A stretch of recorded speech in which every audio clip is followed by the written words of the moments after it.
get going here. I actually wanted to start a little bit sooner, but I was tired.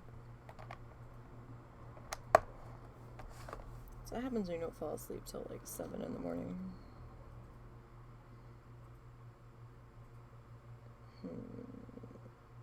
This way.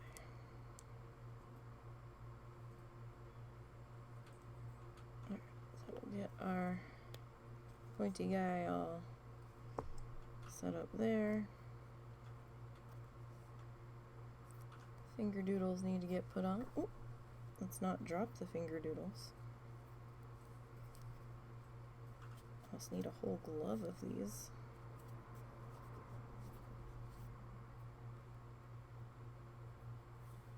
Almost.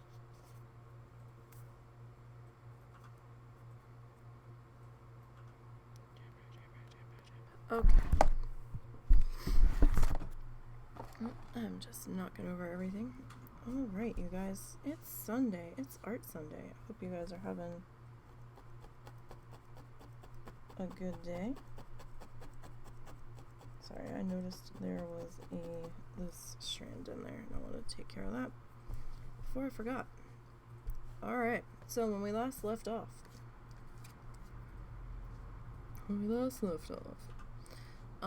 we were putting in our beach, well, not our beach, but our dirt shoreline here, and according to Bob,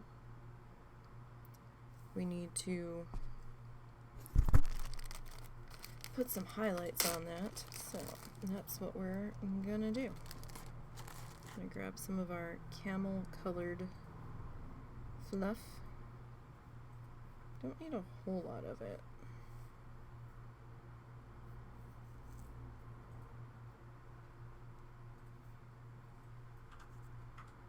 Like, we don't want it to overpower.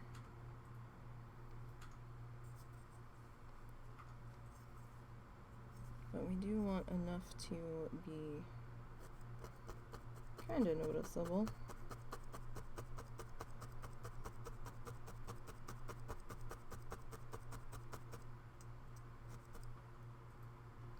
What am I seeing here?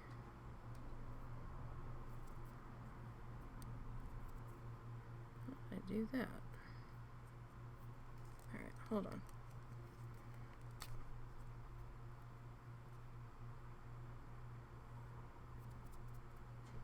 Somehow got a piece of my hair in our handle. I'm not quite sure how I managed to do that.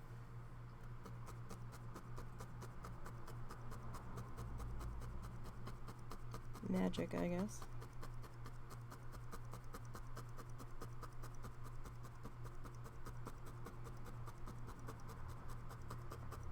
Alright, so we're just gonna start tapping in our light area. So for those that are new, we are attempting to needle felt. We're doing dry felting.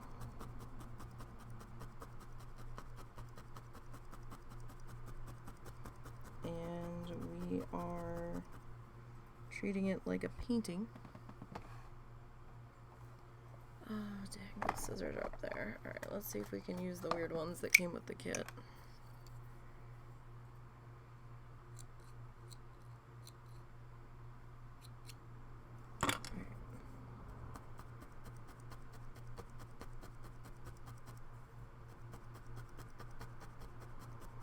And, yeah, so I thought, well, after we did a sunset guy, just kind of messing around, I was like, what if we try to follow a Bob Ross tutorial with this stuff? I haven't seen anybody else do that with this medium. I've seen people use frosting. I've seen people do it blindfolded. I've seen people do it where they're only listening to him.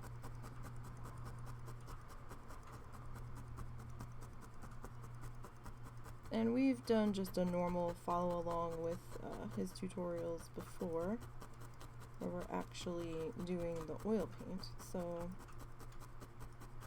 we're not entirely, his way of doing things isn't entirely foreign to us. We have some idea.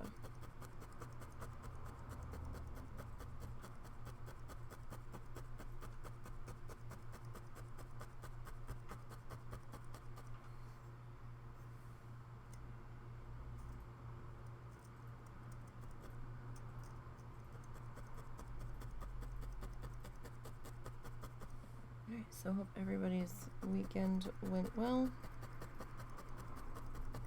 Or is going well. It's not quite over yet, depending on where you live.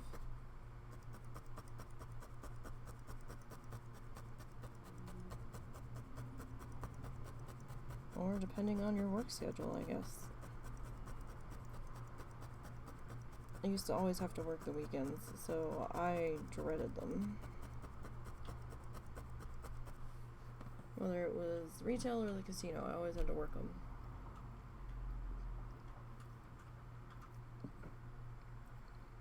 Did not enjoy.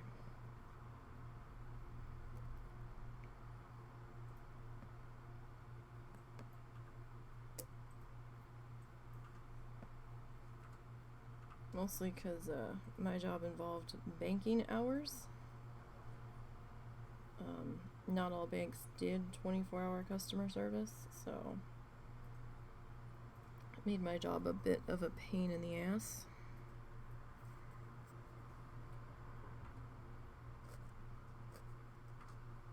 Especially when dealing with some of the credit unions that didn't have customer service reps over the weekend.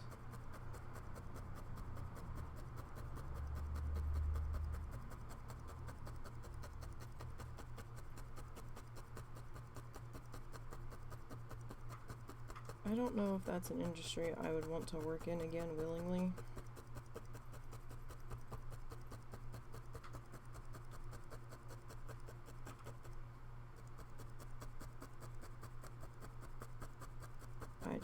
I was not thrilled to be there.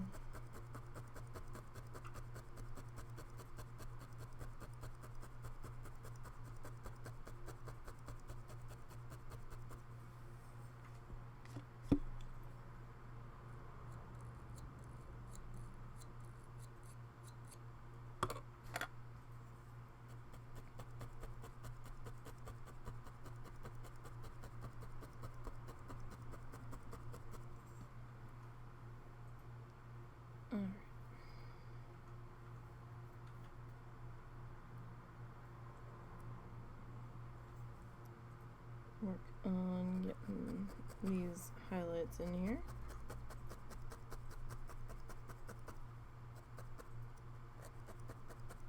As best as we can. It's gonna be a little splotchy, but that's okay. Don't want them all to be too even.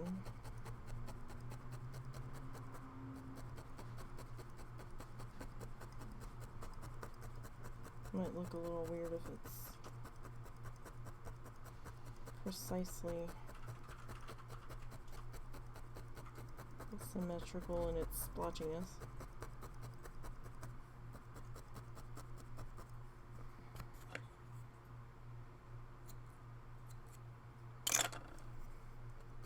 And those are just the weird scissors that came in my toolkit, so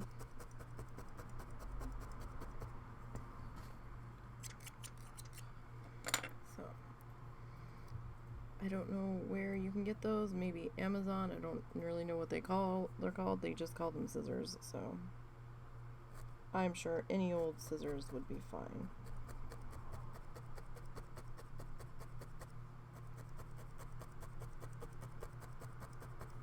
So long as they are sharp enough to cut the fiber.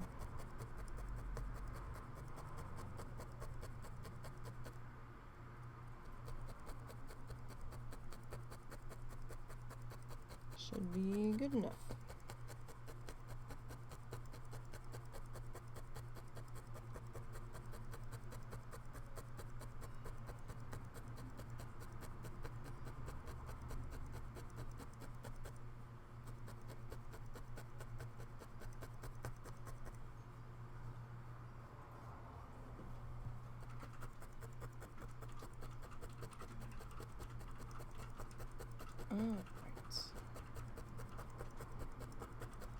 peel this up here in just a second. It's kind of getting a little too stuck in for my liking. And let's see here. You know what? We'll use the pencil sharpener today. It's a little bit easier to hold on to. It's a little bit bigger.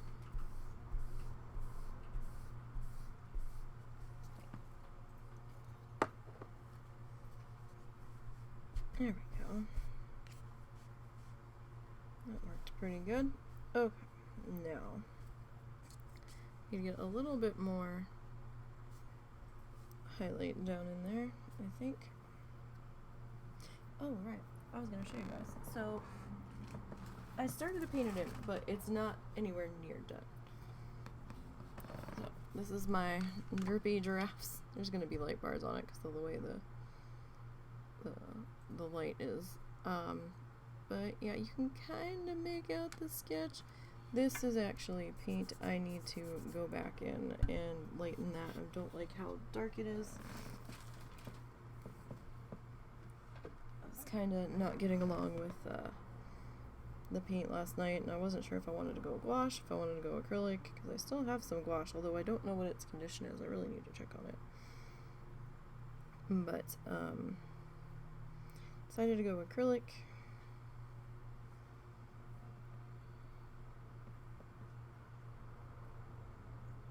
And kind of where we're at with that. I still have to do the giraffes. I mean the zebras, excuse me. Those are the giraffes. I keep getting those two. I'm not necessarily confused. I keep saying the wrong word. I know I meant giraffe. When I was thinking of the giraffe and should have said zebra. Those are the giraffes.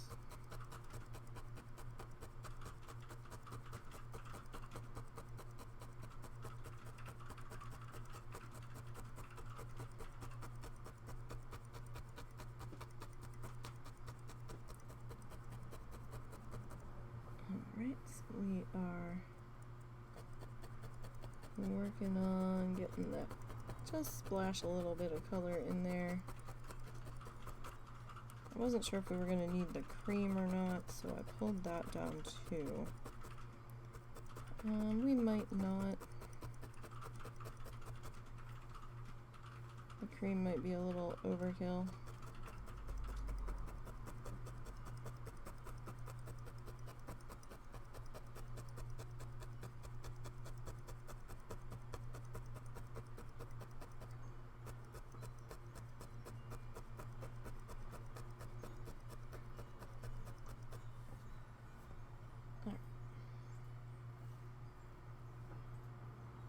So windy here today. We're supposed to have thunderstorms tomorrow.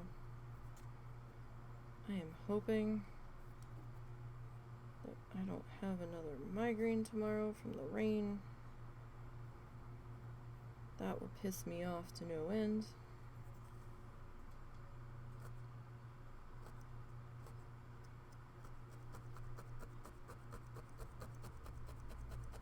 Because I have stuff I need to do.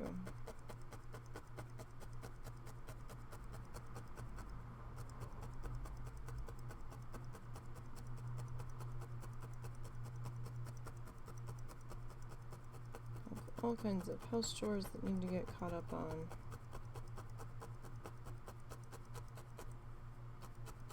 Although, house chores could possibly have to wait till Tuesday.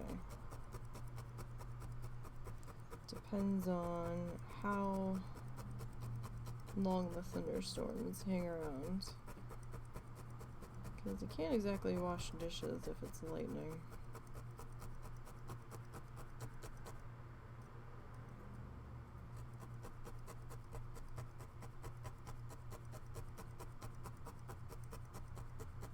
And all that jazz.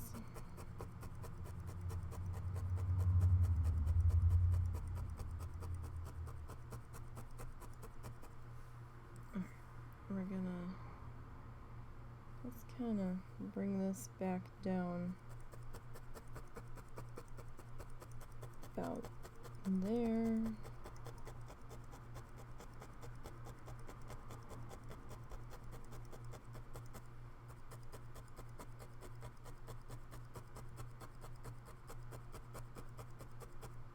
Alright, so I'm looking at our sample guy here. I might take a little bit of that cream and just do a bit of like a highlighted walkway.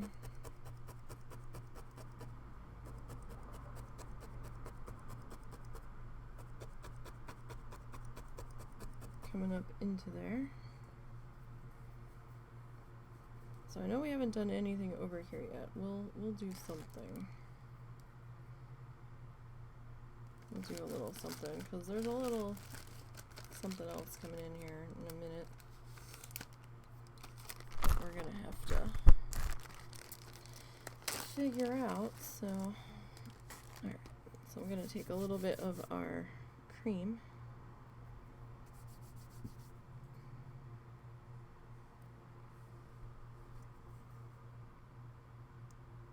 Kind of put this up at the base of the door.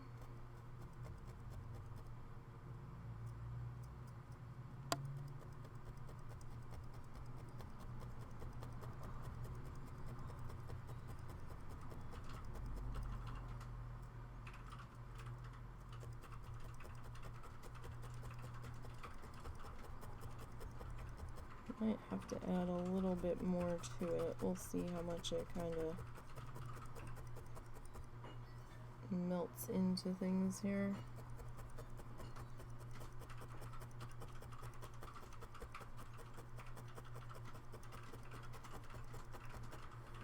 All right.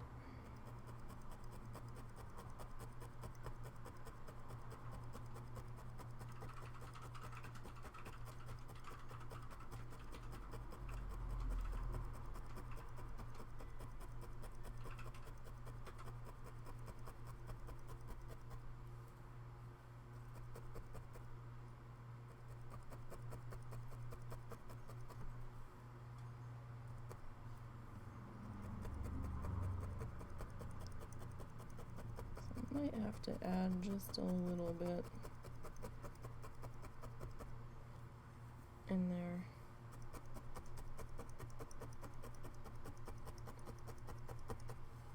Maybe. Just kind of back up here near the... Oh, there you are. It's like I lost you. Where did you go? Just kind of back up here.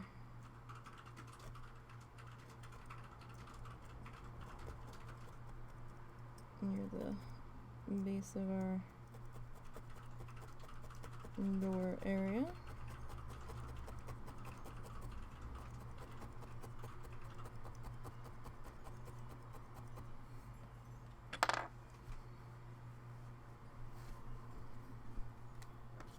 Alright, and I'm just gonna flatten this out. Once again, you don't have to do this, I just am. I find it's easier for me, and it just kind of re-flattens everything out, kind of unbunches it. Because we do have quite a lot of layers of fiber, so.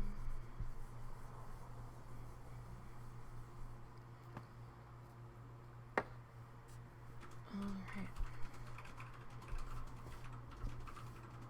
That's not so bad. Okay, now let's close up that color and let's go back over to our tutorial.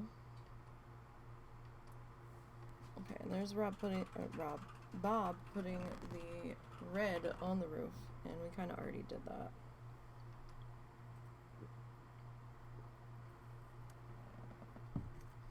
Alright, so in here,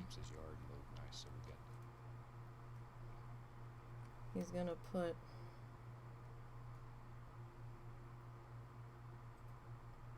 some grassy stuff over the ground here. So I have to grab our light green. I almost called it spring green. I've got a color of paint that's this color that's kind of called spring green, so. Alright. So I'm not going to worry about this being too wispy or anything, so. Just have it as some little grassy things trying to grow here.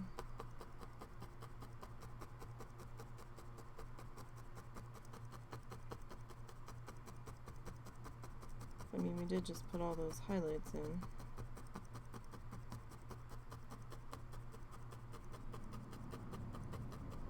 Or at least multicolored the dirt, I guess would be a better description.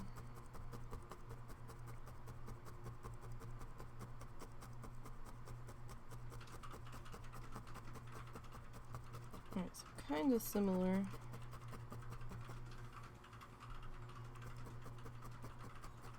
To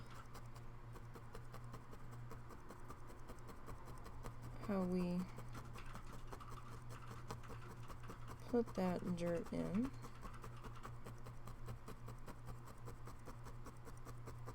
Or the lighter colored dirt, at least.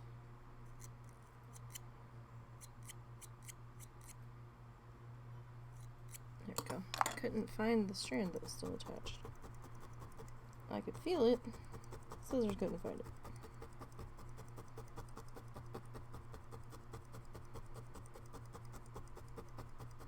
So I guess this is just kind of like a muddy shoreline where not a lot of grass tends to grow. It tries. It definitely seems to try.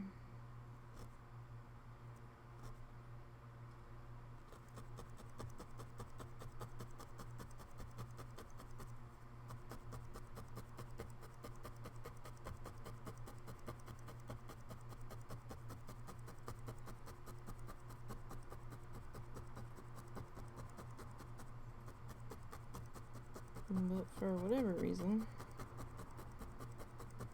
just can't quite get enough purchase going, I suppose.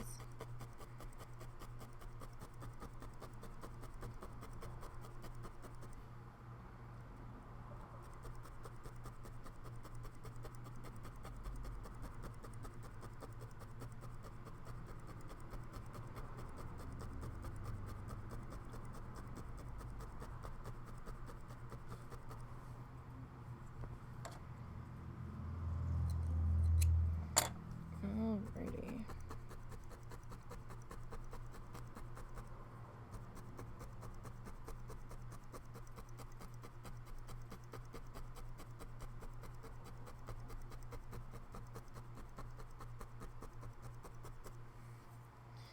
So work on getting this tapped in here. Probably won't be as thick in spots as Bob's, but that's okay.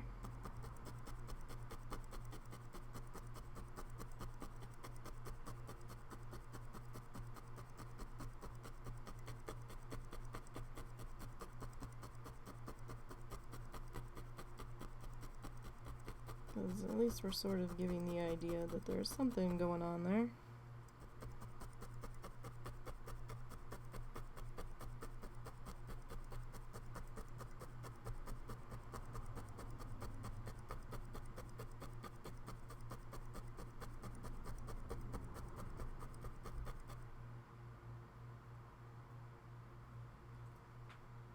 That was weird.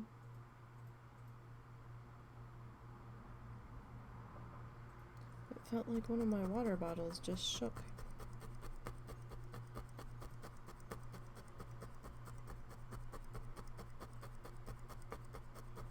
That's kind of strange.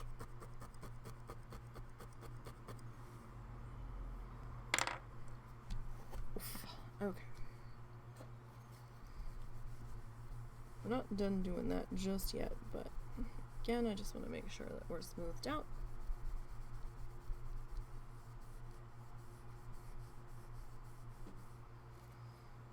As much as we can be. Alright, so that's not so bad there.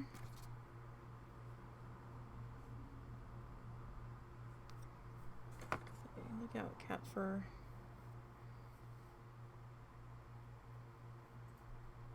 So now's not your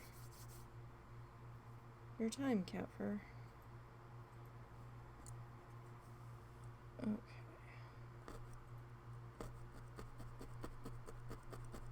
We'll work on getting this next section put in here.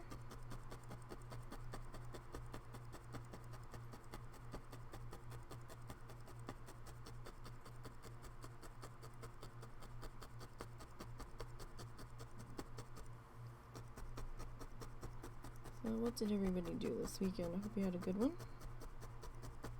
Whatever you decided to do.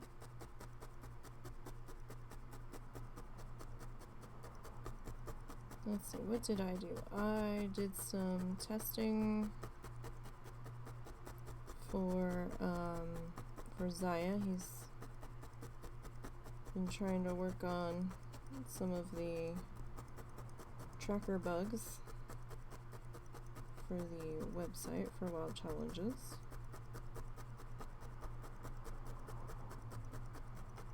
And worked on the Death Knight.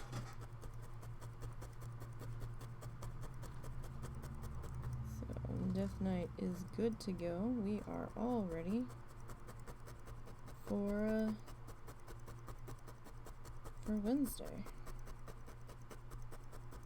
We've got the Druid, the Demon Hunter, and the DK all set, and we still have the Pacifist that we can put a level on this week.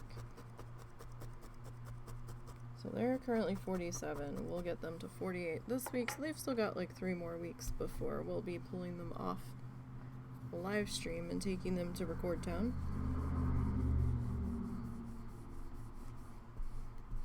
And that's okay. That should be more than fine. And then by the time we pull them off of live stream town, we should, in theory, be able to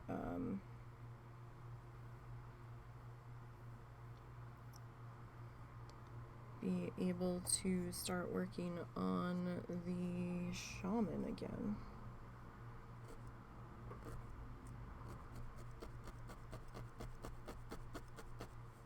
So that'll be lovely to get back to them. See, I just couldn't have everybody like as bunched up as they were. Because like the Demon Hunter was 40, the Shaman was 39, the Warrior was 37, and I'm like, oh, you all are just too close together right now. Too close. And I just can't with this. So, like, I can probably tolerate 2 at one go in Bastion, providing they're in different spots. I think we did that before, but I really don't think I can do more than 2, especially because of the time. Because it's a little time consuming. Leveling through there. And, you know, my sanity, so we want to be kind to what's left of it. Well, as kind as we can be.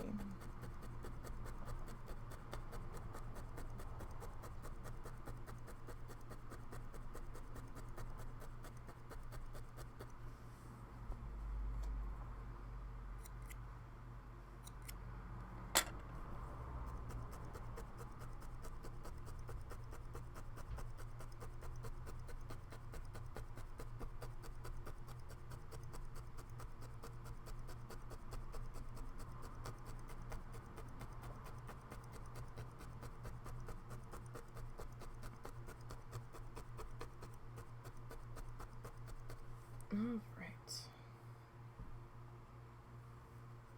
And we still have our white cat friend hanging about. They seem convinced that they live here now, on our property, and I'm like, no friends, you really don't. You really don't live here. But they seem to have latched onto us now. To the point that they are hanging out on our front porch with us now. Hiding under our one bench that we have out there.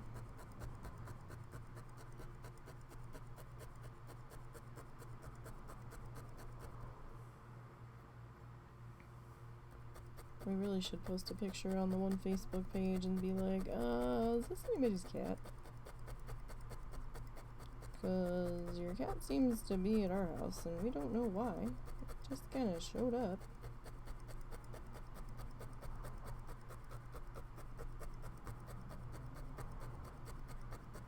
It'd be super great if you could, come get your cat. We can't pick them up. They won't let us get that close. We're not that good of friends yet. We're finally up to the, okay, you can pet me stage, and them rolling around on the ground in front of us, exposing their stomach and everything, and just kind of chilling. They keep acting like they want to come in our door, and I'm like, no. Our other cats would not appreciate that. Especially since we had to actually tape some cardboard to the bottom half of the door that goes out onto our porch from our bedroom, because it's a very old door that has glass squares all the way to the bottom with framework around it, and the one cat keeps digging at the glass and throwing himself against it when this cat's looking in the door, and I'm like, ugh. It's like, Mr. Peabut, if you break that door, we're gonna have a problem.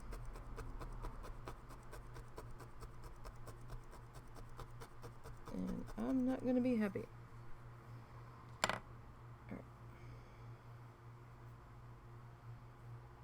So, let's just get a little bit more. I'm just kind of stretching it out a little bit. So it's not too solid, but at the same time,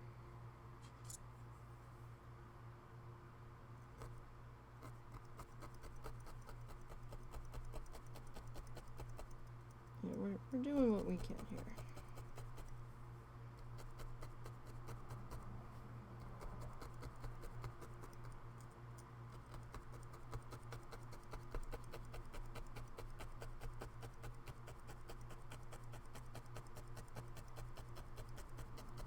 All right.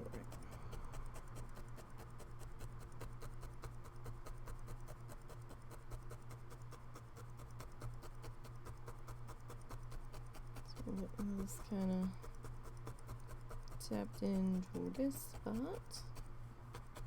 You can kind of see a little bit of the multi-brown underneath, kinda.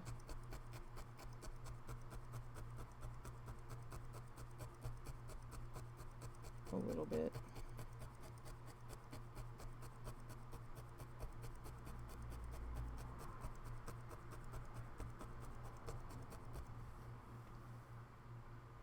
So I just want to get a little bit closer to the edge of our pathway here.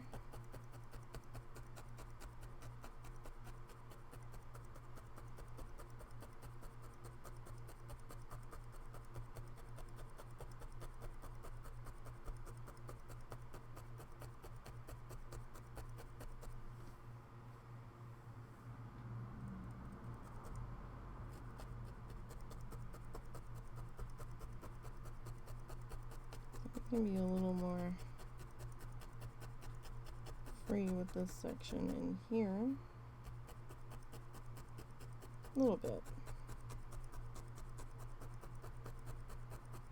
Doesn't have to be too terribly precise.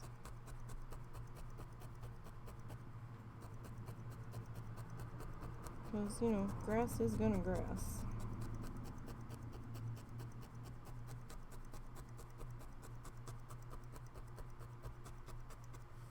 Alright. So let's smooth that section out. Well, at least I'm going to.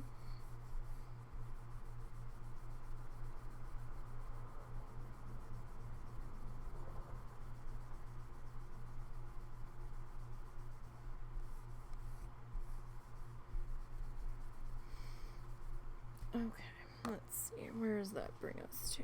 Alright, not bad, not bad.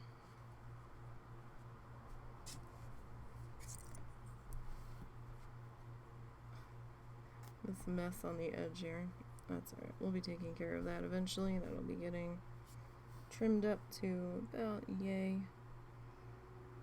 Yeah, about yay there. So, I mean, that'll all go away, so. Something. There. Alright. I'm just gonna kind of gently. I don't want to make it too tight of a bunch there, but need to have a little something, something.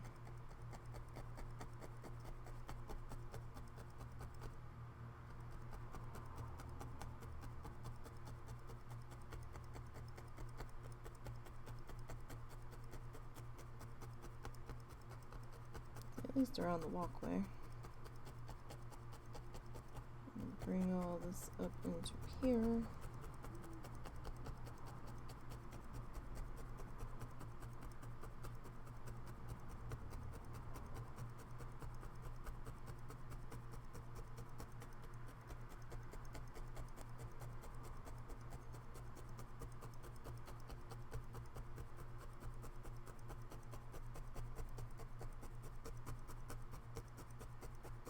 Alright, so if you guys try this, I would love to see it. You can tag me on Instagram or Twitter.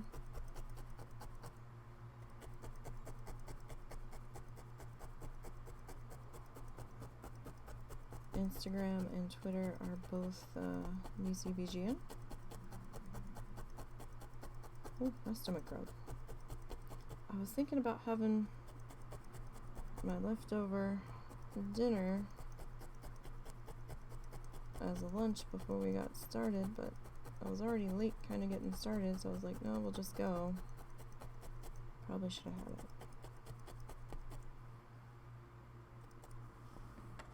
Probably should have.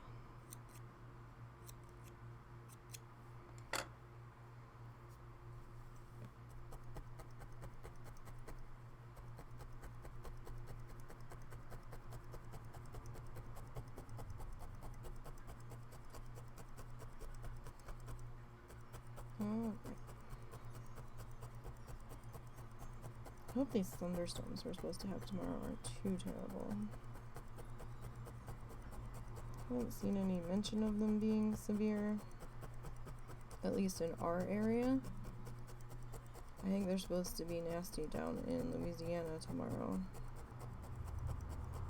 I think. The little tiny photo I saw from the Storm Prediction Center said day 3 outlook, but didn't say the date of day 3, so it was a little confusing.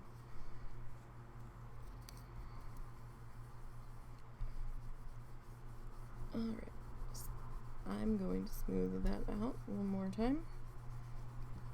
Excuse me. Get everybody as flat as we can in there. Alright, that's not bad. We got a nice little path going up. Alright, now let's put our green back in our bag here.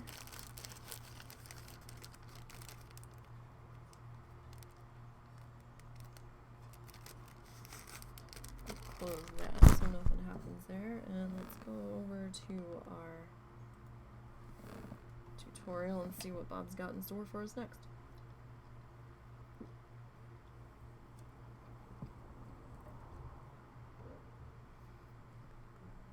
Oh, that's right. He does like a little tiny beachy spot.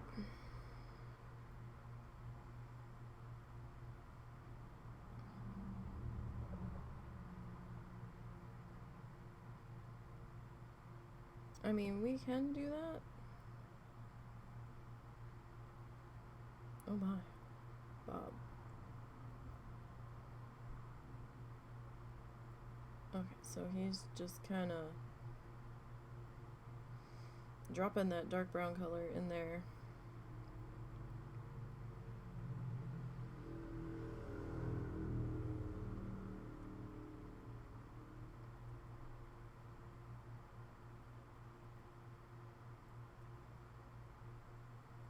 Kind of messily.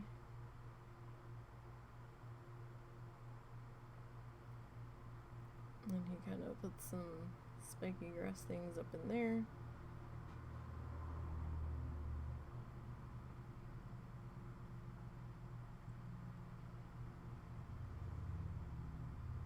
Okay, and then he kind of connects the two, but we kind of did that lighter path color.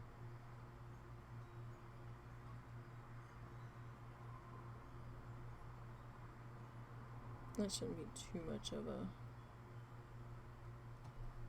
thing though. Alright, so now we have to decide, do we want to put the little beachy thing in? I'm kind of the mindset of take it or leave it. We could put it in, but I don't know. I kind of feel like we don't really need it.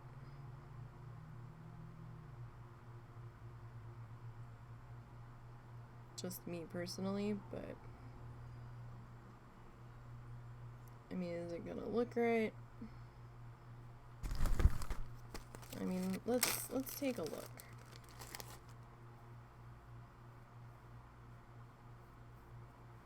So let's take some fluff.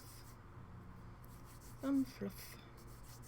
So we're gonna need this to be a little bit thicker fluff in here.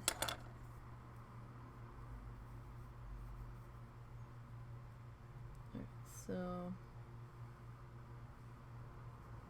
he doesn't, well, I mean, it's there a little bit thinner, like over in here.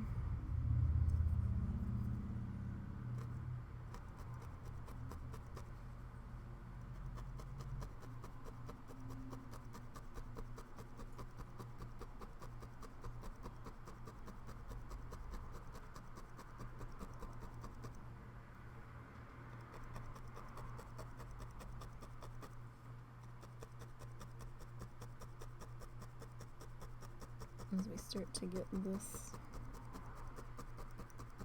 put in this section.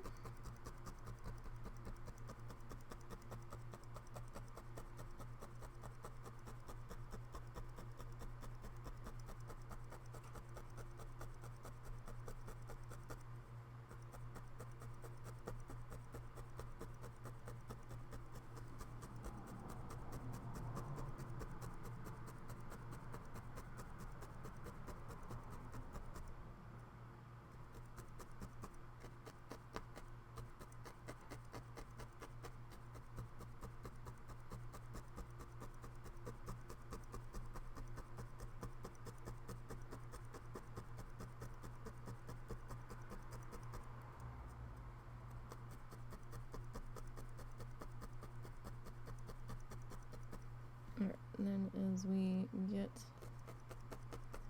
over to here,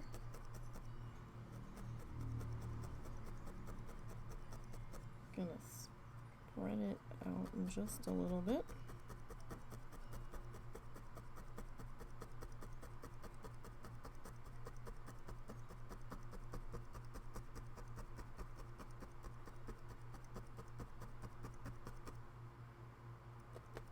How far were we bringing this?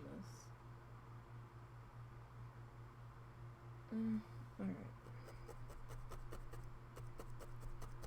So, put that up into there.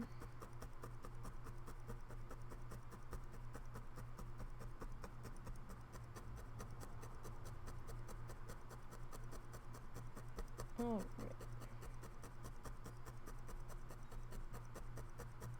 I hadn't been 100% sure we were going to do this part.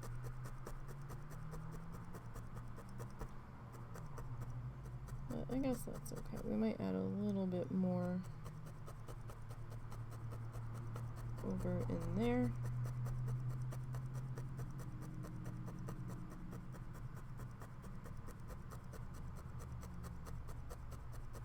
We'll see.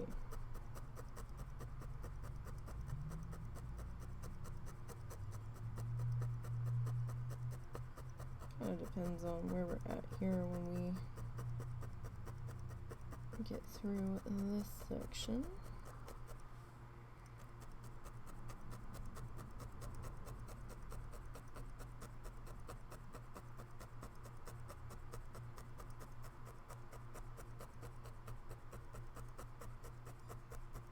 We don't really need to come down too far.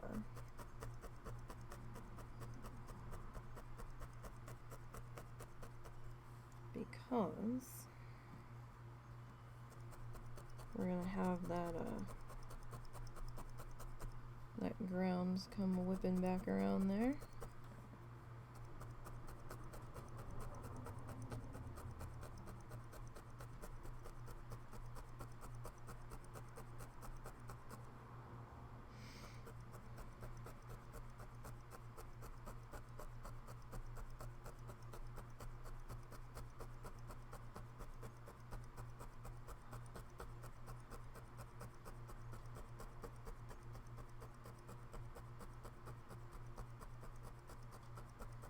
Alright, so I'm gonna flatten this out just a bit and see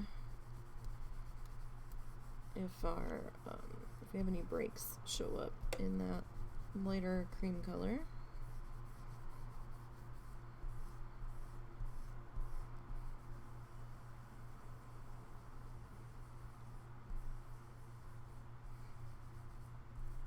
This section down here is just the two color layers really, but this all up in here, that's a lot of layers. Kind of like how we had a lot of layers up in here. Alright, we might do just a little bit more, not a whole lot.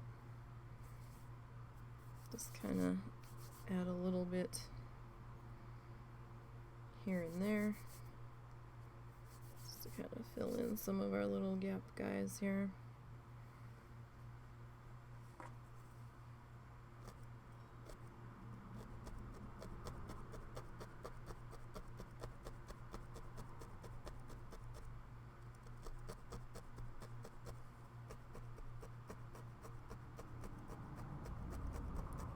Alrighty.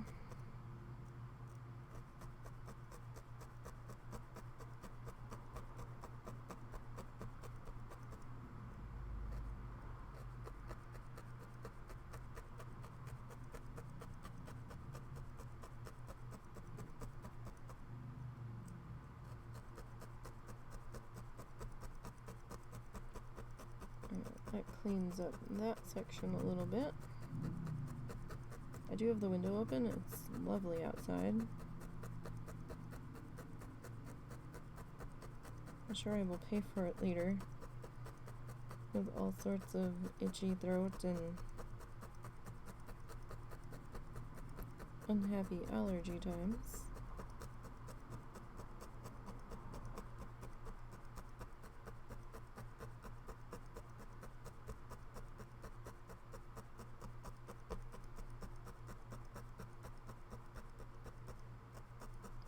But we will see. And I think I'm gonna add a little bit more just in this spot right in here. So let's pull off another small floof. And we're just gonna kind of roll that just a little bit.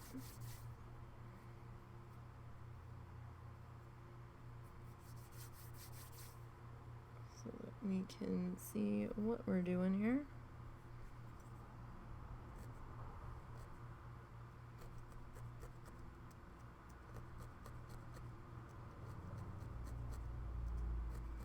just kind of taking the needle and just kind of pushing back without pushing down. I'm just literally just kind of sliding that back just so I can see where we're at, and then when I see the edge, then I'm pushing down.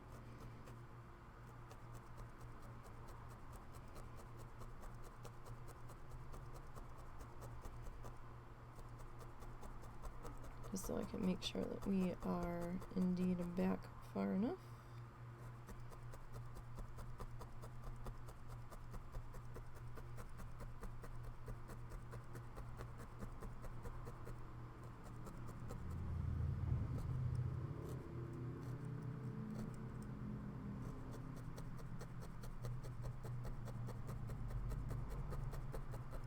Just helps us try to keep up with the layer, or in the right spot as the layer underneath.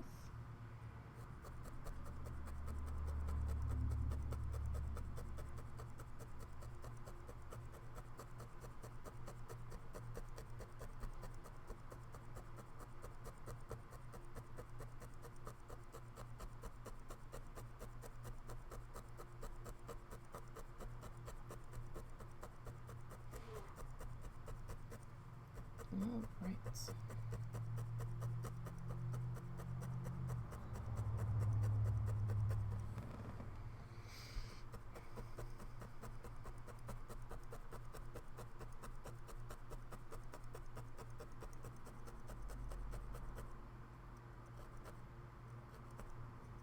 So soon, maybe in a few months, I'll be able to get some more yarn colors, and we'll be able to do a different kind of sunset. You alright? Mm-hmm. Yep. Good food. Oh, I didn't know you went to eat. I thought that was for dinner. It's like 3 o'clock. I was hungry now.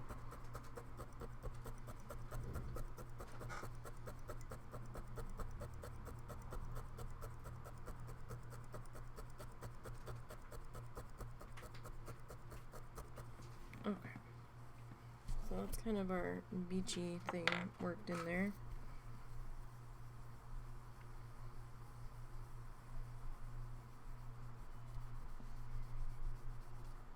Alright, so it looks like we're going to need more of our dark brown.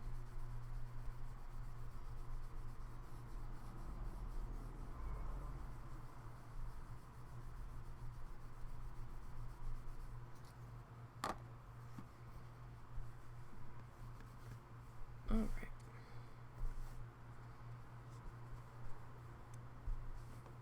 So let's put our cream away.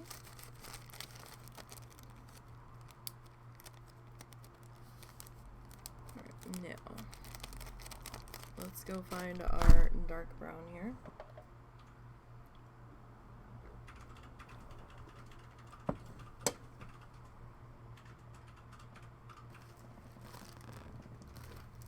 Alright. Still have a good amount of this. As I'm knocking stuff over.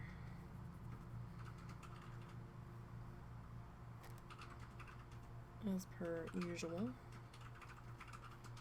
Okay, so I'm just gonna take a chunk off, and I'm gonna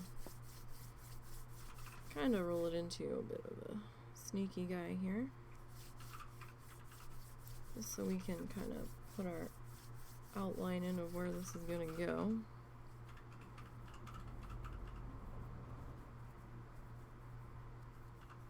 So I'm just kind of like twisting and gently stretching it out.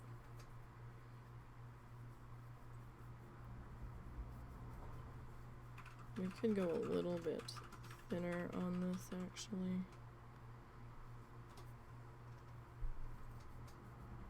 Since this is just kind of our stop, don't go past here. Or at least, you know, it gives us an idea of where we don't want to go past. Alright, so this is gonna kinda like from here ish.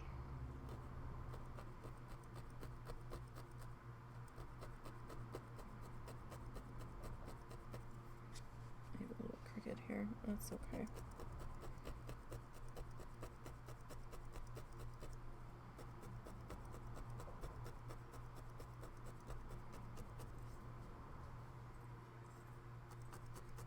So he kind of drags this in at a bit of an angle.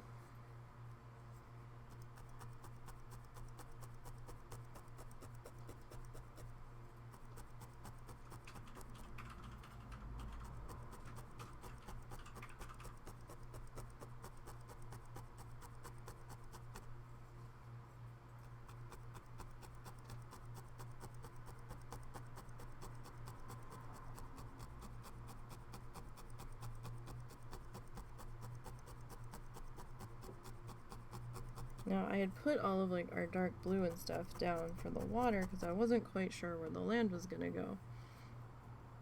Now if you wanted to save on materials, you could have just sketched the entire shape out with like a pen or something before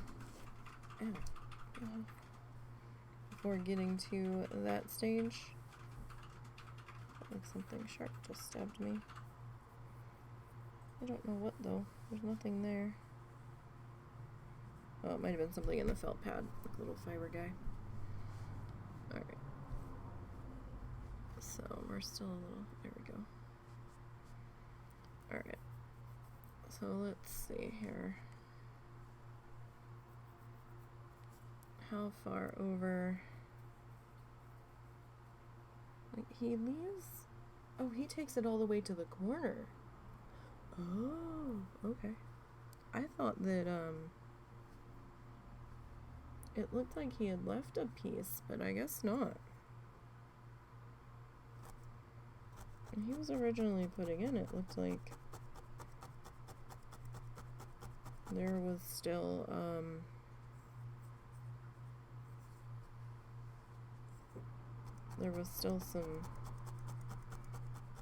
some blue over there.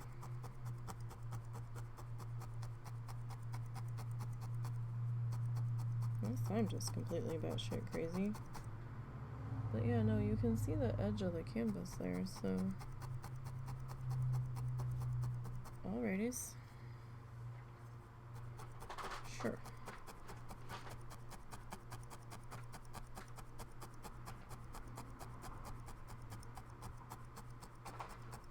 Alright. So I guess we really didn't need to worry about that blue section down there anyhow.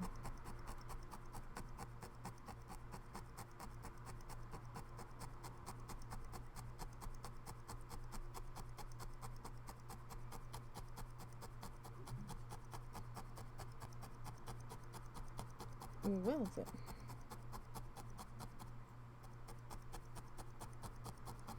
That's okay. It would have looked weird if we had blocked it in, I think. Maybe.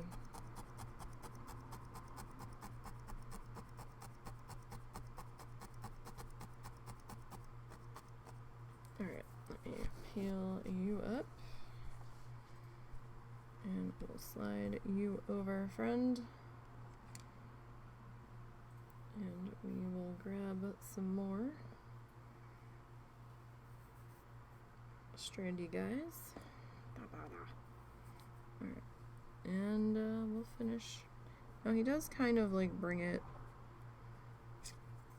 down.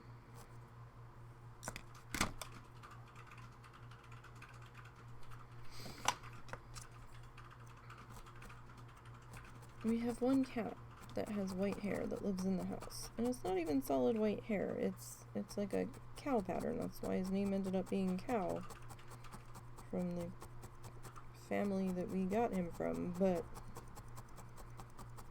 I swear I find more of his little white hairs everywhere.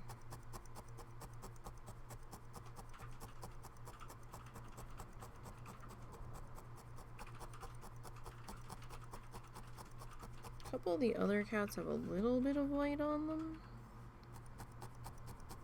but it's not very much. Actually, no, Ed doesn't have any white. Peanut has a tiny bit of white on his feet.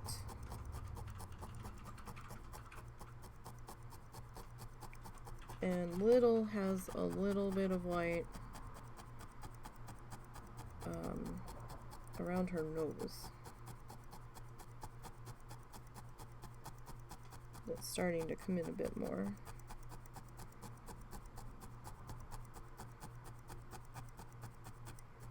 The dogs are like a light tan. I don't think Mai has any white on her. She might, and I'm just not recalling it. Alright, so we kind of have our next set of ground blocked in here. Alright, so I'm just gonna grab a section, kind of roll it. It doesn't have to be like, we're not looking for super thin here. So we know what we need to do. On up in here. So we are gonna get to getting here.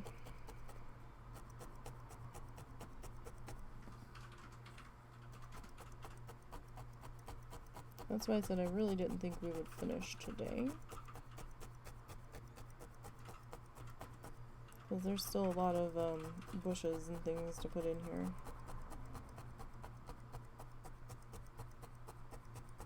In this section.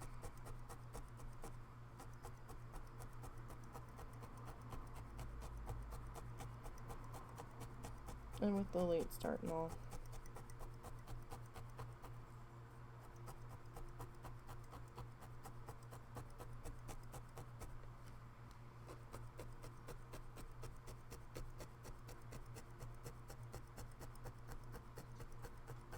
Well, the later than I wanted to start. We actually started like an hour early according to my schedule. Don't forget, those of you that don't do time changes, we did have a time change in the US. We flipped forward an hour. So, I know I don't always start at the time I say on the schedule, but we try to start, you know, at some point during that time, and we try to at least keep going a little bit beyond the start time so you guys catch something.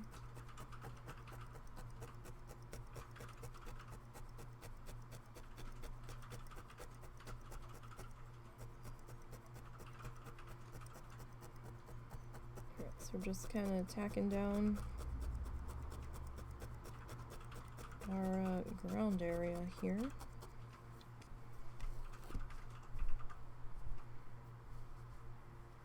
And we'll have to come back in and sort that and flatten it and all that as we go here.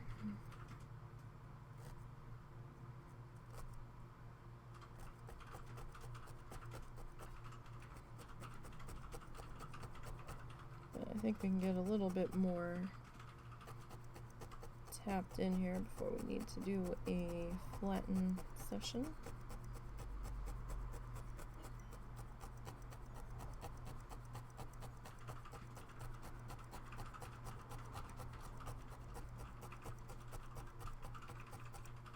Okay.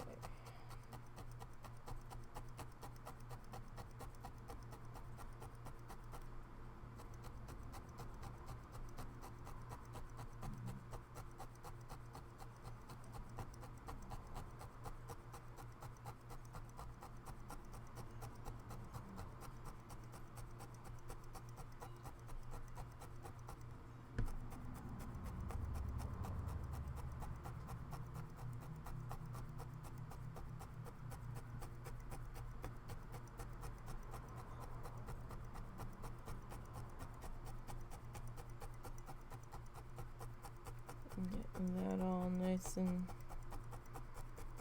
filled in there. That means the good thing we've got a lot of this brown. He seems to enjoy this this dark brown a lot. It's one of his go-to colors, it would seem.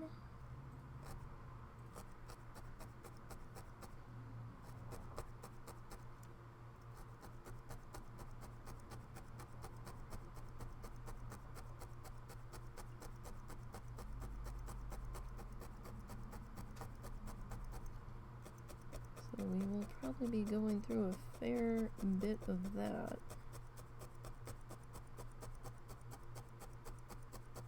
As time goes on here.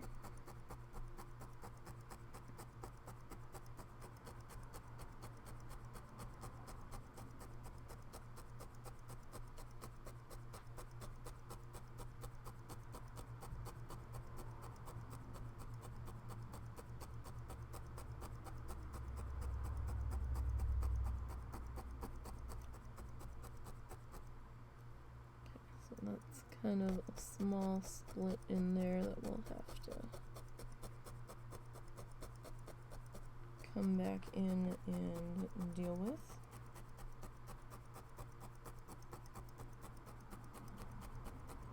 That should be alright.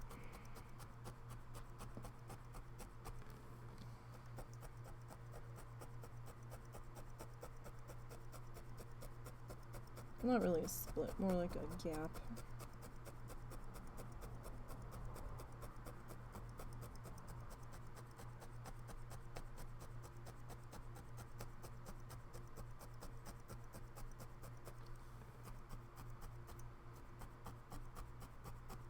Alright. This will probably be the most time consuming part of today, is getting this put into place here.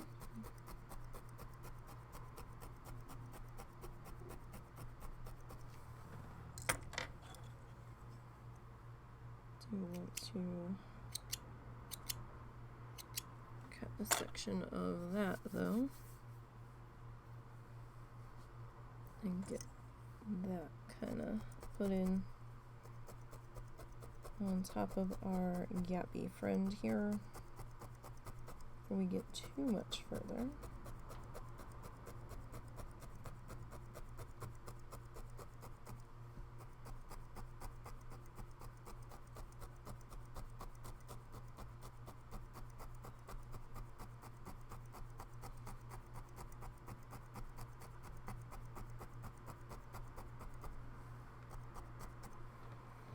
Okay. Fingers were locking up there just a bit. Okay.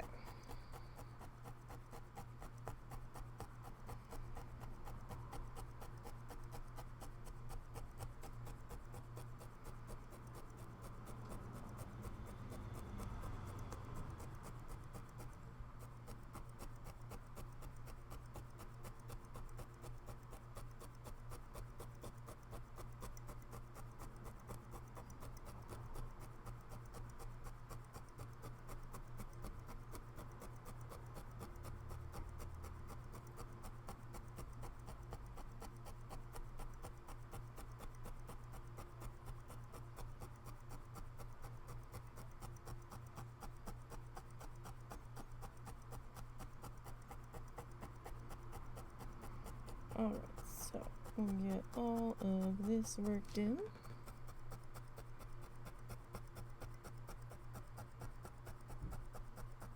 So we probably got that a little thick in that.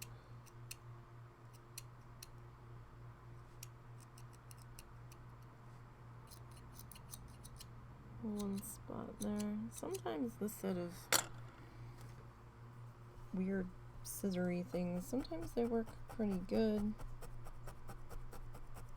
Sometimes they feel like they don't work for shit. Don't know if I'd really recommend them. You'd probably be better off with regular scissors, although that was a little bit thick. It might just be more designed for thinner ones. On the thinner amounts it doesn't do so bad.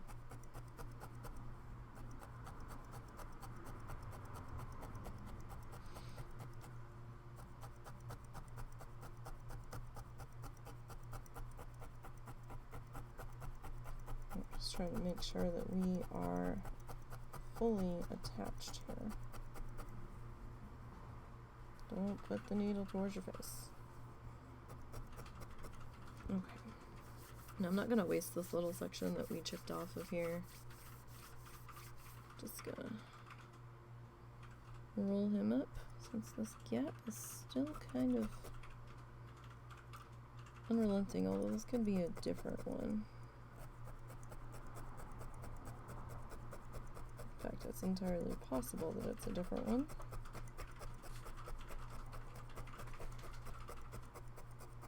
So we'll get that worked in there.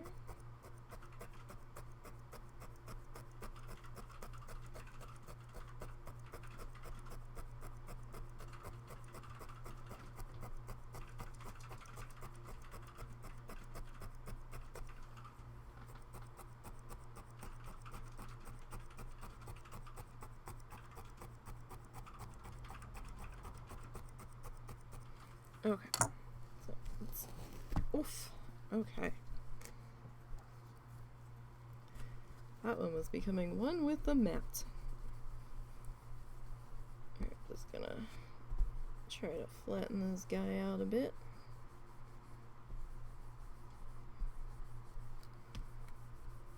I mean, you can kind of see what we're doing from the back side. Kinda. Not all of it's, coming through, but it's also because of the amount of layering that we've been doing. Alright. Next chunk here.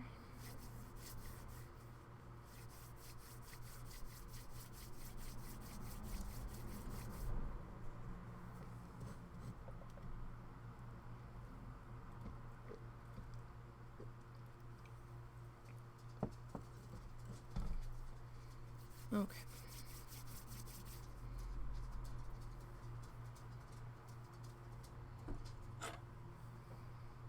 So let's see here. Oh, that might be a little too thick. Hi, doggy. What's up? Hi, Zuzu. You're a little early for afternoon potty, buddy. Yeah, but it's nice out.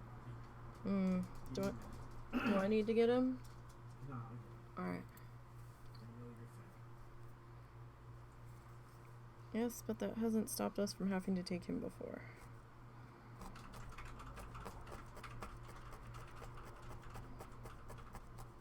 Okay, so Zuzu says hello.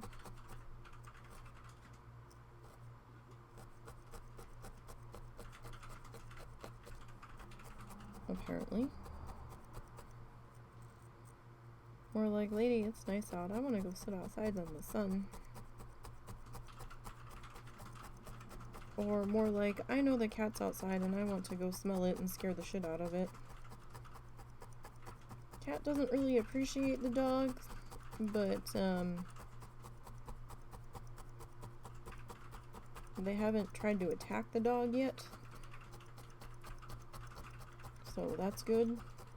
We try to keep him from charging the cat, but we keep going back and forth as to whether it's a male or female. We're still not 100% certain. Whenever they do flip and roll around on their stomach, they don't stay there very long for us to get a very good look. They actually let me pet their stomach today. Really? Uh-huh. I was afraid they were going to bunny feet me, and with them out and about, I was nervous to do Well, so. it was up near their chest, but still. They were just sitting on the porch with me for a minute. Just chilling. I don't think he wants to.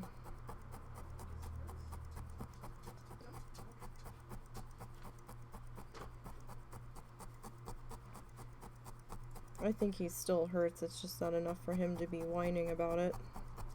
I'll bring you something.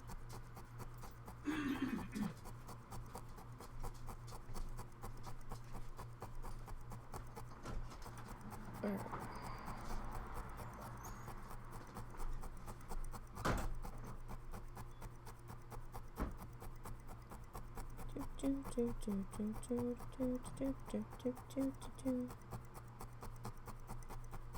Get this all worked in here.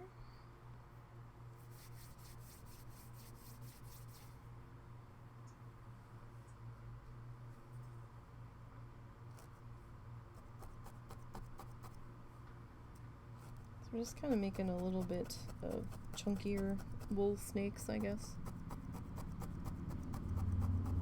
Because it can be a little bit thicker down in here, because we know what we're doing. This is just getting plopped on in.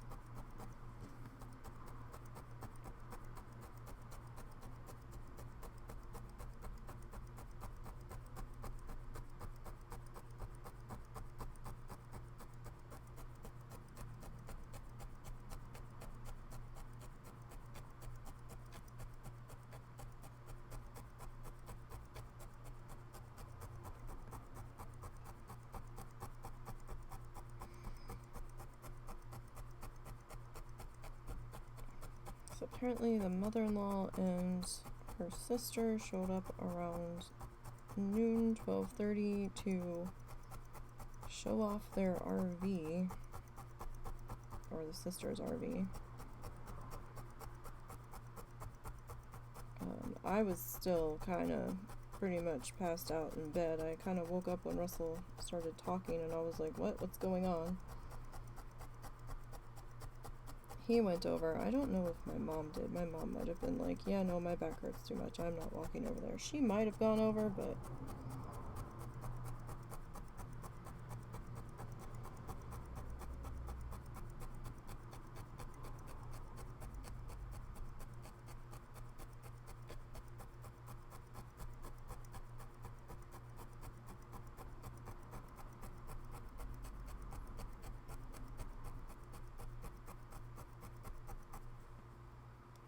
I don't know. She hasn't said anything and Russell didn't say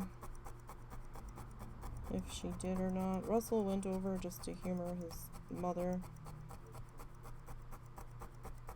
but he really didn't care either. He's just like, whatever.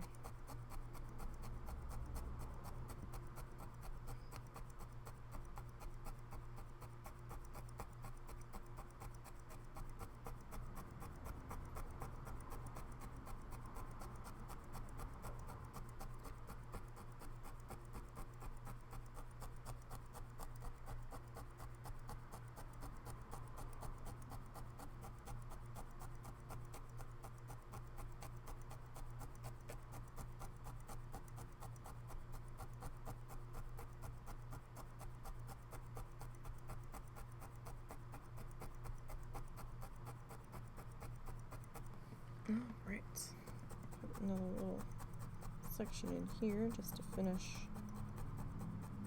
tapping in.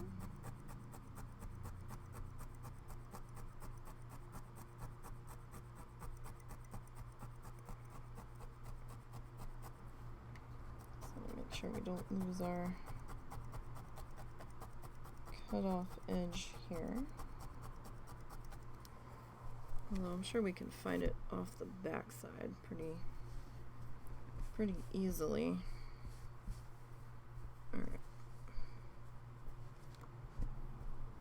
So this is just going to be a lot of putting in this color.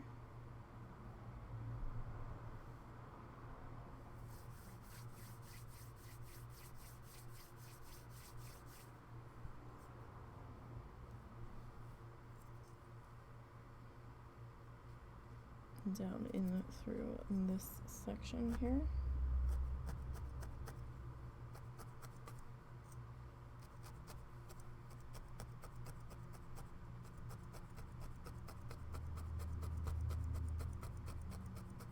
I mean, we want to overlap it a little bit, but then again, I'm sure we're going to have more of these little gaps show up as we go, so we can overlap in those sections as well.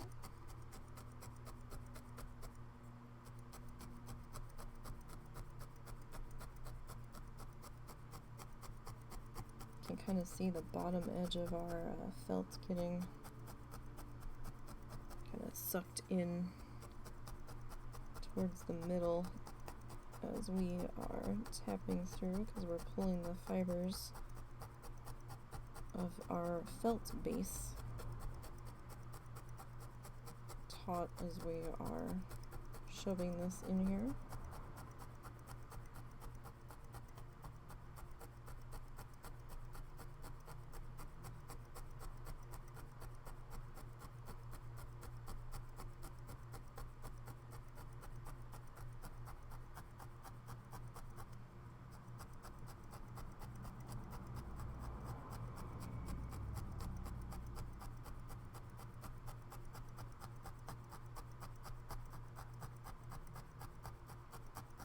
Now I might end up coming off the edge just a little bit, just to make sure that everything is where it should be and that we are down right on the edge close enough here.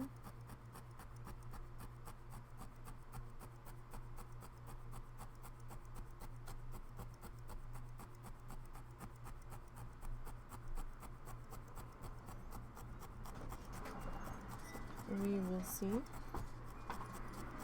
as we get further into this. Alright. So just come over here, just kind of flatten this out a bit.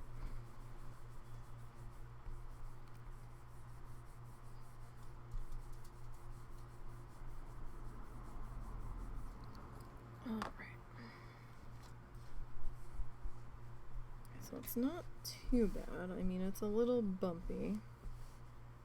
I've got a little bit of a gap starting to form up here, so we'll probably have to go back in and either hit that with some more of our grassy stuff or, you know, some more bushy things. It's definitely fixable. It's just something that we are going to have to go back and give some attention to. That's all. And that's not that big of a deal.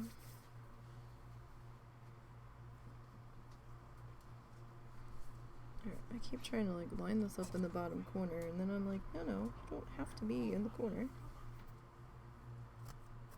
What's wrong? Nothing. Oh. Everyone wanted grass.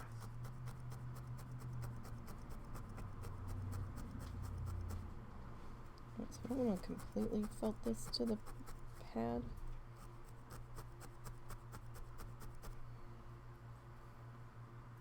That's not exactly what we're aiming for here, but I do want to make sure we're in the right spot and up on the edge as best as we can be.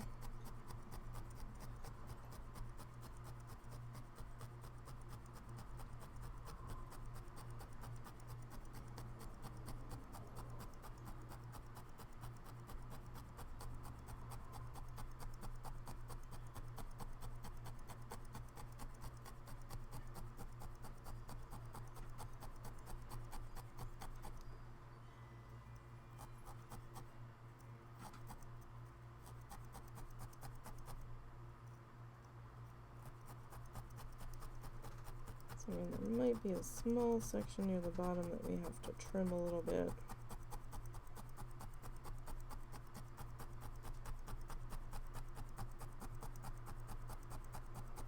When it comes time for that.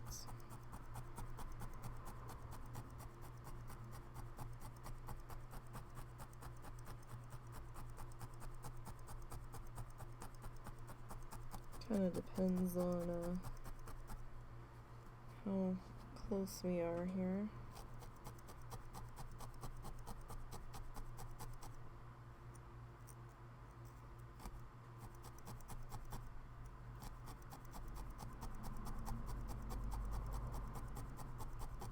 So we just want to be a little bit careful.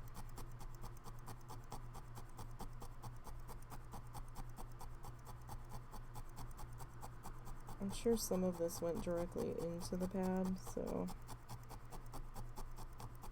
getting this off from this section should be interesting, and we are going to pull this up carefully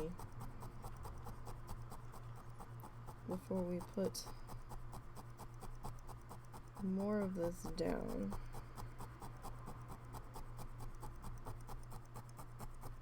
Just to make sure we haven't completely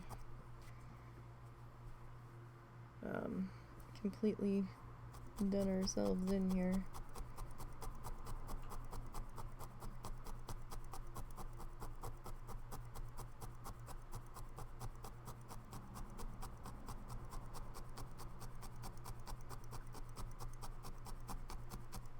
Alright, let's see. It's mostly through the felt, so that's good. So we did manage to hit the edge of it. It would have been a lot tougher to pull up if I had gotten any of that directly into the pad, while other parts of it were still in the felt piece. Alright. So yeah, we'll probably like trim up this bottom edge here just to deal with some of this fuzz when we get there. Not there yet. We'll probably have some other colored fuzz happening down there at some point, so. Alright, I'm just gonna sneak this a little bit. Just to kind of get it to not be going everywhere. Alright, I think you guys can kind of see. That piece did kind of go directly in.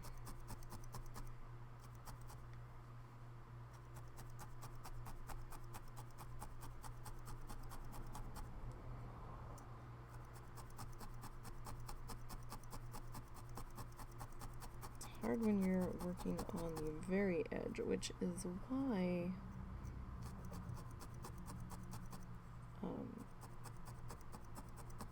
we might try to do it a little bit smaller on the next one.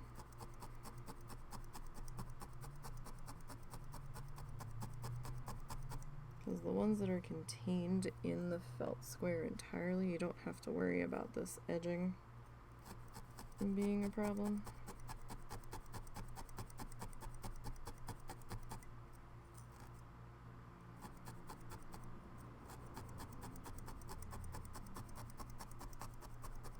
So we'll have to look at some measurements and see what size we can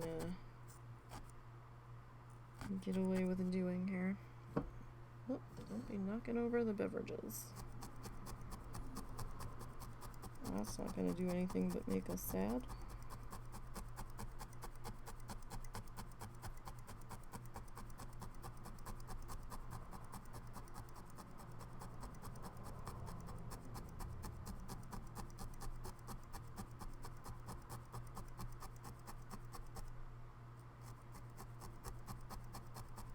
That's for certain.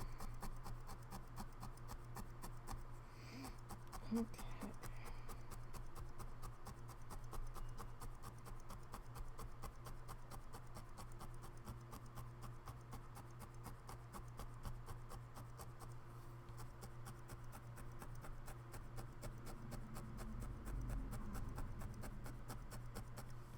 Ow.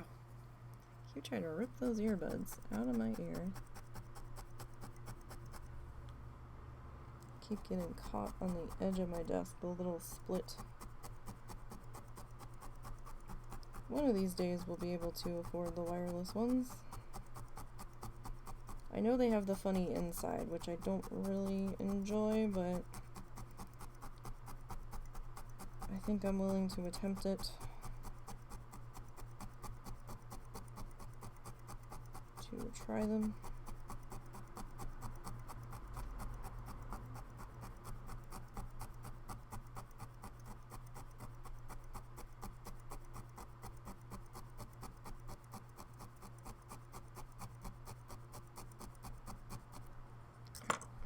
Just pull this up here a bit. Just want to make sure that we are still where we need to be. That seems to be the case. So yeah, we might just clean up that bottom edge when we get there. So yeah, we have a little bit of bunching action happening there, but I think that will be okay. When we go back in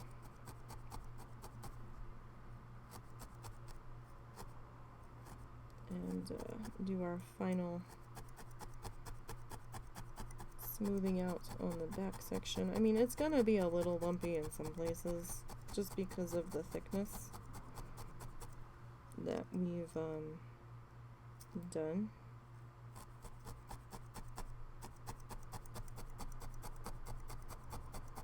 So I don't really think there's gonna be much escaping that on the whole.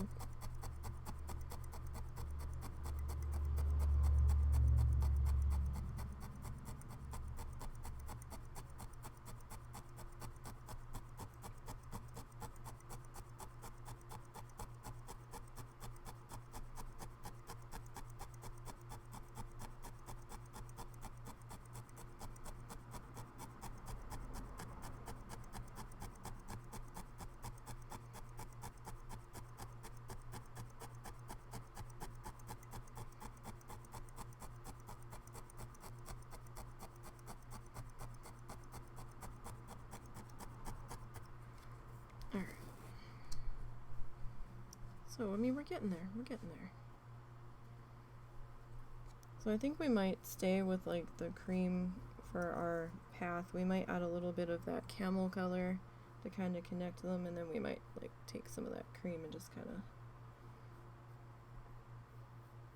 of lightly feather that in. He leaves his path, I think, a little bit darker, but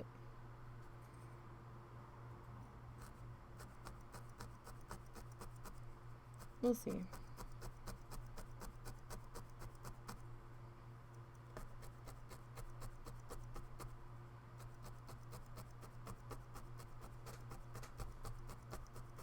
I mean, anything can happen when we get down to the path part. Or the path details part, shall we say.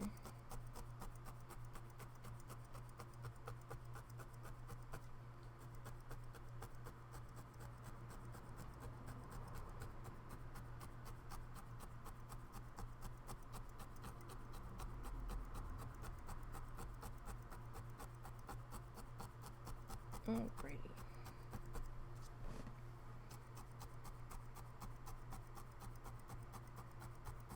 Now you can leave this as bumpy or flat as you want.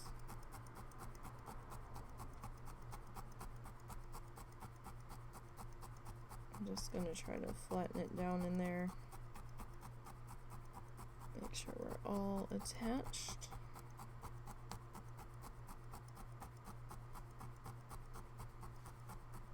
Because, I mean, there's going to be some plants and stuff going in on top of this.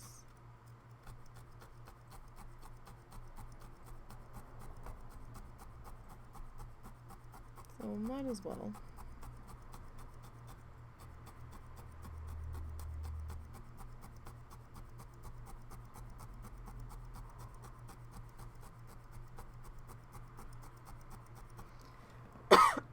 Excuse me.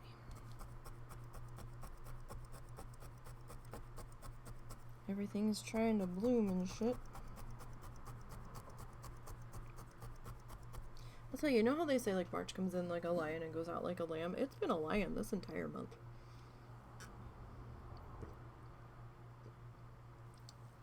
I will admit.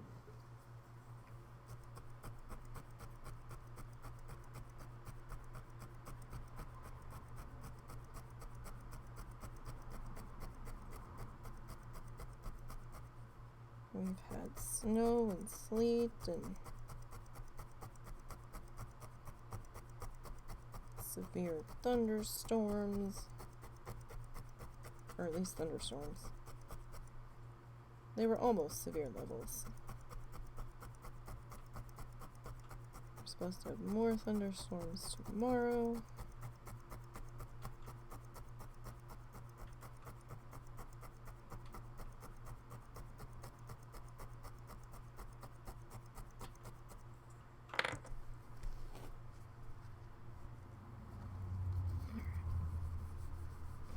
gonna try to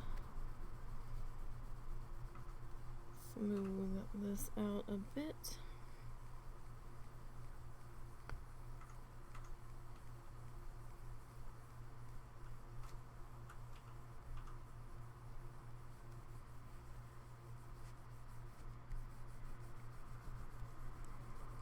So, I mean, as you can see, it wants to be a little buckly on the back, so that's probably gonna be a little bumpy and buckly too, but that's okay. You get it in a frame, and you know the glass will do its job and flatten it down. Although I don't know if you can put this in a frame with glass. You might have to get that like professionally framed, or just go without the glass, because it is pretty thick once you get it in the frame. And I just want a section. I just want a little section. Ah, okay. Seems to be sharper towards the point on that thing. Alright, I just wanted a little piece.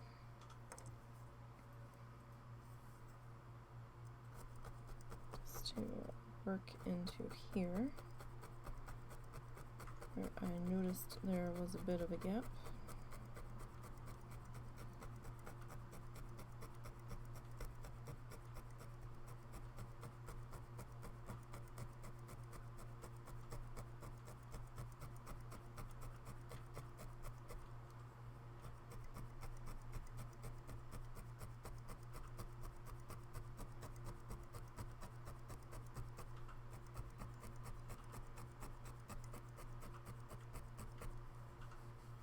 Alright, so that's filled in there.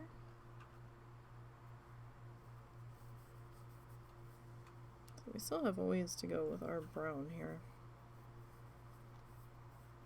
But we're steadily making some progress today. At least I think we are. I could be completely batshit crazy on the matter.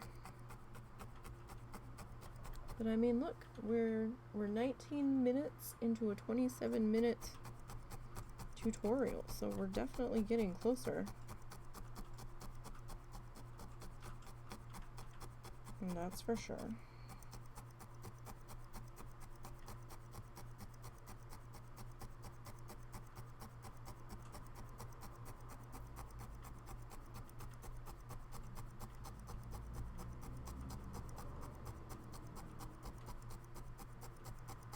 And I will try to do a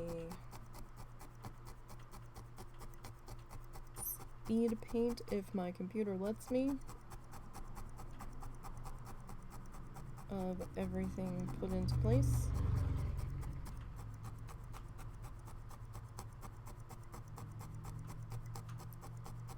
It still might be like an hour-long speed paint though, just so you guys are aware. Just because we had a couple 6-hour streams in there working on this guy. So it's definitely been a labor of love.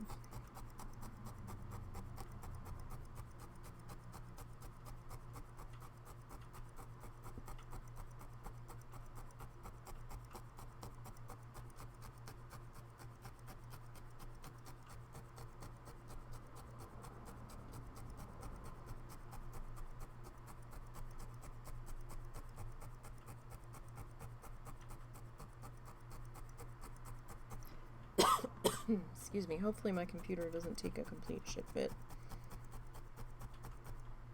I mean, it already gets a little bit angry at me when I'm rendering the Planet Zoo stuff, so I kind of have to work off of my portable hard drive.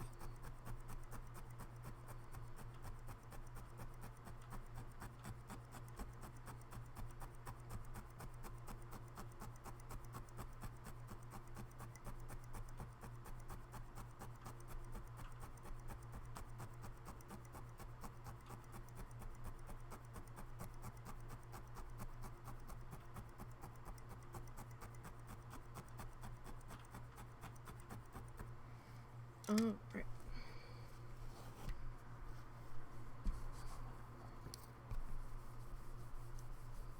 We will do that. That's not looking too bad. I don't have too many gaps. There's a couple tiny ones, but I don't really think they're gonna be that much of an issue. Alright, so let's work on getting our next section kind of put in here.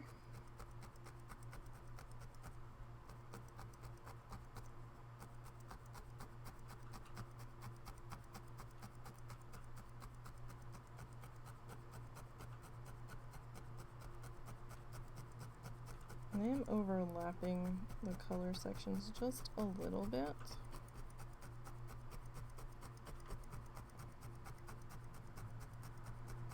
Just so it doesn't get too weirdly divoted and stuff.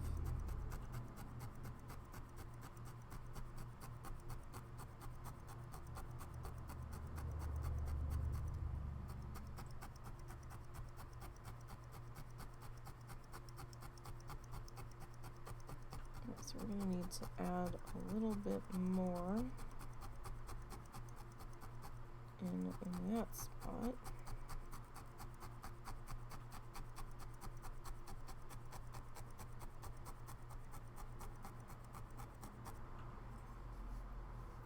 We'll see how much we have to exactly here in just a minute.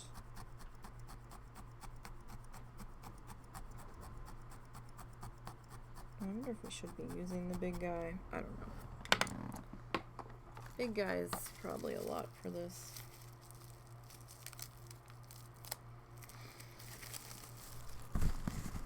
But we could pull out a Big Bertha here.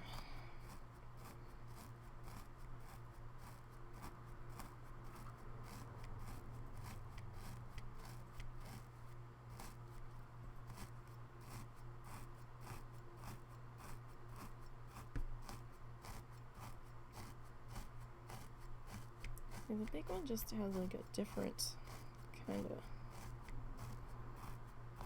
feel to it.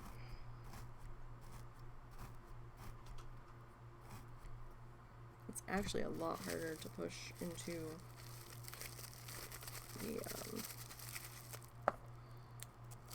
the felt surface.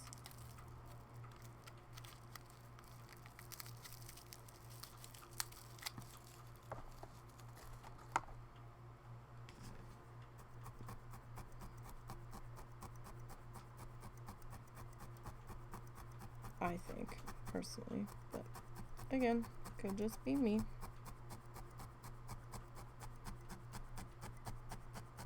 Kind of hesitant to pick up like a 3-needle handle because I don't know if I'm really gonna like using the multi-needles.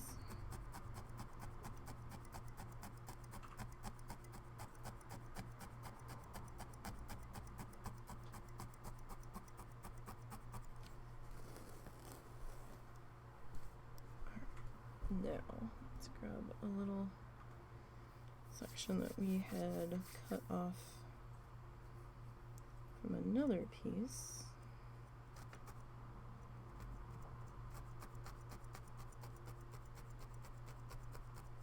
And we'll get that put in over that gap.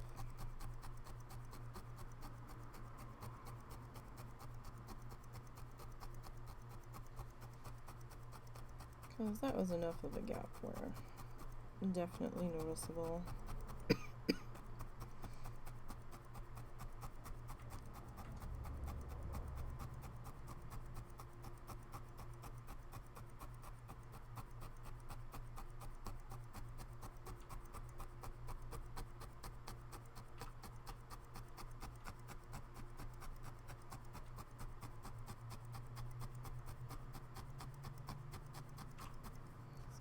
This little light blue section down there, we can trim that up and get him looking spiffy.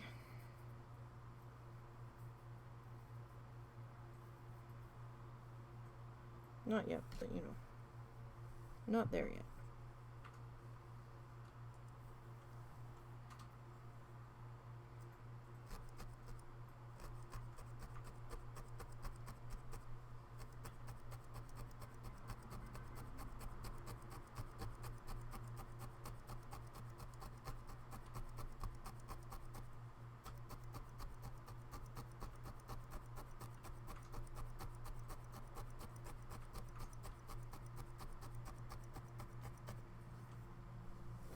Alright, moving on down the row here. Alright,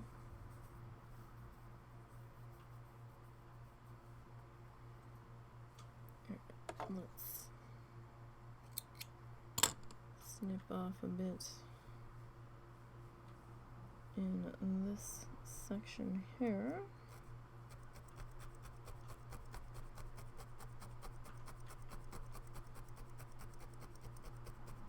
And I'll get that gap covered in,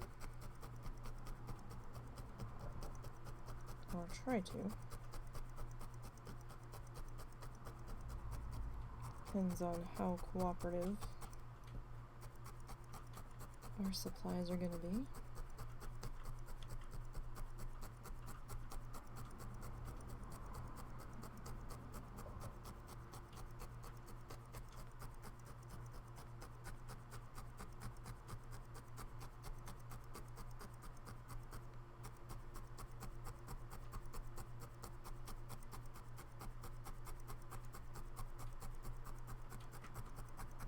Alright, so we've got another little gap in here.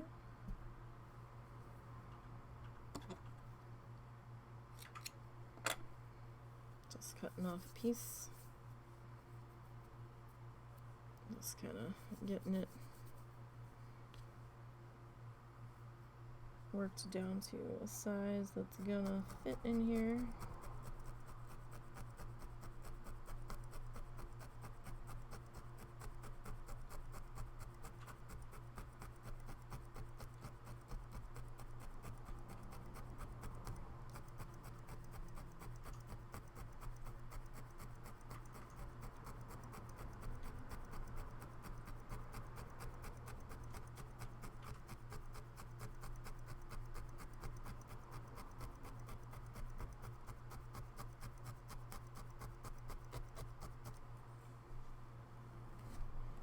Okay,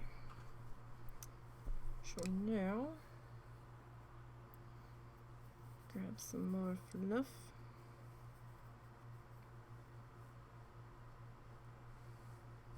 Let's start to, oh, there we go, getting caught on the desk again. Start to anchor that into there.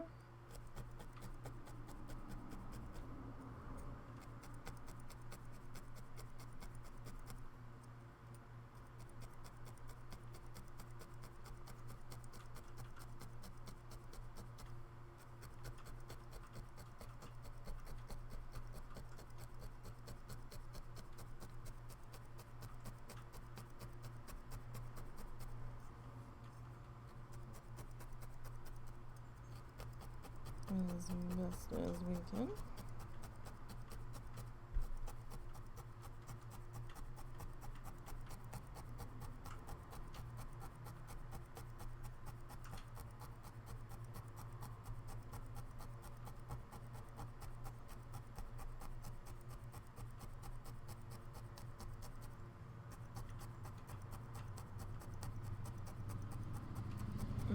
Alrighty.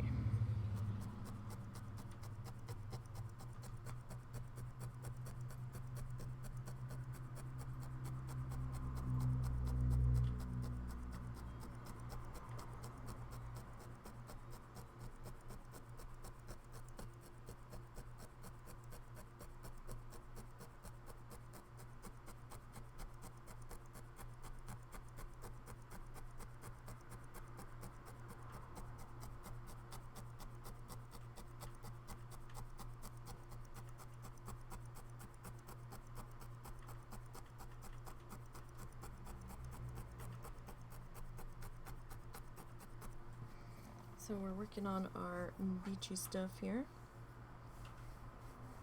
It's actually fairly warm out today. Kind of surprised. Did not think it was supposed to be quite this warm today. It's probably why we're gonna have thunderstorms tomorrow.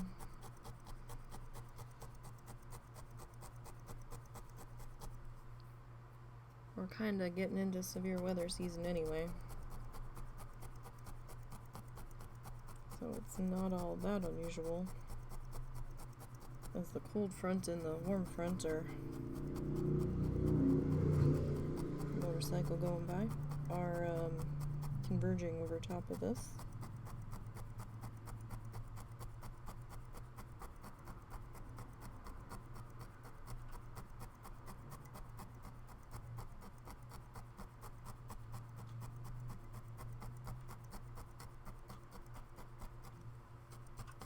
So we need to get a little bit more worked into here.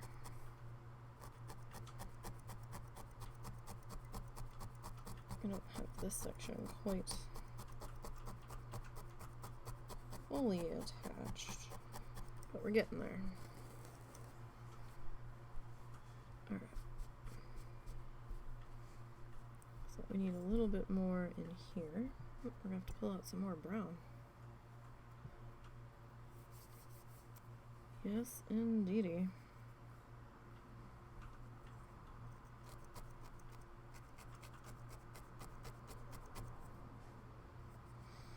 Okay. Just trying to make sure that we're still pretty much in frame.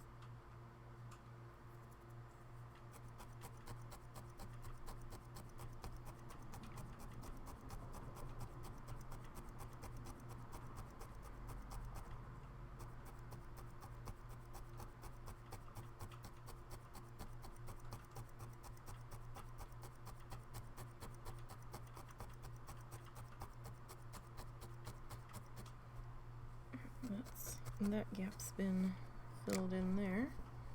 We're probably due for a smoothing run here. A soothing, smoothing run.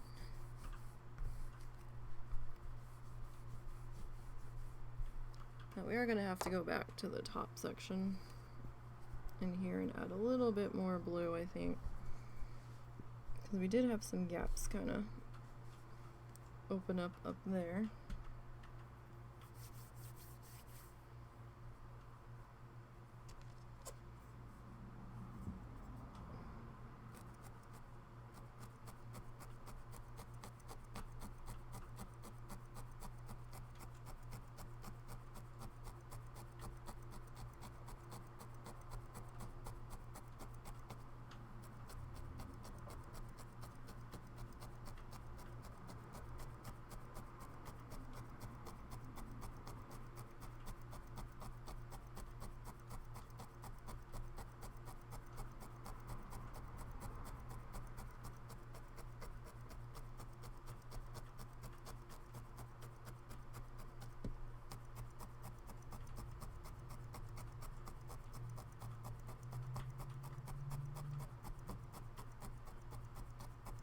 Oh,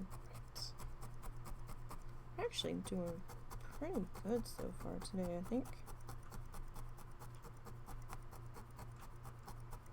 I mean, we kind of got a little bit of highlighting done in there. We added some grass over top of it, which kind of negated the highlighting, but that was just the way that we did it. So we need another chunk of brown here.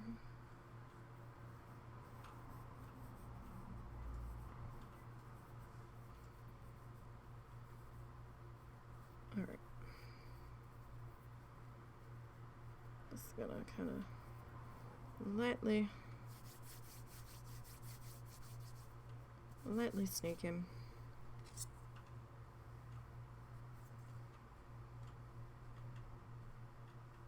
We actually need a little bit. Oh, hit the microphone. So as long as we don't pierce the microphone, we're good.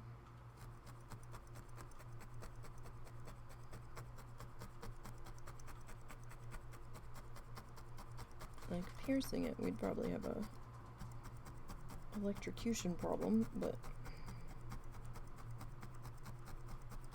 so don't do that.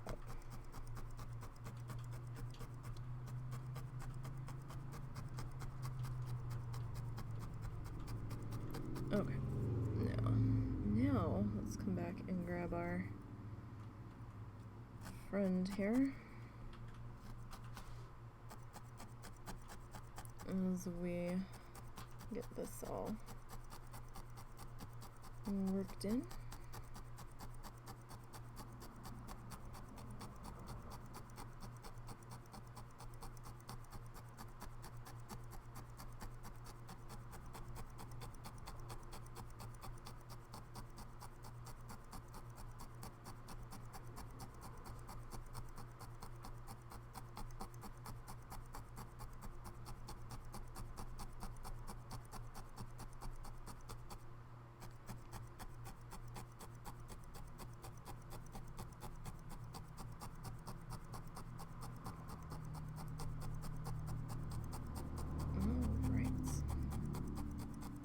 I'm actually going to be able to spend some time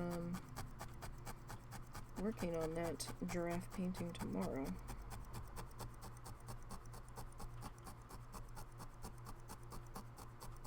Which is exciting.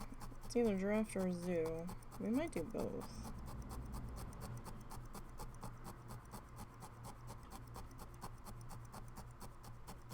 That'll be an off-stream thing though.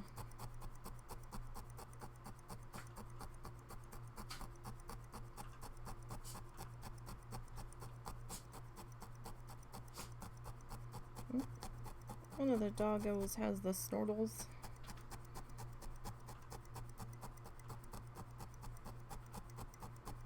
They've got the doggy sneezy snorts.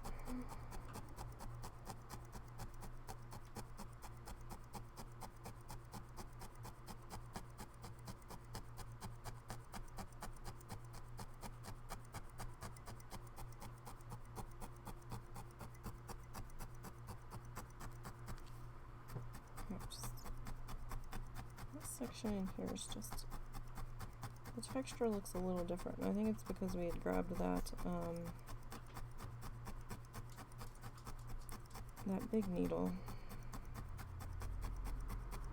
so I feel like it just looks a little different.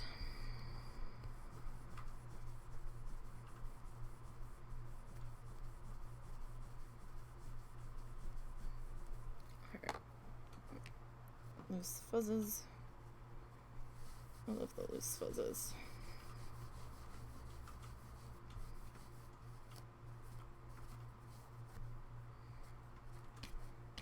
All kinds of loose fuzz stuck to our mat here.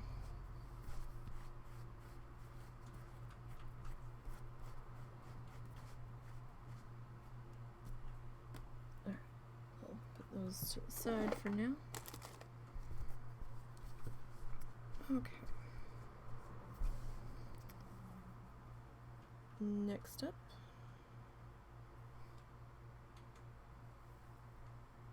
we've got some more brown to bring in here.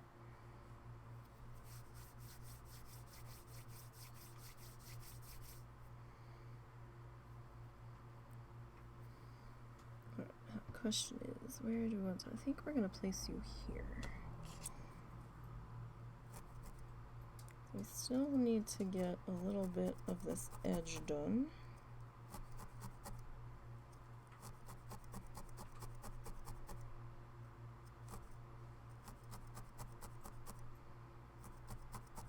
Or as close to the edge as we possibly can.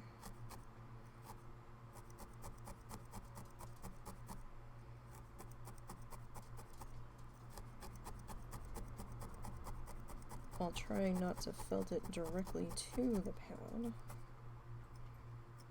Hi, Zuzu. I still don't have any food, buddy. You have all kinds of doggy food, though. think. Yeah, you've got doggy food and you've got doggy water. What's up? Hi, are you bored? You just looking for attention? Doggo says hi again.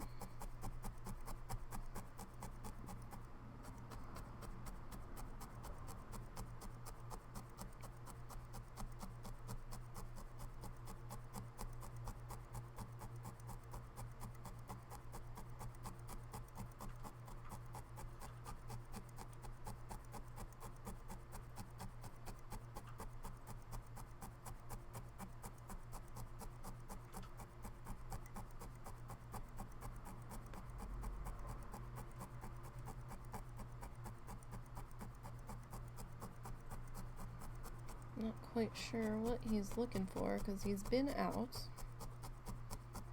He had a treat.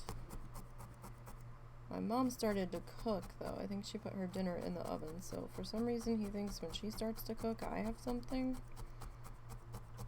Even though I really don't. I have a drink.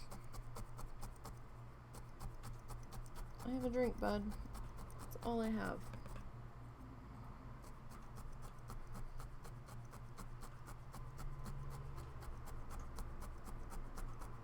Why don't you lay on the bed and look out the window? Huh? What? He's just sitting here pressing his head into my hand. He's like, "Pet me."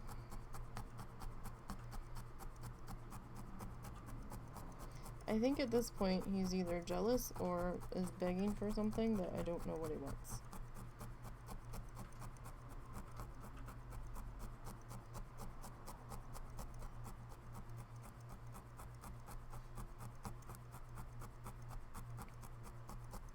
Alright, Zuzu, go visit Grammy.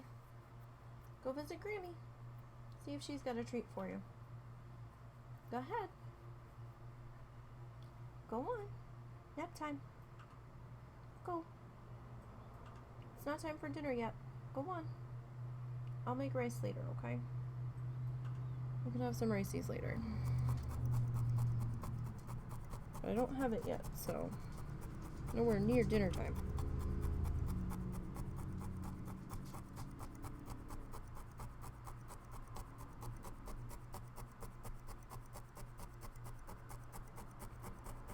I think he just wants someone to cuddle with.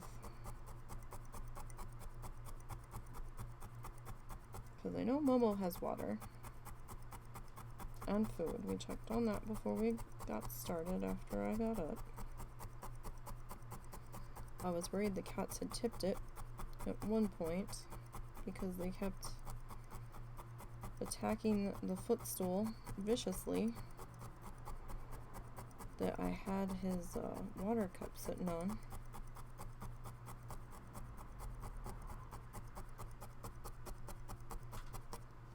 Because sometimes when they attack it that viciously, anything that's sitting on it goes flying.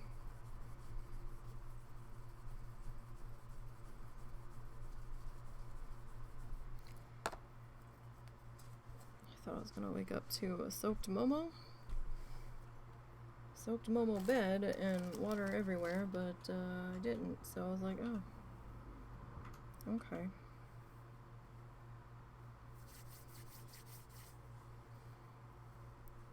Like, well, that was good at least, because I thought I was gonna have to get up and spray some cats that were being bad after I had finally gotten somewhat comfortable last night.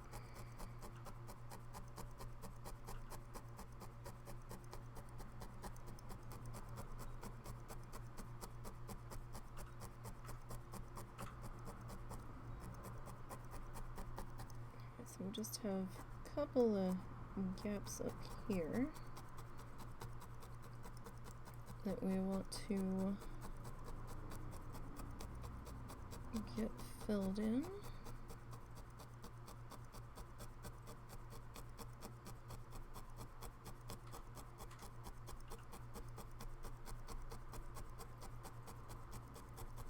Well, this whole section over here seems to be open, so I don't know. I'm debating coming back in with some of our light blue.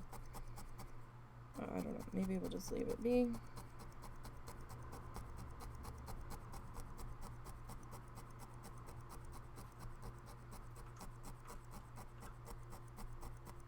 I'm not sure if he puts anything over there, like in here. He's running out of time to do something there though, so we'll see. I think it remains open to a degree.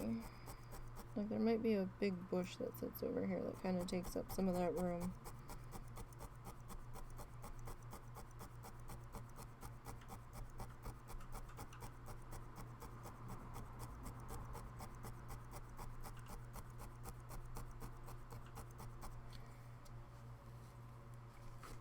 Okay.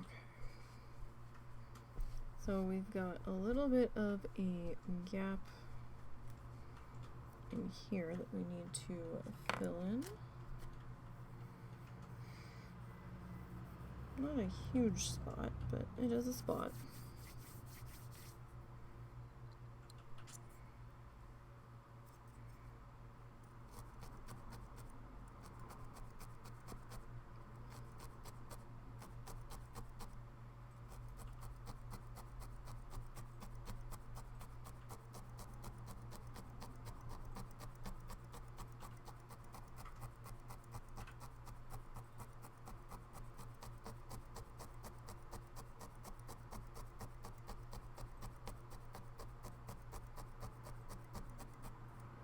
Who's being mean?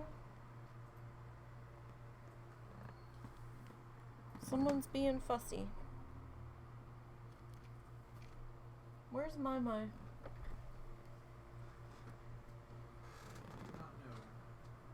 Let's see. I thought I heard an angry cat meow.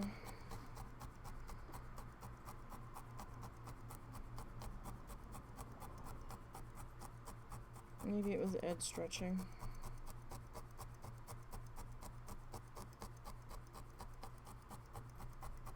Because it sounded nearby.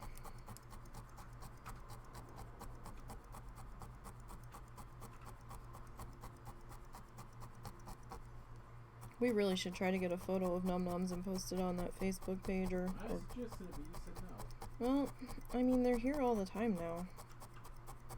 Or at least on Friends of the Prairie Grove Pound page, maybe.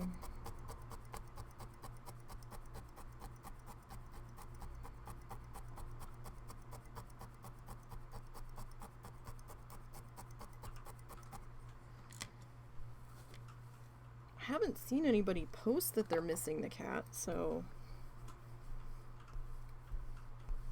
I would think by now somebody would have.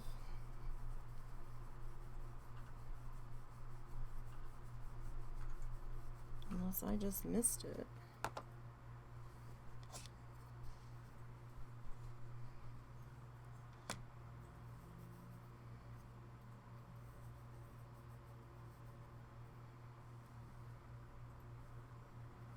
I guess it's possible.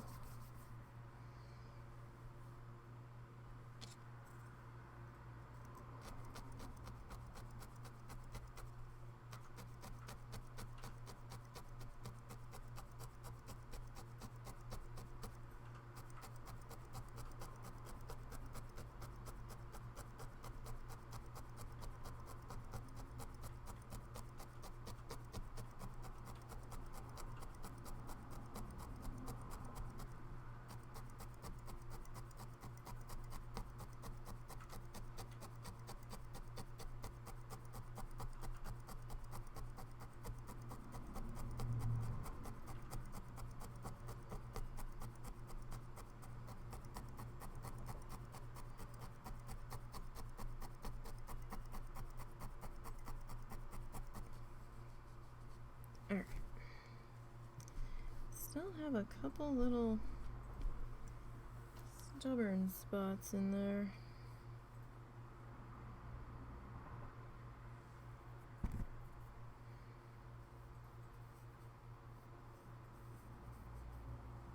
Just don't want to give it up.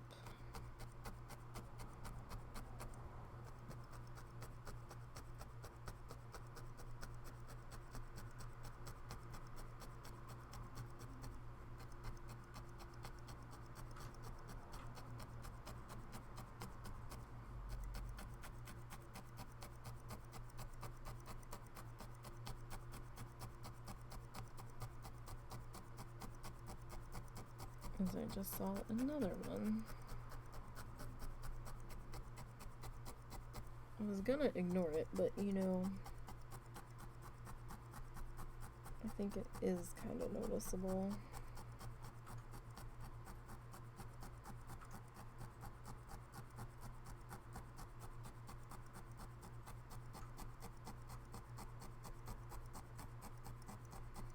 Or at least it kind of seems that way.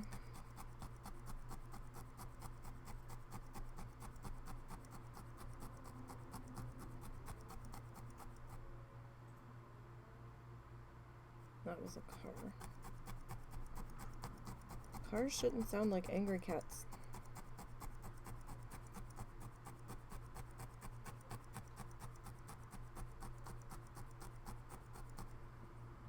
That should not be allowed.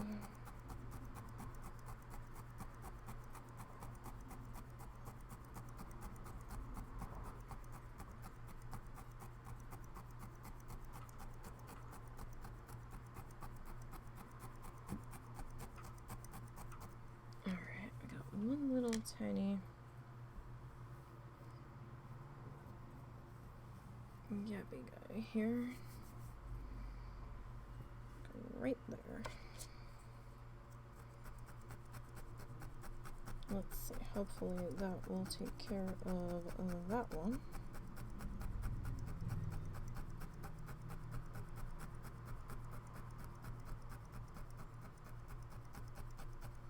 And that kind of seems to have.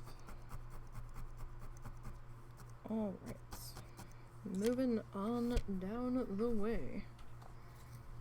It's ridiculous how stiff this thing is getting. Compared to what it was when we first started. Crazy. Alright.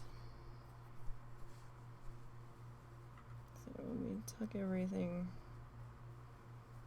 under here and clean up that edge. Actually, I don't know if that's quite a clean upable edge. We might just not be quite on it enough. Could be what the problem is.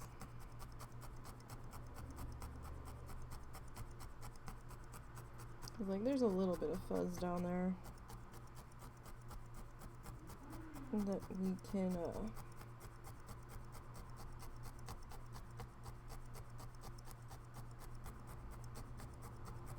trim up.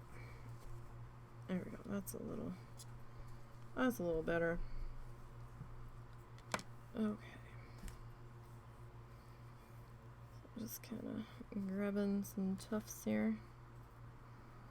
Some tufts.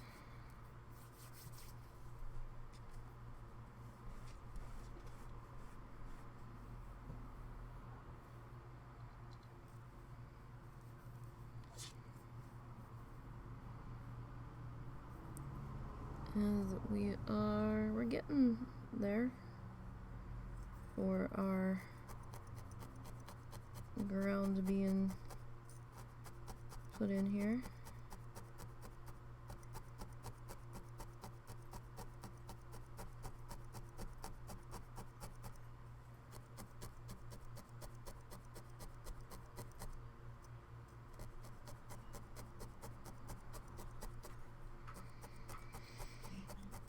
Alrighty.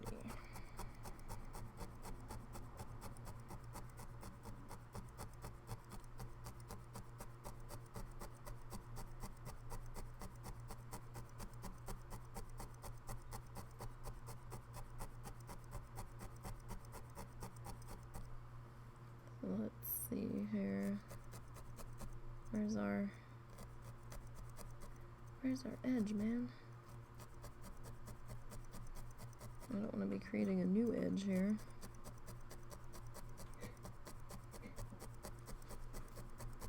What's that noise? It's coming from outside.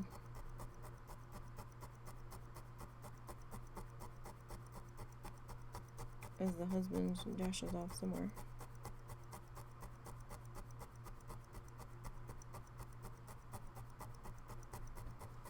It was coming from outside. Oh. I had no idea. I thought it was coming from inside. No.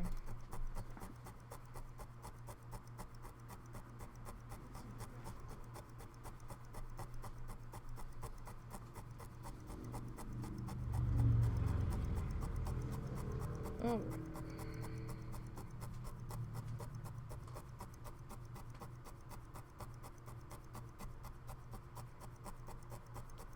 We don't have too much further on our ground here. So I'm kind of thinking we may only have maybe one more session after this. Maybe. It depends on how involved the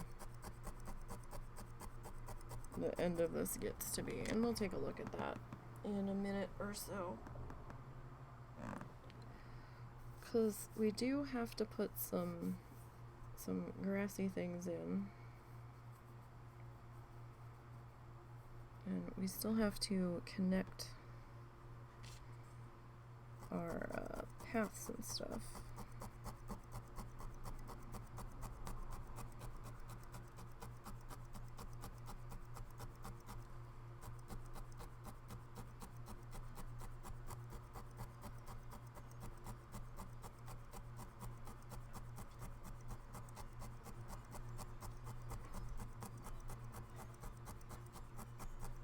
Alrighty.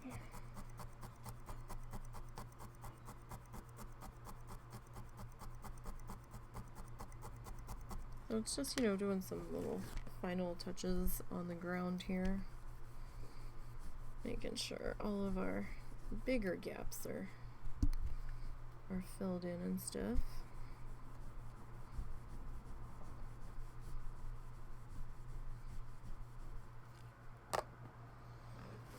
Alright, so give me 1 second and we will continue.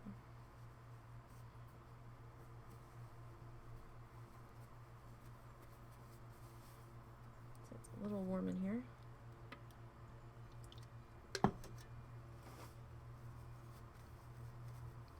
So I might need to turn the fan up, but then the fan is going to get loud. And I'm not sure how much of that is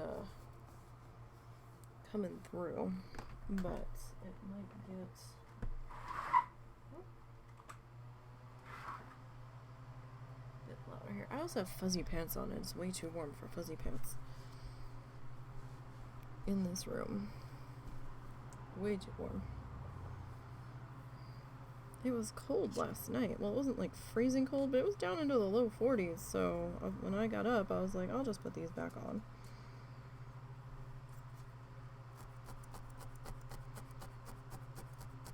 And it wasn't too bad sitting outside with them on in the shade, but there's a little bit more airflow outside, I think, today.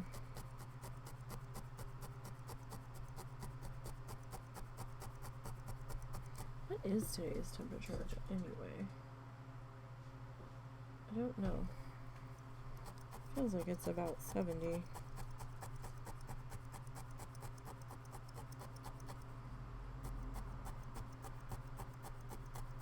Probably isn't, but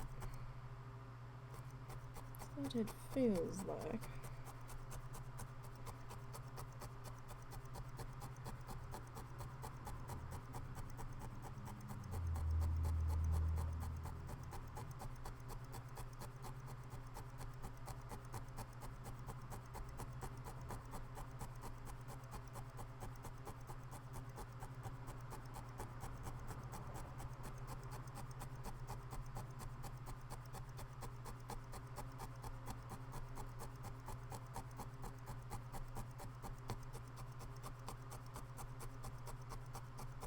Okay. Let's try to make sure. We've got a couple of gaps in here. We'll have to get those filled in next.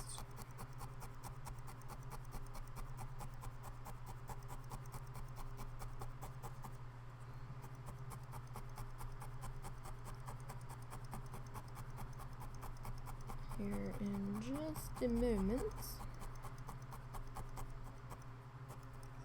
Make sure this section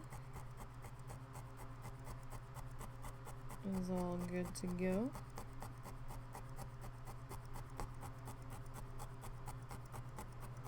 Yeah, so we're gonna need to add a little bit more across this bottom edge here.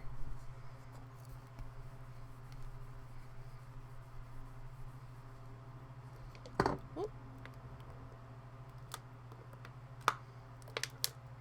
I'm just not gonna be happy unless I spill something today.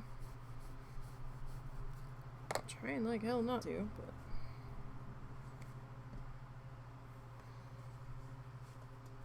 another part of me seems bound and determined to make that happen.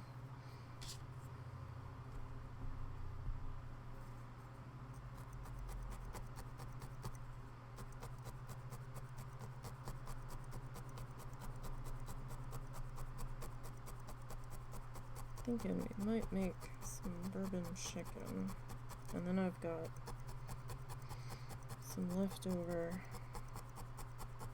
pizza, although I could have that for lunch tomorrow.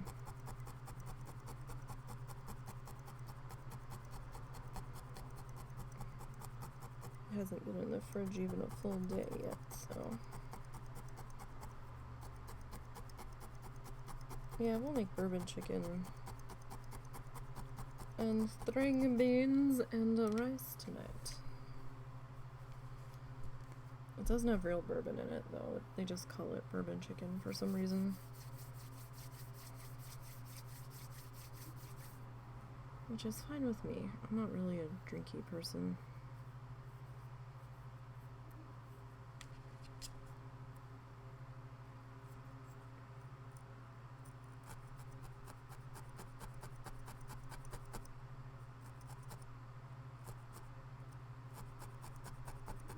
The trick of finding where we're supposed to be compared to where we are.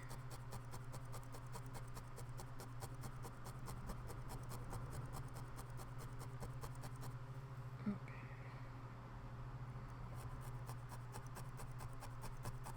I'm not quite sure we're on the edge enough here. I might have to come back in with one more pass in that spot.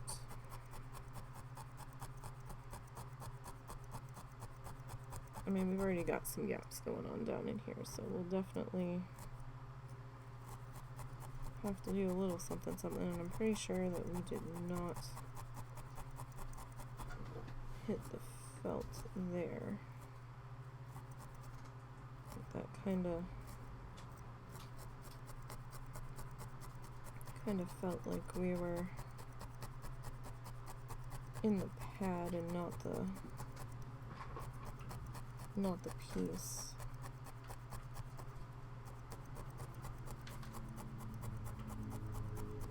We'll see. I might have been where I needed to be. And I'm not 100% sure.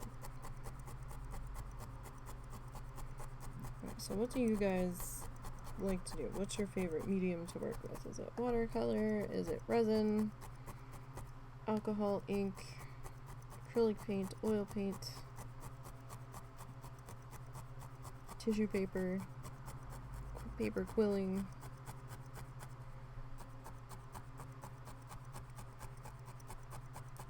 What's your thing? I might have to actually come back in with a little bit more blue because I can see our felt base poking through there.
No, we were in the pad. Okay. Or we were in the felt. We weren't in the pad itself. Or at least if we were, it wasn't significantly so. Alright, so we just have a few more gappy doos to fill in here. And I want to fill in some of those gaps in the water before we get too far. I think.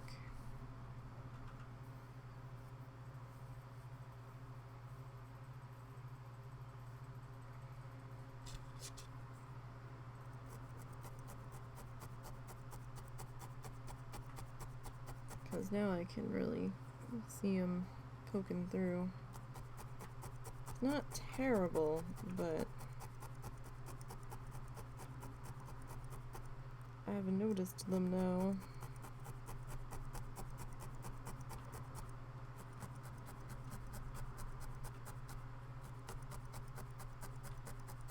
So now that I've noticed them, it's gonna be a thing.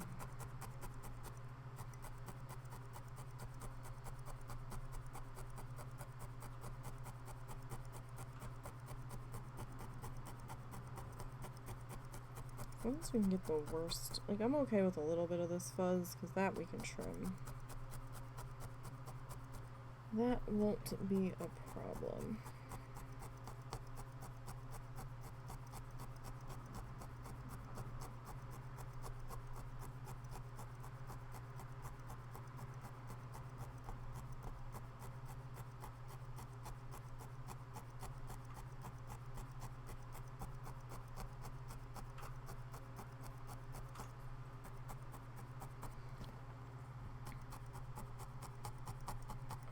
So that kind of took care of that one gap that we had going on down there.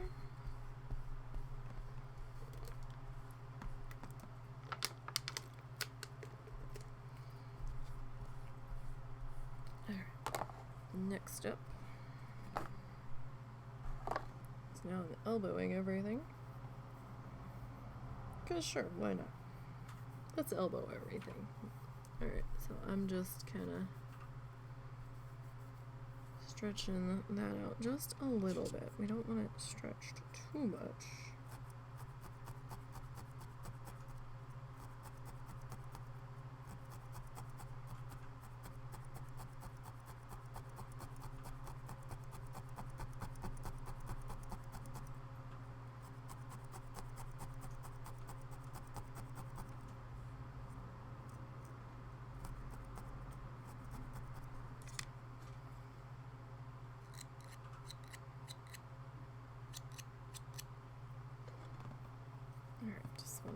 Trim that a little bit, so that was getting a little fussy in there.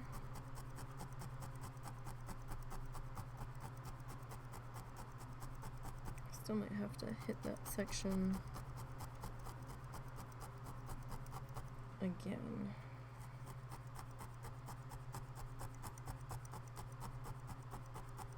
With a little bit more of our brown.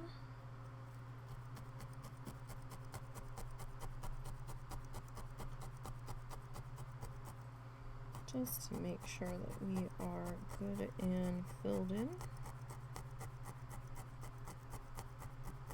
And that bottom corner won't be a problem. We will see though.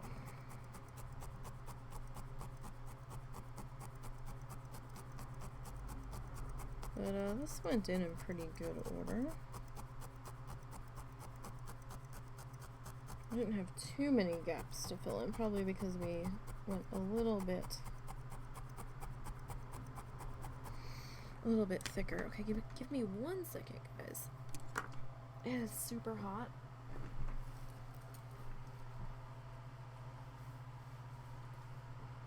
And I'm melting in these fuzzy pants, so fuzzy pants have to go.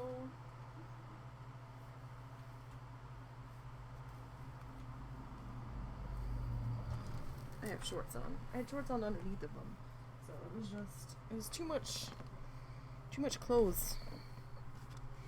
I was bundled up like it was gonna be cold today. Surprise, it's not cold. Alright.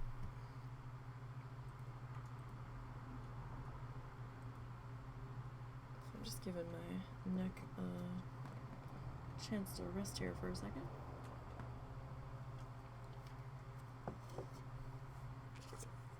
Okay.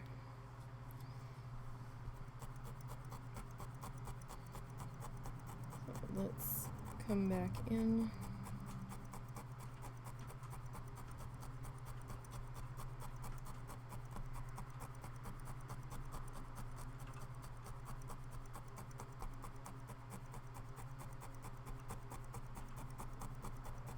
And finish securing this spot.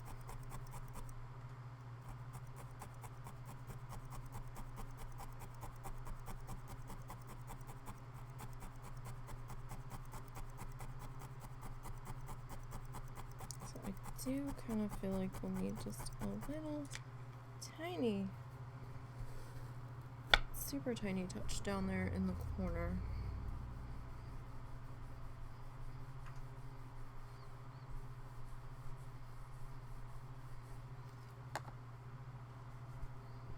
So the dimensions on this one are going to be hard to give. We'll have to, I know what the base piece of felt was supposed to be.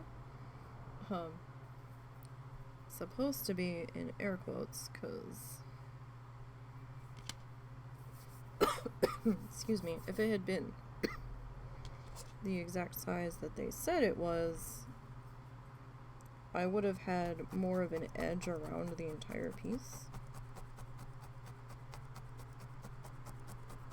because I think it was supposed to be like 9 by 12, 9 by 11, something like that, and I was like, oh well, 8 by 10 should fit inside that. And it kind of didn't, so I mean, felt squares are always a little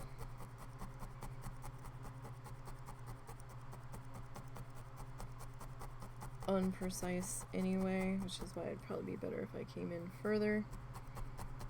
But I was trying to do it in a picture frame size that was easy to get your hands on. But I think with these they might need mats on them just because of the unevenness on the edges, maybe.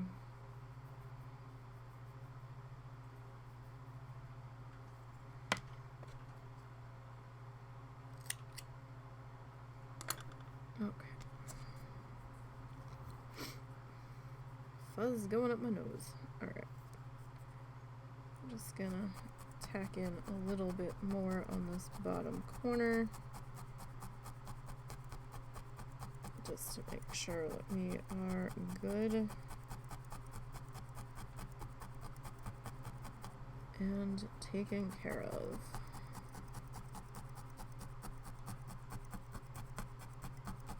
Alright, so we got that in. Okay. Put the brown away so I don't get any of the wrong colors in the wrong bags, because it's a pain to disentangle them all. And I said I did want to come back in with a little bit more of our blue.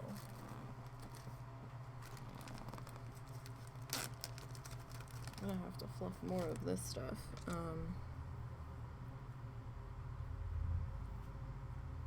Before we move on to episode 2 in this tutorial of season of his, because this color will be showing up in that.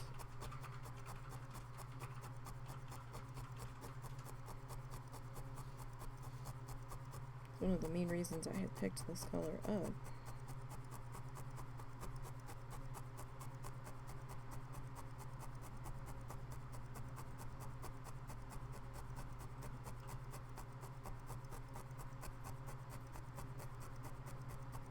So we don't need to put too much of this in, but there are a couple spots where it's just a little thin-ish.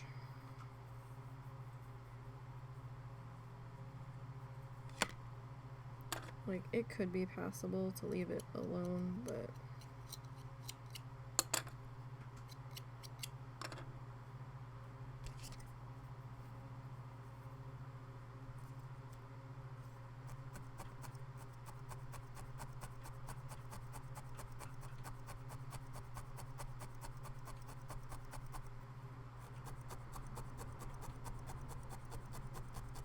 and it doesn't, the thinness doesn't come over too far into the piece. It's just kind of mostly in this one spot on the edge here. And I want to take care of it now because I'm not sure what's coming in on top of it, so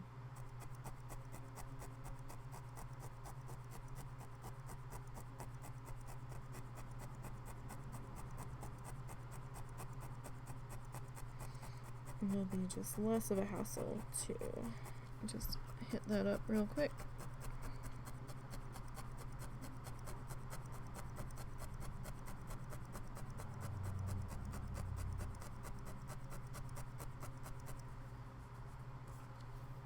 Alright, one last little fluffy spot in here.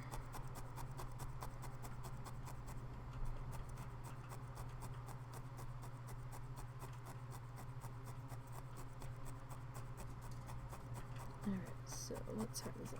It's been about 2.5 hours.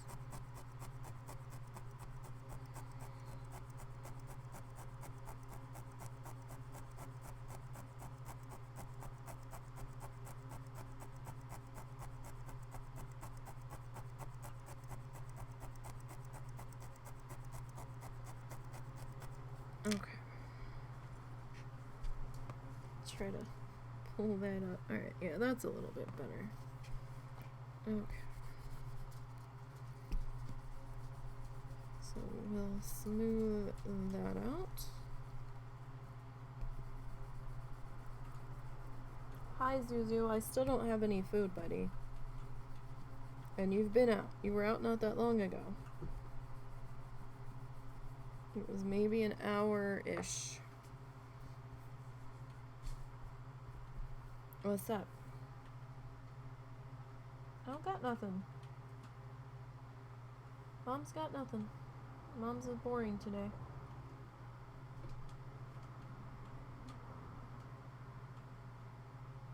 You had so much cuddle time earlier. Alright. So let's close up this bag. It's very difficult to close a Ziploc bag with one hand, I will say. Alright. Okay. So this is where we stand right now. We got our dark section put in. So there is a little bit of light green action happening around in some of this area, so back to our light green stuff. I'm not sure how we want to do this because it's kind of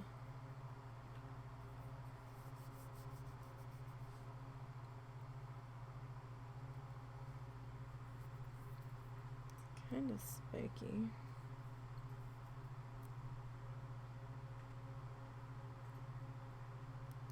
So we might just kind of have to double this up a little bit.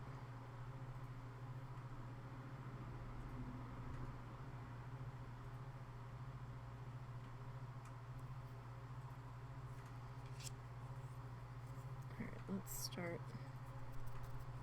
over here.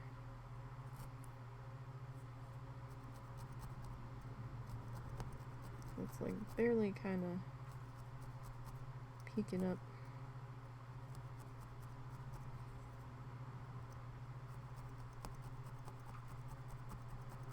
off the edge here.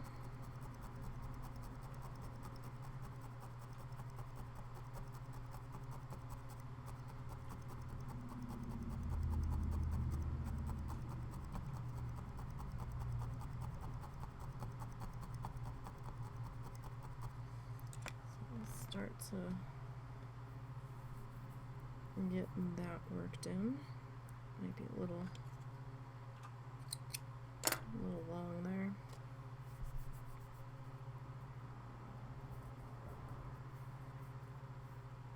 Alright, so I'm just doing the snake.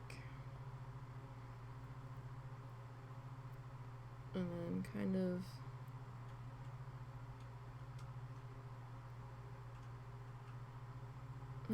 how did I do that one? Did we... I think I kind of S-curved it as best as I could.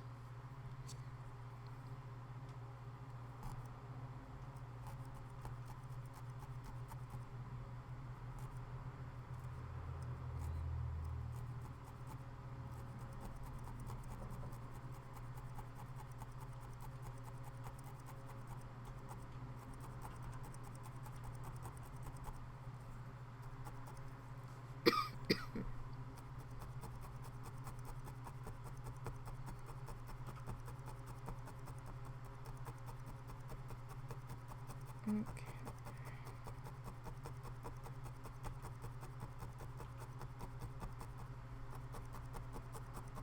Maybe I was just trying to like make some V shapes in there.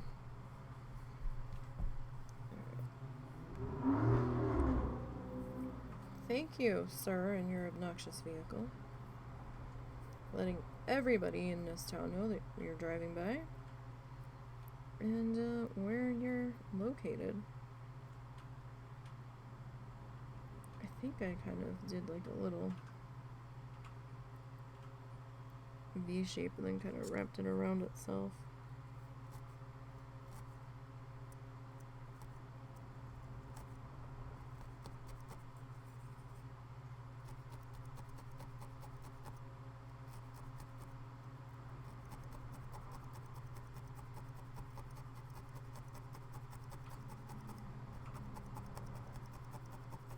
And I'm just kind of tapping it in there as best as we sort of can.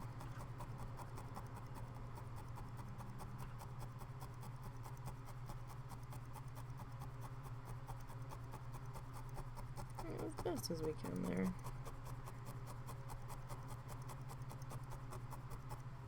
Alright.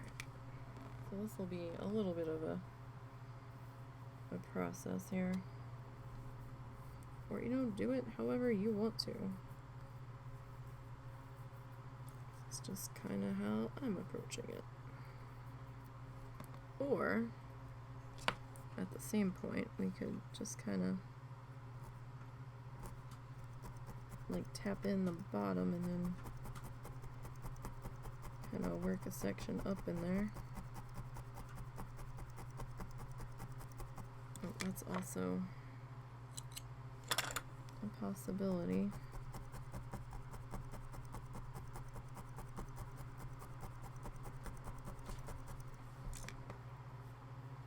If you don't want to fuss with all the... Hello. How are you, Alex? Welcome. Never saw this type of craft until now. Yeah, I've seen people like do like little 3D felted figurines and stuff. But I started seeing some videos on YouTube with people doing like paintings with the needle felting, and I was like, ooh, let's do that. That sounds like fun, actually. So here we are. I think this is the third or fourth piece I've done this way.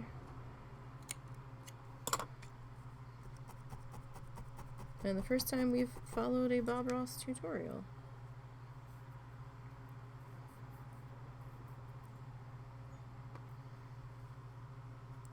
So you can, traditionally, people use roving, bull roving. So I guess like pre-yarn wool. You can use that, and that kind of behaves a little bit better, more predictable. Sticks to itself a lot better. For this, I'm actually using a combination of wool roving and acrylic yarn that we fluffed out of its yarn state. There's a way to do it with a pet grooming brush, where you can buy the yarn. Again, I'm using acrylic yarn. Like, this specific color is definitely acrylic yarn. There's, like, the roof color on the cabin was wool, because I had a little bit of that. I just didn't have enough wool roving colors to attempt this. So I bought a whole bunch of yarn on sale, and here we are. I will say this grass is easier to put in doing it this way.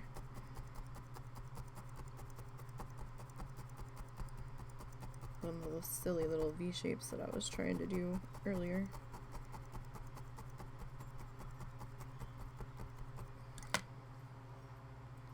I'm just kind of thinning out a section, rolling it to sort of a point, but not exactly. And just kind of tapping it in there and then snipping it when we're to the right length. I am going to V this one though. Well, not really V it, I'm going to double it up. So it's getting a little thin there. Alright. Make sure you use your finger protectors. So these are needle felting needles that I just picked up in a toolkit off Amazon. The pad I picked up, you're going to need some kind of base under your piece of felt that you are working through. This is just a felt needle felting pad that I picked up from Amazon as well. I'm just flattening the back. This is a pencil eraser. This is just something I'm doing. You don't have to do that. That's just a me thing. And yeah, so I got a whole toolkit. There's different gauge needles in there, and it came with a foam pad. I don't like the foam pads. They're too scritchy. If you've ever been in a craft store and touched styrofoam, imagine that, but like a needle piercing it repeatedly for hours on end. It's my ears would not have been too pleased, so I went with the quieter felt pad, and it doesn't seem to break down as fast as the foam pads would.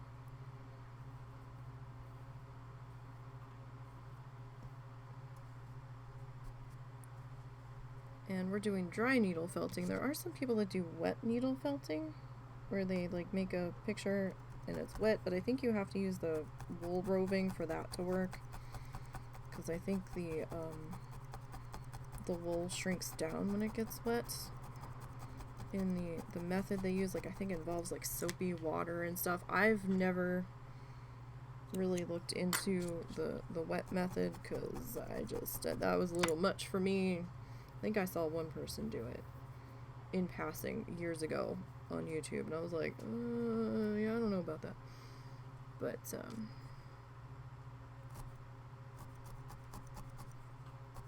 yeah, I saw someone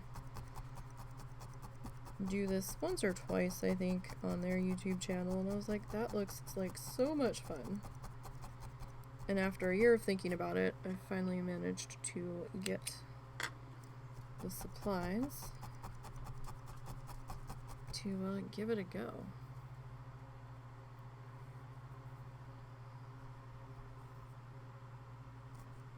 I streamed one project where we did a sunset. That archive of that should be on my YouTube channel under the Nisey Paints playlist somewhere.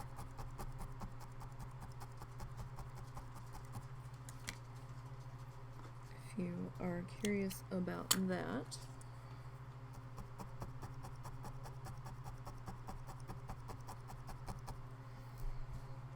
And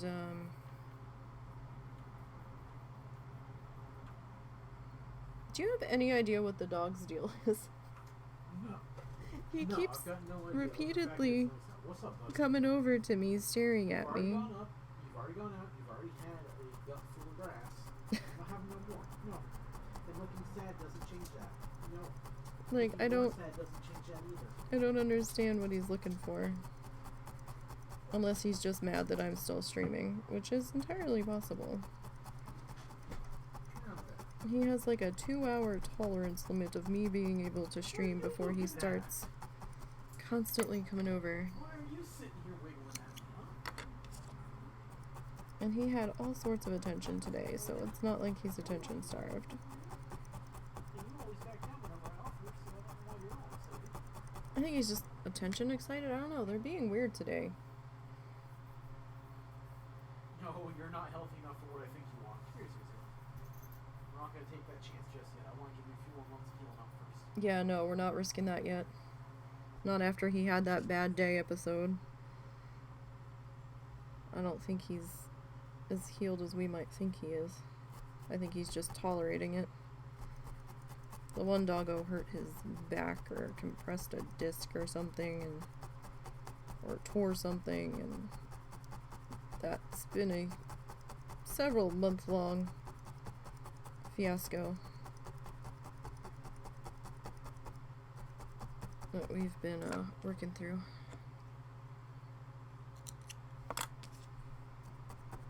It's his brother that keeps coming over and looking at me like, hey lady. I think the problem really is that my mom's cooking and it's not done yet. So, since she doesn't have anything to give him, he keeps coming to me, and I'm like, dude, I got nothing. There's no food here. It's fiber, it's not food.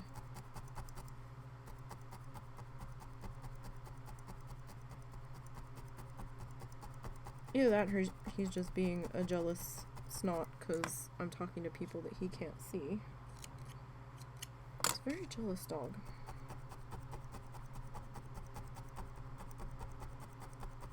Like, husband and I can't, like, even stand next to each other, and he starts getting a little uppity. Where he's like, no, you must pay attention to me.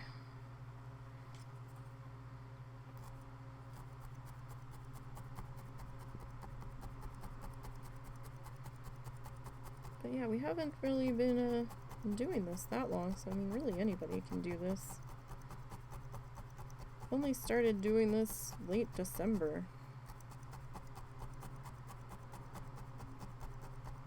Not this project, but this medium, shall we say.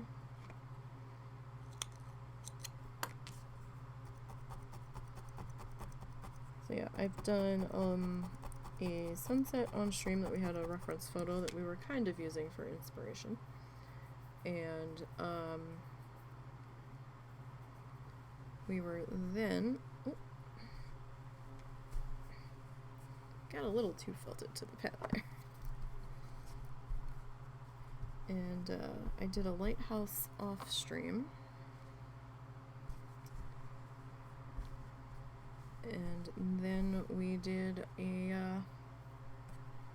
I also did like a mermaid with stencils. This whole edge here is gonna get cut off and cleaned up when we're all said and done, but we're not there just yet.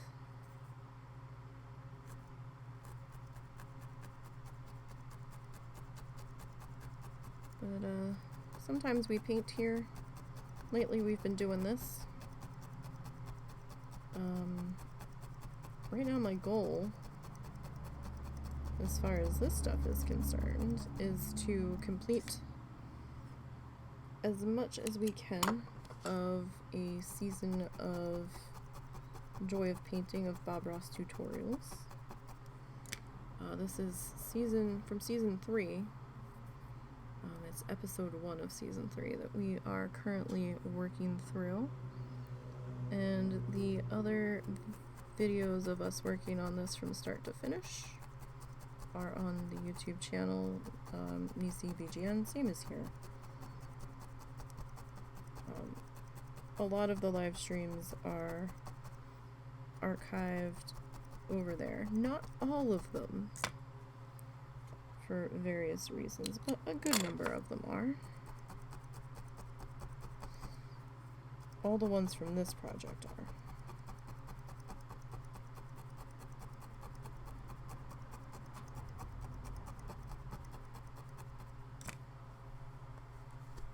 So yeah, this is kind of relaxing, kind of fun.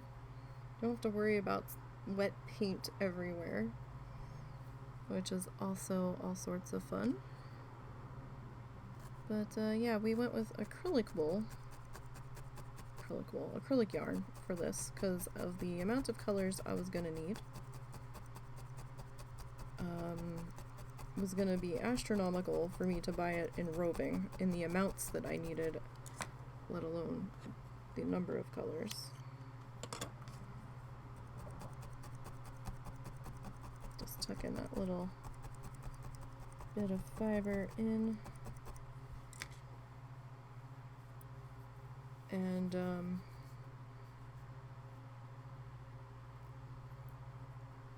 cut several strands off at a time. Tried to get them to be close to the same length. And bought a sticker brush.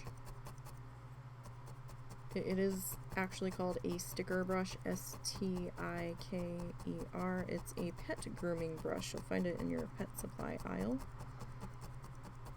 Usually you can find them in your grocery store or your pet supply store. I think they even sell them at the dollar store or Dollar Tree. They're not $1 any longer, $1.25, but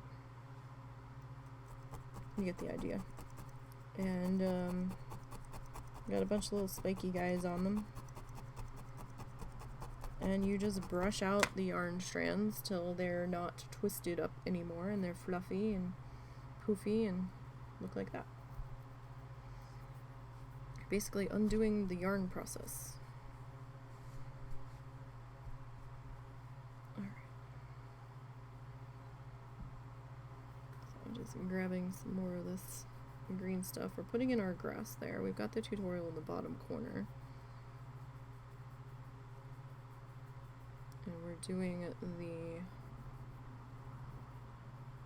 grass there along the edge of the bottom bank at the moment.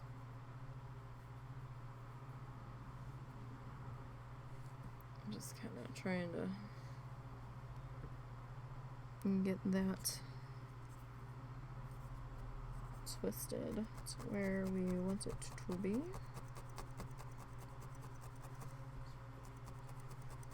Trying to vary the height of our grass here where we can.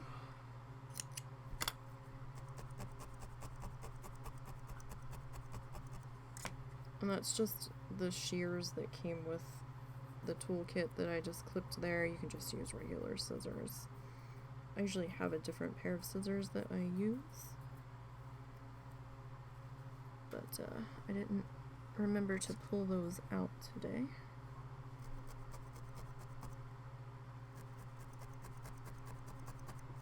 My brain forgot to grab them out of the drawer, and then I just didn't feel like getting up to go grab them, so.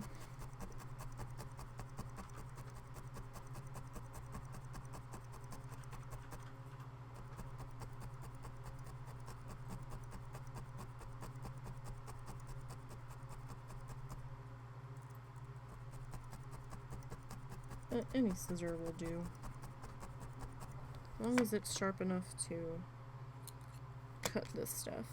Like safety scissors probably wouldn't cut it, although I don't know, I've not tried. You guys might hear some sirens in a minute. I can kind of hear them coming this way. We live on a busy road, so like the main road through our town. So we tend to get like all of the loud traffic.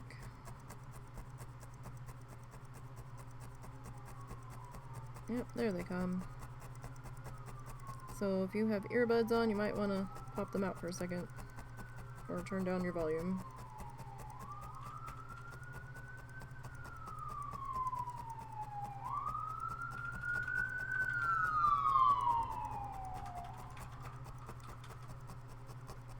Okay, I think you're good now. At least for the moment. Doesn't sound like there's any other emergency vehicles traveling with it, unless they're lagging behind. Possible. Definitely possible, but... Alright, so just re-snaking this, you know, like the clay snakes that you would make in school and stuff.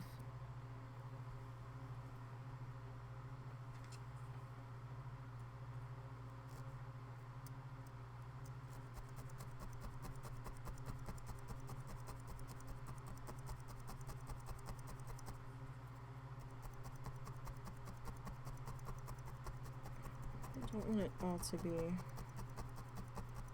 the same height in there. Get some different varying heights. But yeah, sometimes we paint, sometimes we play with clay. Very rarely do we play with clay, but we have played with clay in the past. And we've done some mixed media projects. We've done tissue paper art. That was fun. I still have a bunch of tissue paper for that. So we can go back to that at some point. We did do a... Was it one or two? We did at least one Bob Ross... We did one Bob Ross tutorial from his Joy of Painting series. One that we did an oil painting of. We followed it properly with the oil paints, and then a while later we revisited the same tutorial and we did it with tissue paper. That was fun. Took a while, but that was fun.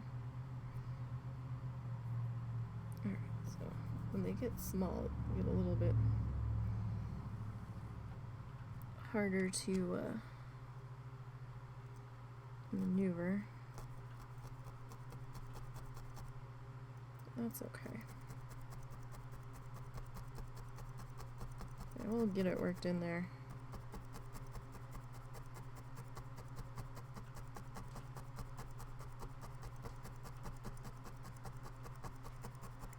Let's see, I don't have a proper zoom function on this camera, but we might be able to zoom that in a little bit further so you guys can see a little bit better.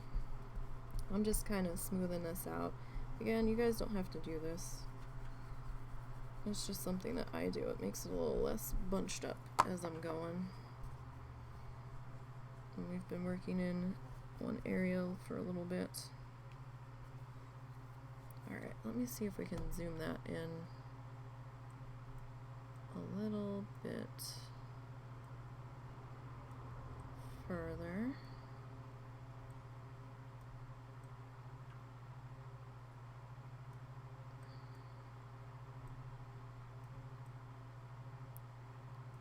That's a little bit closer.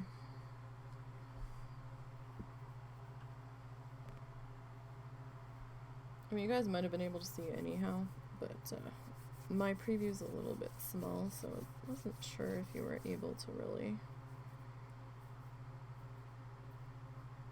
get a good idea of what we were doing there.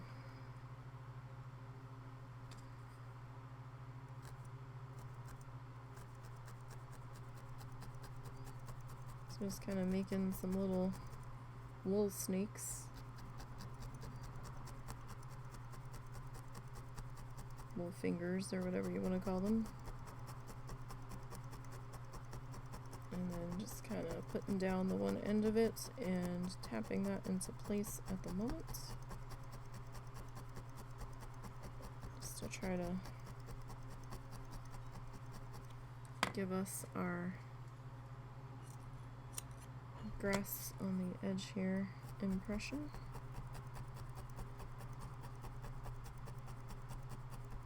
Hard to do Bob's reflections in this without it just looking like a complete hot mess, so we did omit the reflections.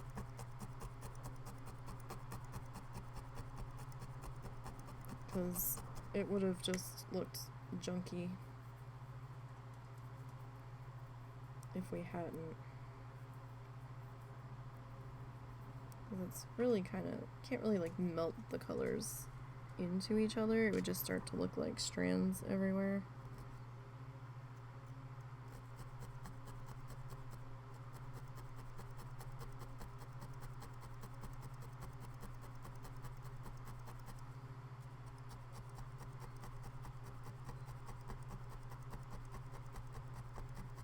But yeah, this method for putting our grass in seems to be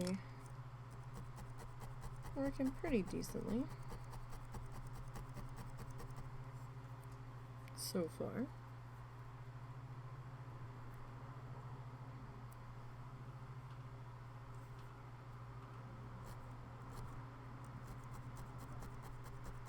Feels like we can get a little more control with it than what we were originally doing there.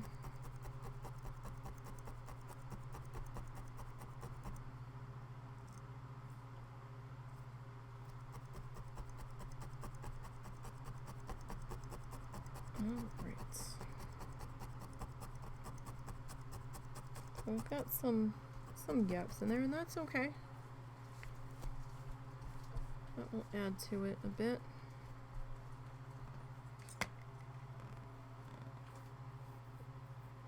Probably need those gaps in there.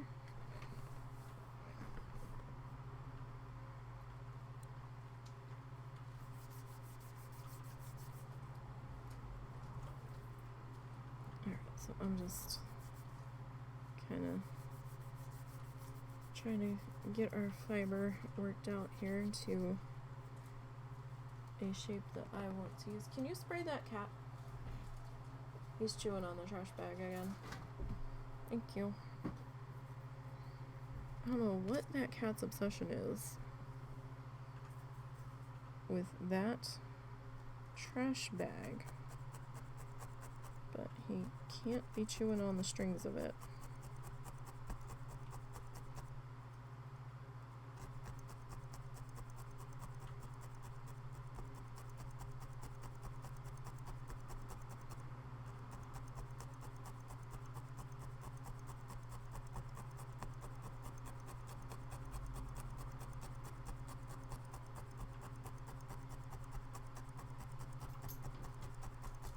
Okay. Watch your fingers. We do have finger protectors on. It is still possible to stab yourself through the finger protector. I've done it. But it shouldn't. It should keep you from the worst of the damage if you hadn't had it on. So that's what these are. I do suggest if you try doing this that you get some. Mine came with my kit that we ended up grabbing. Because these needles have little tiny notches cut into them to help grab the fiber.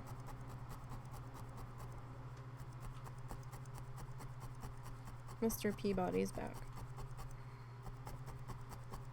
And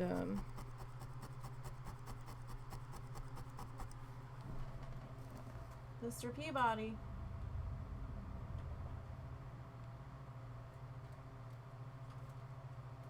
You doing it again? Yeah. One, I can't see him, but I can hear him.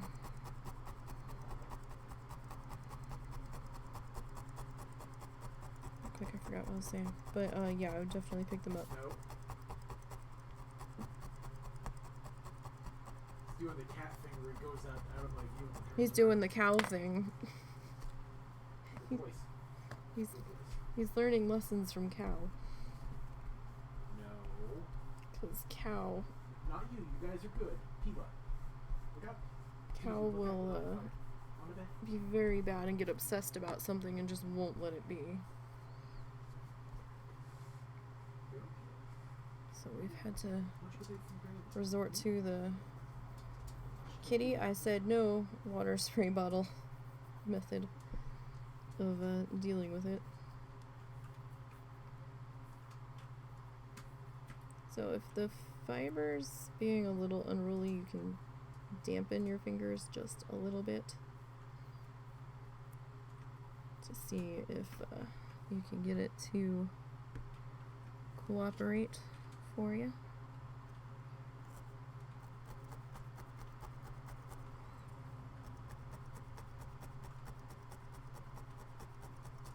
If you need to.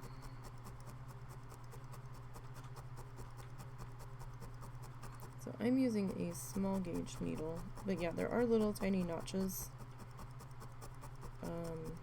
cut into these needles to grab the fiber to shove it down through all the other layers of fiber and felt and everything. They're kind of hard to see. Oh, that's a little blurry. There, you can, oh, nope, come back. There we go. So you can kind of see, there's like 3 bright spots or 2 bright spots on there. Those bright spots, those are the notches. Which is why you definitely want to have the finger protectors on. Because that's going to go in one way and then you're going to have to rip it out the other. Right back out, and it's gonna hurt, so.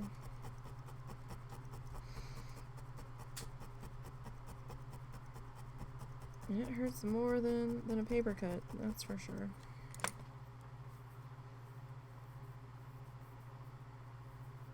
Alright, so just kind of pulling gently as I'm twisting this out. Just to try to get more of a snaky shape going.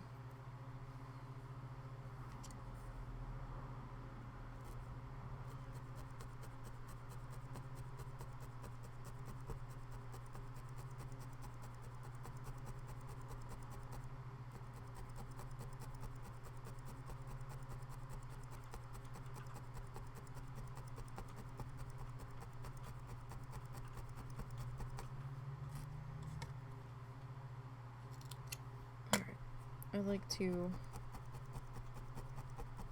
stab this thing as a needle through the into the felt pad when I have to put it down for a second, just so I know where it is,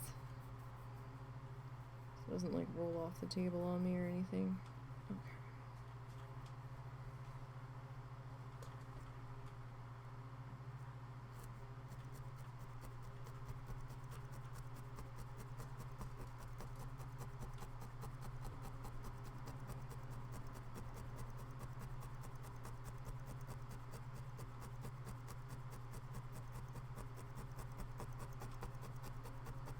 Should probably pull this up just so we don't get too attached to the felt pad.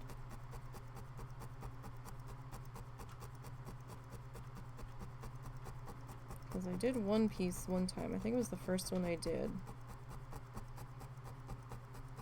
I didn't pull it up at all the entire time I was working on it. And then at the very end I went to pull it up and it almost didn't come off, and I was like, oh no. What did we do?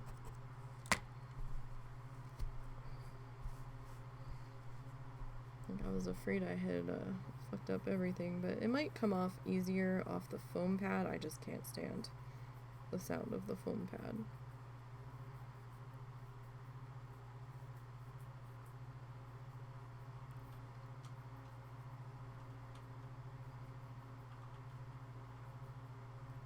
Now, the wool roving would probably respond a bit better to slightly damp fingers than this stuff.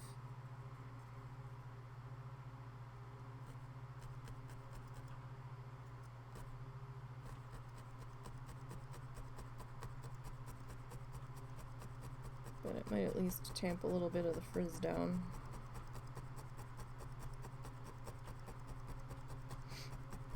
Oh, I feel like I have to sneeze, excuse me.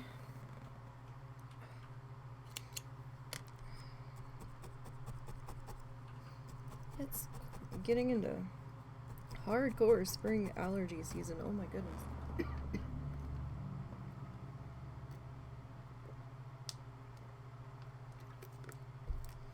And it is windy. If it wasn't so warm in here, I would shut the window, but since it's toasty, I do have a fan running. I'm not sure if the hum is coming through in the background, but that's what that is. So we're just gonna have to cope with that because I'm hot. Plus this light's a little warm as well. It's almost on top of my head, so.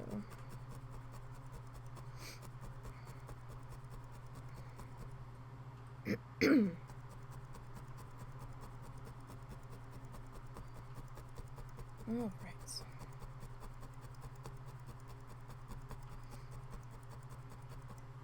So, I mean, it is a little bit of a slower medium to work with.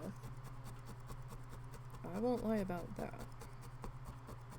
Or at least, it's a slower medium for me to work with. Some people might just be able to go do-do-do-do-do and be done. I'm a little bit fussier. So I go a little bit slower.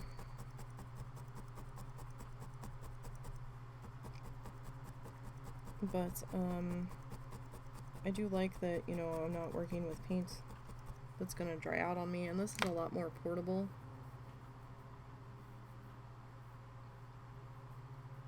I mean, I wouldn't use this outside on a windy day, or even a breezy day, because your fluff might try to take off on you. But,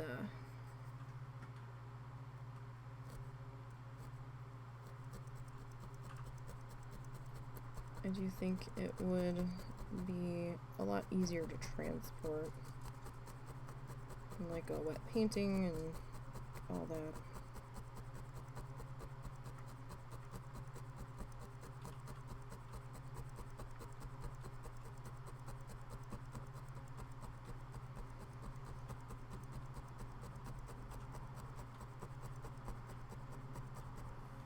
Now I do have copious bags of fluff hanging around me, so I mean, depending on how many colors your project is, it could take a little bit of space. Although if you have like one of those Ziploc bags that you can just, or space bags that you can just like roll the air out of, then it probably wouldn't be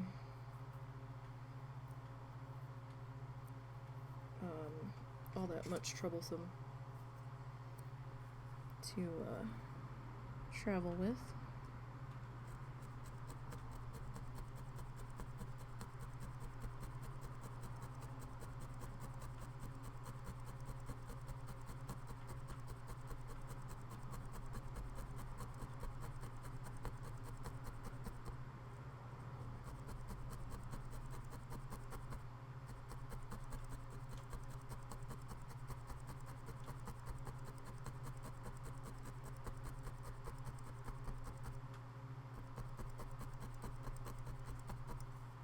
So I've got just a little bit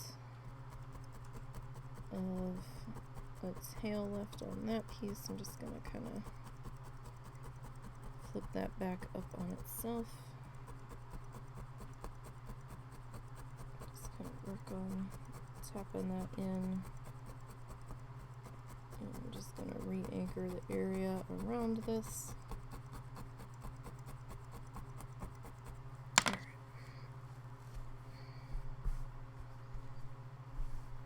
So it's not too bad. I mean, we definitely have some nice... Oh, there's a loose end.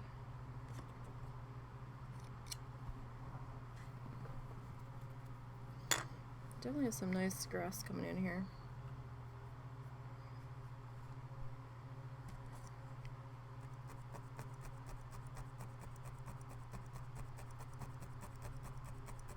That section looked like it was a little raised up, so... Alright, so we're gonna keep bringing this grass around to, where are we? to about here-ish. So we still have a little ways to go.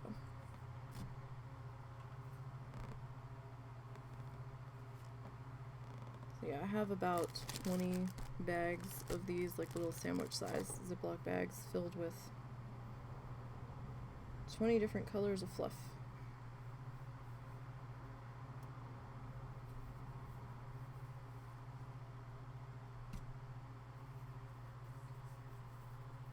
Alright, so just gonna sneak this together.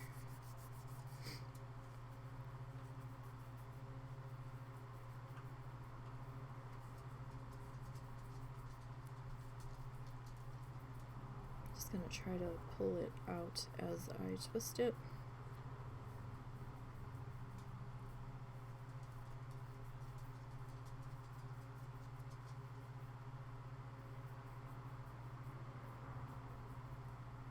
Alright.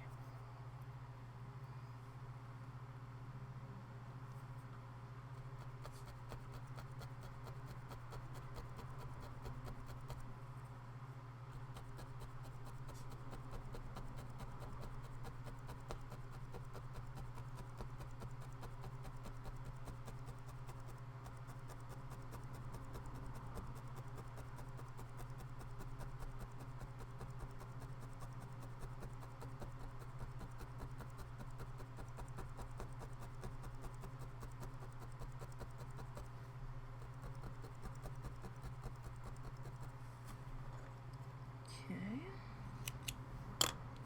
And then just gonna tap in the little pieces of fiber that are sticking up after we snipped. Just kind of keep everybody in check there.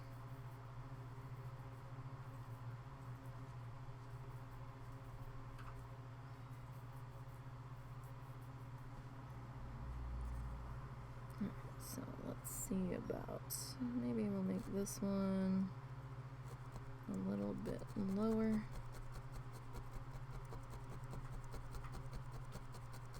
Let's try to keep our height variated a little bit.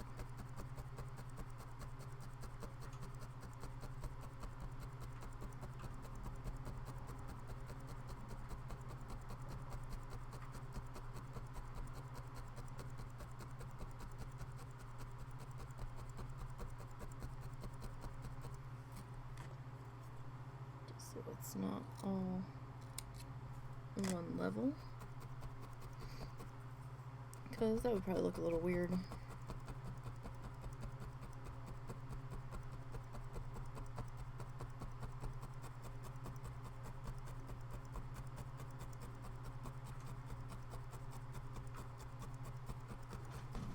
Okay.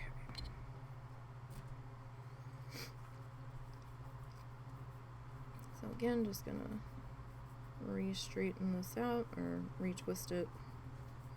So we didn't twist all of it, we were just twisting a portion. Twist and gently pull. And if that's too thick for you, you can always pull some strands out of that chunk, if you so choose.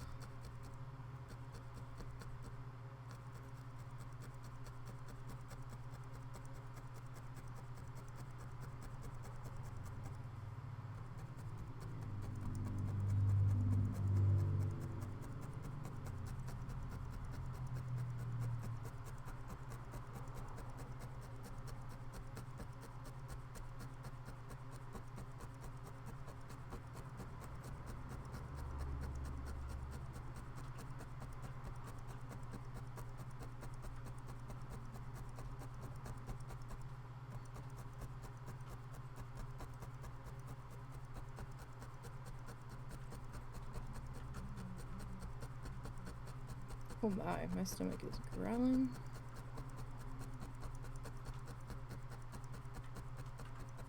Saying, feed me, damn it.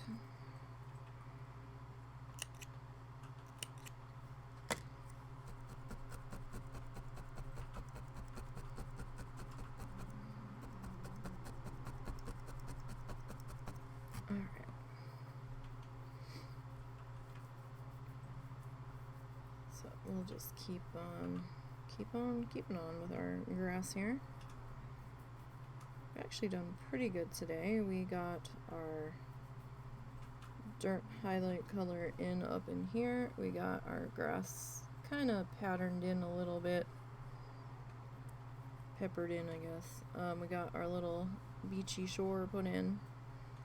This is going to end up connecting down into here, so that's why that's a little bit of a mess over there. And that's why our grass is going to stop around in here.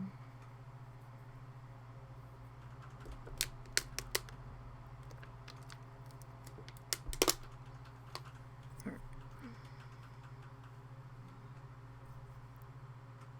Let's see about getting in our next section of grass here.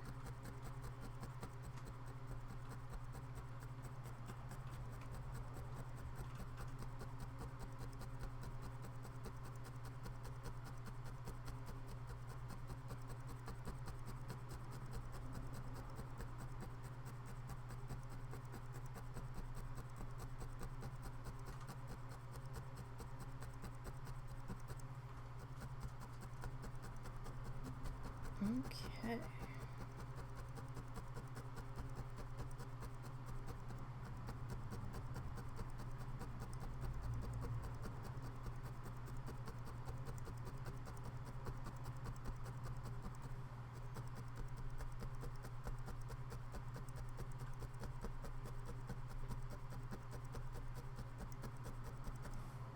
Alright, so let's come back in, and I'm snipping pretty close to our project, but I'm trying not to cut the other fiber that's already down there. Oh, what is happening? Zorts! Flamingo Raid! Hello! Hello, Zordals.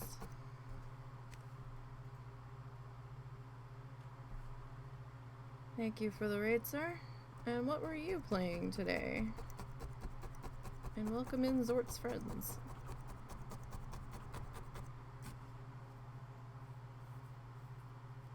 I did not realize you were live, sir.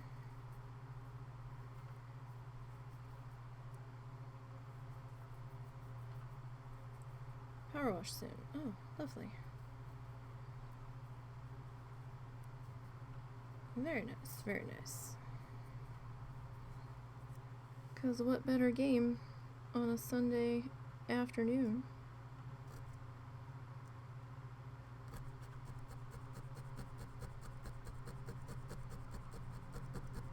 than calmly playing with the things and stuff.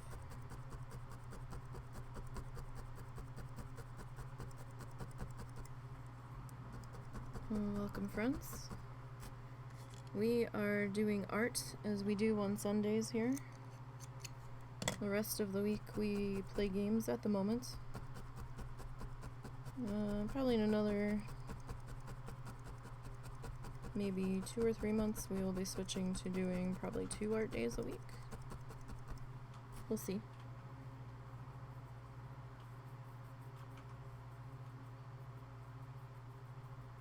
Hello, Jess.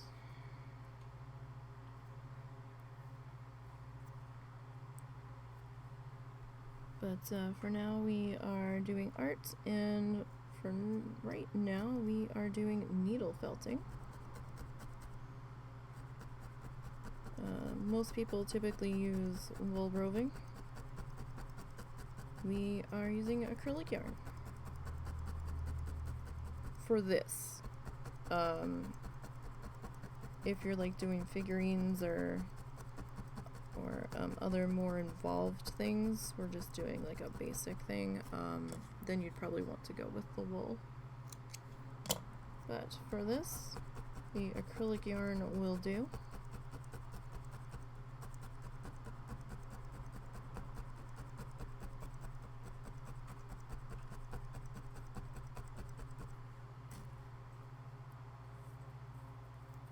Thank you, thank you. We zoomed in a little bit so that we could see the grass detail that we're doing.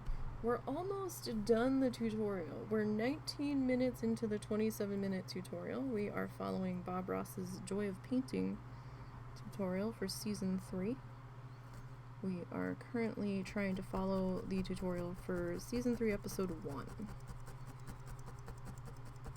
We got our little cabin guy in. He was interesting to put in. Very interesting.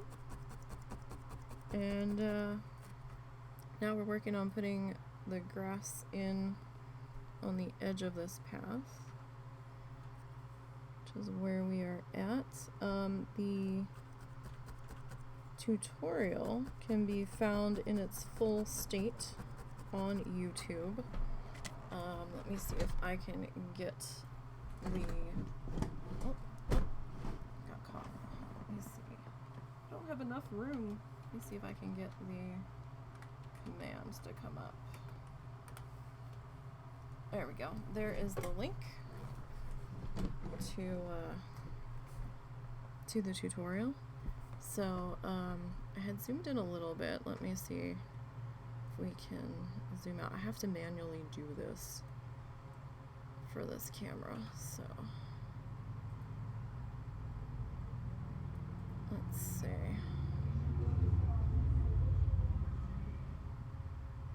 That's probably about good.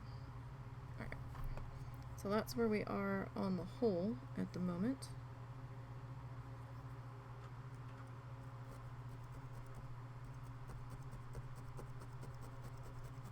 But we're getting there, we're getting there. Probably one more session, depending on how long the next session goes. Today we're just gonna finish taking the grass up to about here, and then that should be good for today. So we still have a little bit to do here before we're done today, but yeah. So that is just off of the Bob Ross YouTube channel. You can find multiple seasons of anything that you might want to see of his on there, on different playlists that they have up there. This is not sponsored in any way, shape, or form. I'm just passing along information. But yeah, I'm really liking how our grass is coming out on the bottom here, and it's a different medium to work with. Kind of have to be a little bit more aware of what we're doing here. I feel like, you know, maybe this didn't come all the way over. It just looks like, oh no, it was the way they had it in the frame. Oh shit. Well, we brought ours all the way over. That's fine. That's fine. You know, the way they had it framed out, I just kind of realized that the waterfall in the back was all the way over to the side. It's like the way the camera angle was, it really looked like that was the edge of the frame on the right. But yeah, no. So, well, that's okay.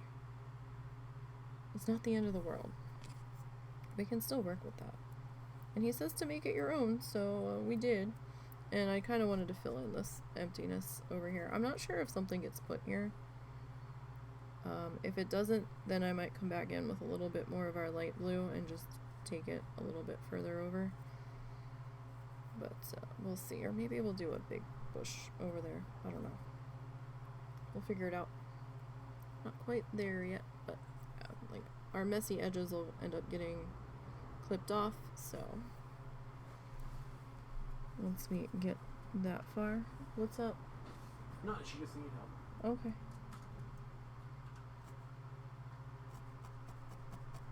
Alright, so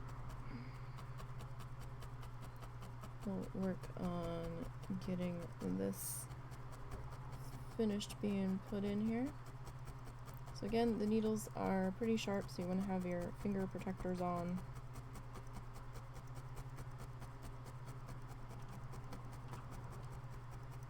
Because you definitely don't want to stab yourself.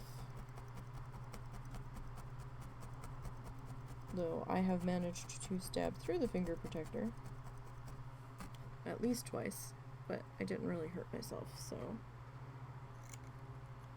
it wasn't too bad.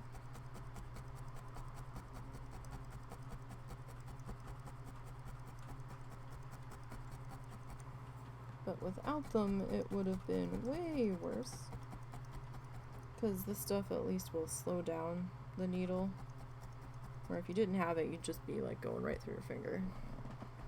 You don't want to do that. Definitely not. Alright, that's a little thick there, so I'm just going to unfold that. Again, I'm just going to twist and gently pull out the remaining fluff there to get a nice sort of thin little snaky guy. Alright. Start to make sure we're changing the height on our grass here.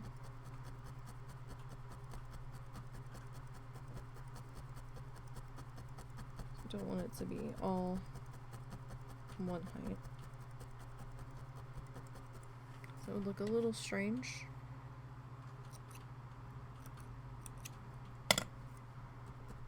Probably.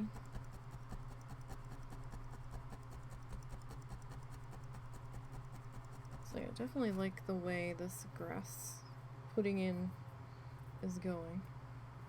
So how's everybody's weekend? How y'all doing? Hopefully it was somewhat enjoyable to some degree.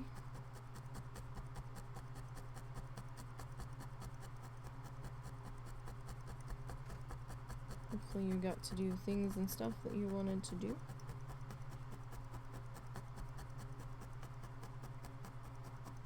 I got done all of my tasks for this weekend. Well, not all of my tasks. I didn't get done much house stuff, but I got done stream prep that needed to be done for Wednesday, so that was good. We're done ahead of time this week. That makes me happy. So Wednesday we're doing World of Warcraft WoW Challenges leveling. We are working on trying to complete our goal of getting one of every class to max level as a Bloodthirsty Challenger, which is slowly crippling or crumbling what sanity I have left. We've got 5 classes to go on that. So Wednesday we will see the Demon Hunter that's I think 41? 40? 41? 40 to 41? Somewhere there.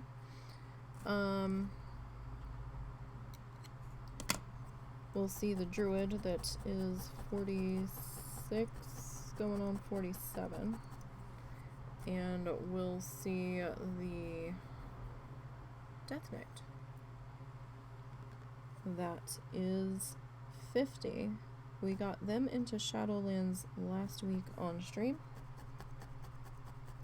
And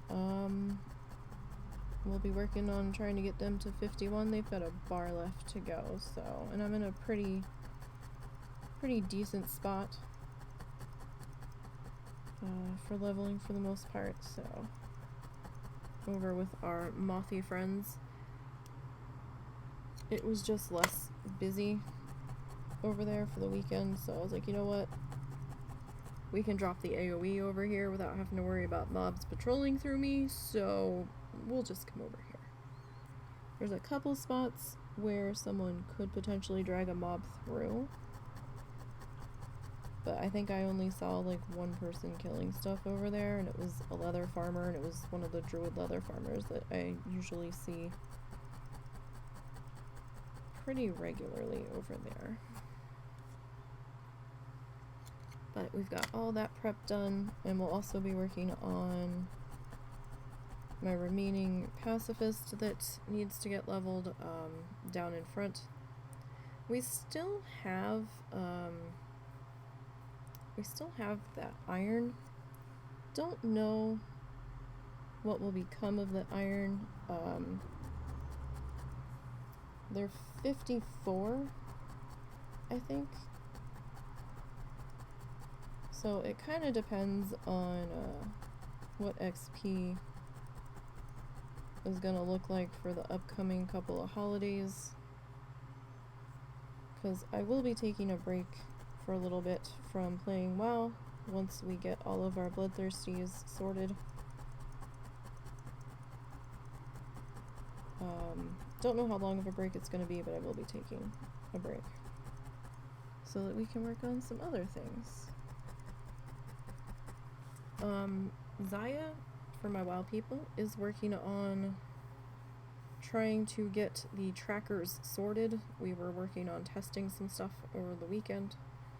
Well, yesterday.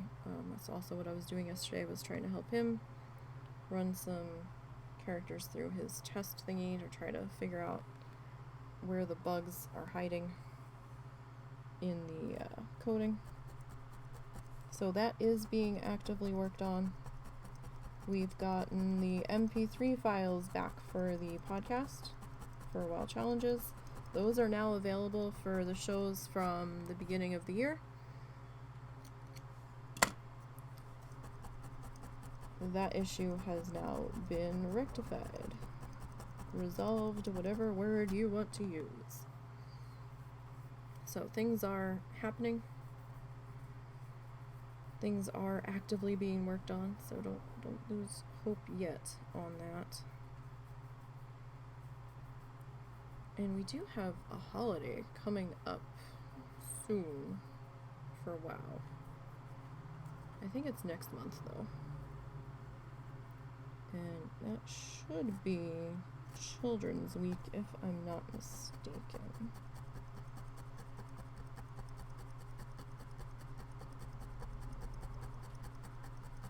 So I will need to do an article, but I think that starts in like the middle of the week or something. So I don't think it will interfere with stream start times.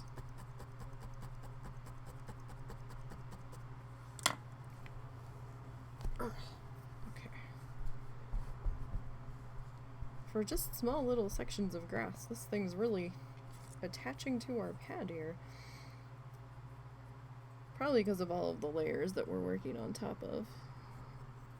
Most likely.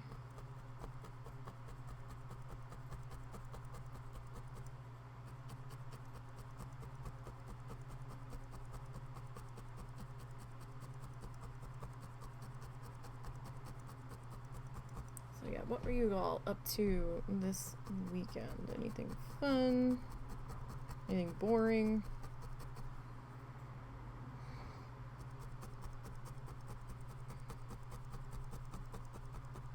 I have dishes awaiting me when we're done here. While I'm making dinner, I'll probably start to work on some of those.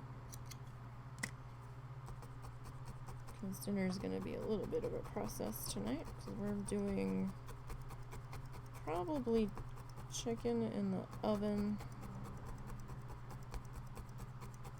Probably. I don't know. I have to see. It'd be easier just to cook it on the pan, I think, but we'll see. So we're gonna do chicken and bourbon sauce. And I need to make rice because the doggos are wanting something to share tonight. That's probably the safest thing they can have that I have.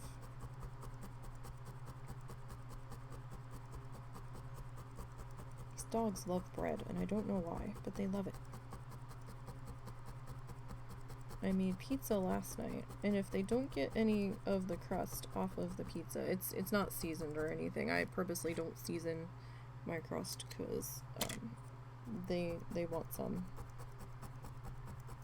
But they are just so happy, and I'm just like, it's just bread, you guys. But Zuzu will give me so much sass and attitude if he doesn't get any. Like, he doesn't get much. They only get a teeny bit, but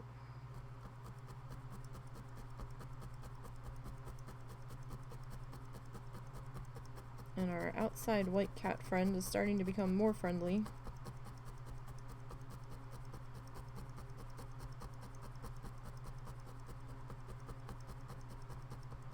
They're turning into a flippy, roly-poly kitty in front of us. And starting to hang out on our porch with us. And I'm like, oh dear. It's like, friends, you don't live here. I don't know where you came from. But you magically appeared. And unfortunately, you've magically appeared. And, the inside cat, one of them, is not really fond of the fact that you just kind of appeared. And, there's no more vacancies at the moment here. Can't really take anybody else in right now. But they're not friendly enough with us yet where we can pick them up to put them in a holding kennel to call animal control to come get them. They'd probably make a great pet for somebody.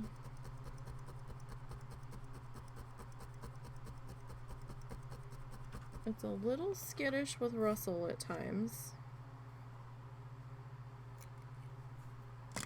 But they just kind of seem nervous in general.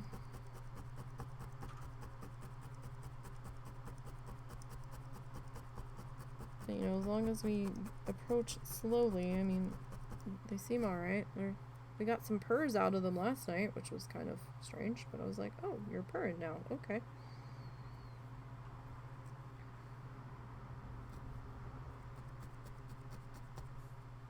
Like, this is an interesting development. Russell was doing some yard work, or trying to, earlier, and after I got up, and I was out there sitting talking to the cat for a minute, petting them, and I was like, alright, well, go help Russell do some yard work, I have to go in. I think they sat there and stayed on the porch, because I heard Russell come back up, and he's like, oh, you're still here? And then Russell sat down with them for a minute. And they were just chilling. Sitting under one of our chairs on the front porch.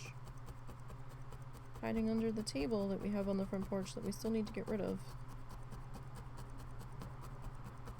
The table's gotta go. That will be a kitty hiding spot, not for much longer. We have to add that to the trailer to go to the dump. Because one of the cats kept hiding on there and peeing on it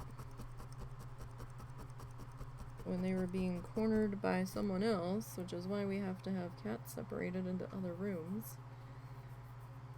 Because the one cat's obsessed with the other one and she doesn't appreciate it, so...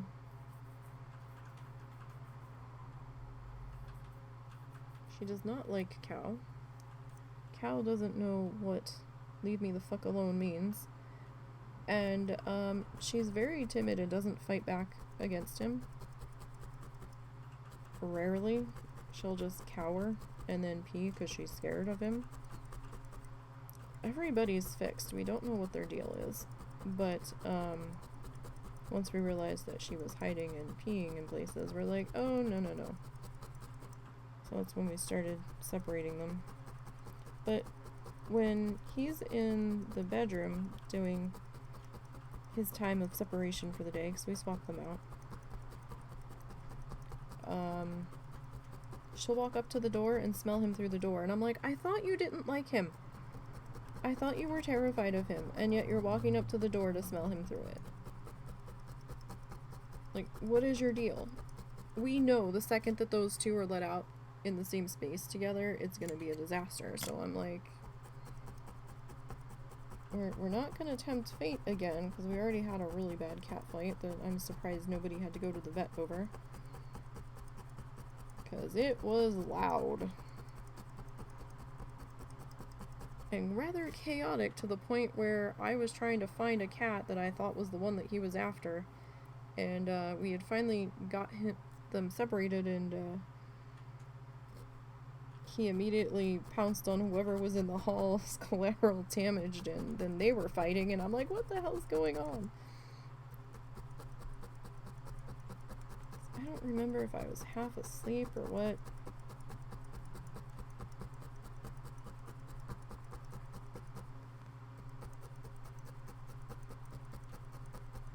But that was total and utter chaos.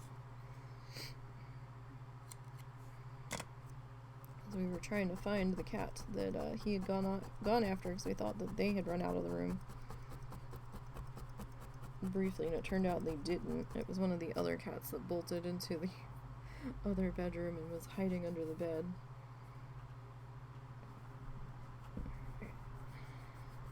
Pure chaos. But seems to be the running theme over here is pure chaos. Oh, careful there.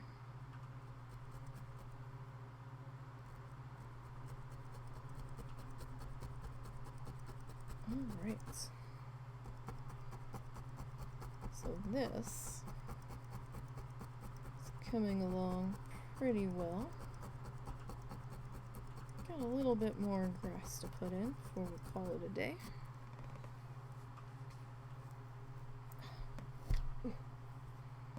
I just think that particular, that's not my strong arm. Not my primary arm. That might be why I'm having so much trouble pulling that up. Alright, so I'm just kind of re-smoothing out the back a little bit, just making sure everybody's behaving here. Okay. So yeah, we've just got a little bit more to go. Why did my chair just shake? I'm feeling some weird ass feelings today. Like, it felt like my chair shook, like one of the cats was fussing with it, but there's no cat near me that I can see.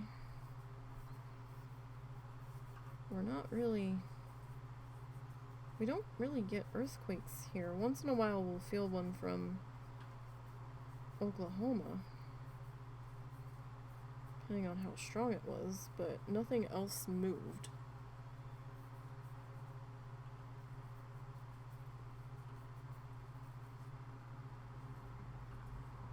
Strange. Very strange.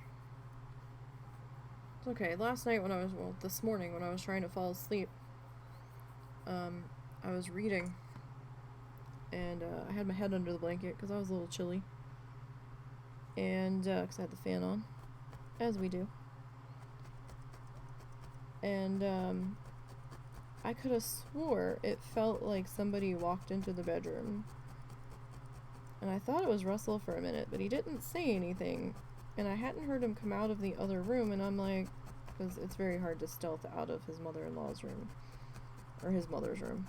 My mother-in-law. Her door sticks, and it's really loud when you come in and out of it. And I'm like, I didn't hear the door open. But it really felt like somebody had walked in, and I just kind of felt like somebody was standing there. And it was an odd feeling. And I've had that feeling before in other situations, and I'm just like, and I'm still had my head under the blanket. I'm waiting for Russell to say something, or to sit down at his computer and start typing or whatever, because I thought, well, maybe he couldn't sleep. And nothing.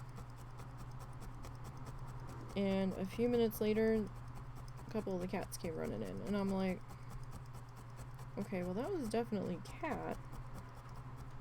But before, it definitely sounded like some person walked into the room, and I'm like, what the fuck? It was just hard to explain. It definitely felt like a person, not an animal, and I'm just like, that's weird.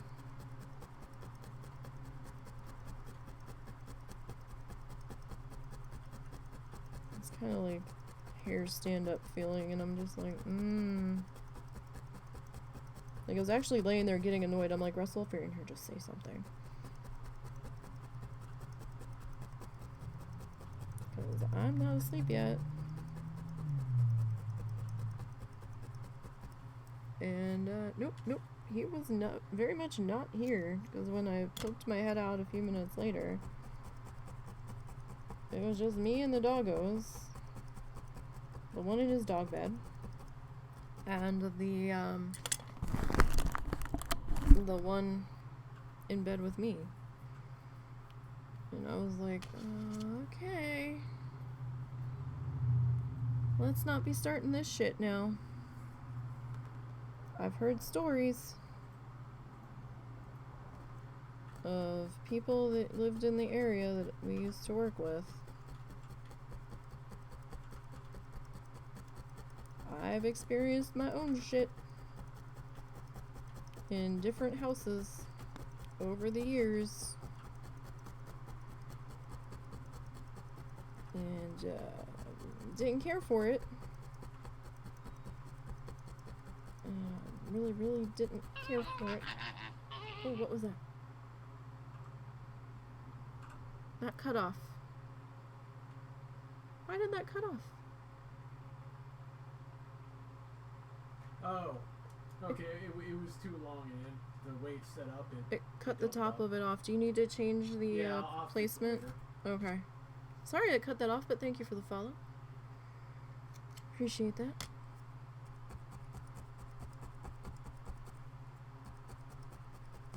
But yeah, I've had my own share of creepy happenings over the years.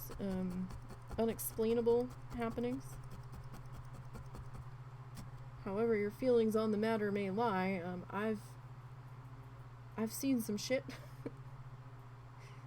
Oh, thank you. Yeah, we'll have to work on the placement of that. All of our tests had had it in the right spot, but it's alright, we'll get that repositioned.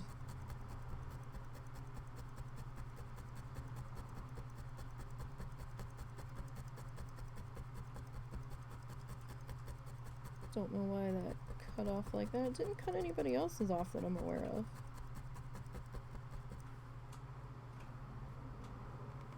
I'm just gonna snip that, and we'll just tap in those extra fiber guys.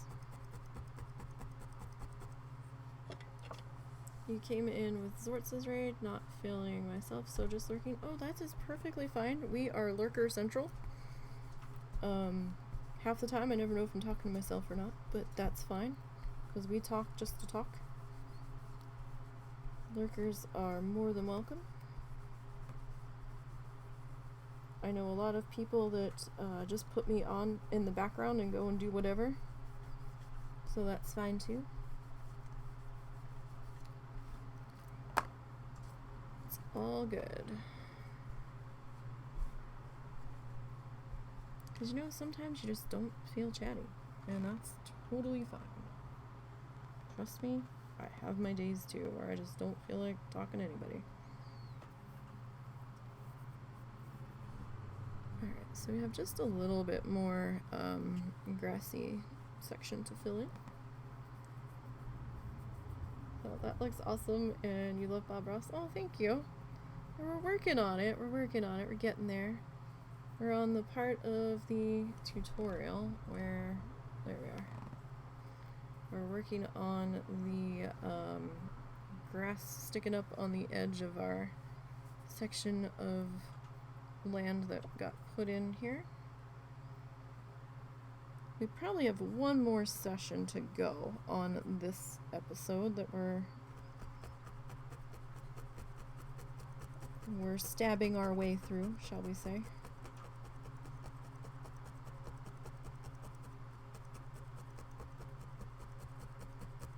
Maybe one more episode, because next week we'll work on connecting the path to the cabin and filling in all the other bushy things. So this week we got our grass put in up in here. We got our little beachy shoreline put in here, and we got our little path put in up there. And the entirety of this project, all the live streams have been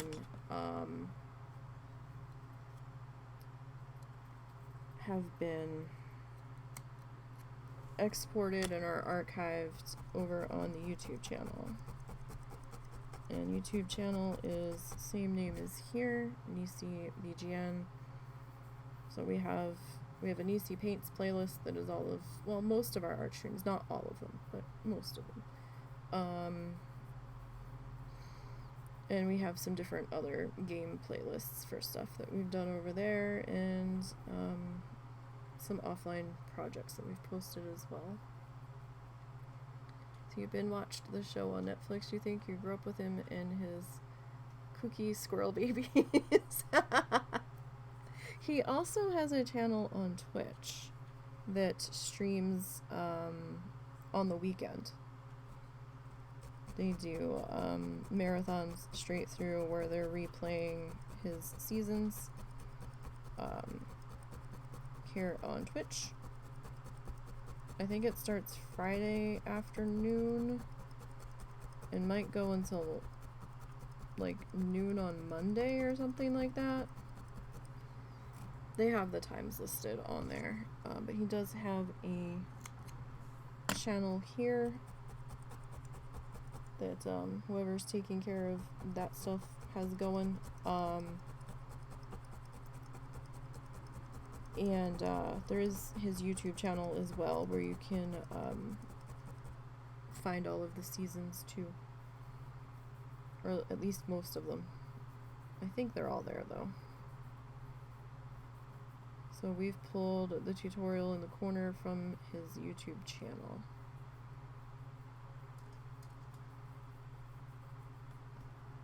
And so this is episode 1, season 3 that we are following. We're gonna try to do most of this season.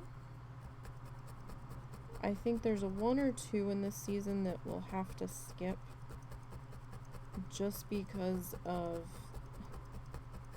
it being almost entirely one color with subtle variations that he's done. I just don't know if I can pull it off well enough to give it justice, and I don't have the colors for that one in a large quantity. I think it's the campfire one that we're going to be skipping. I think we might...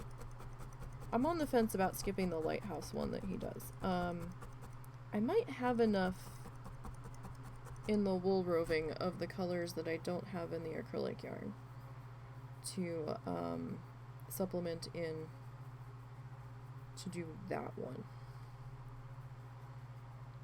But yeah, the campfire one we might have to skip because it's mostly like a burnt orange color he's got going on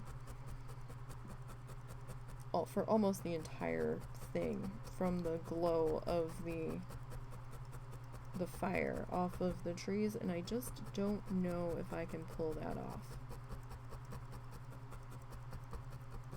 properly.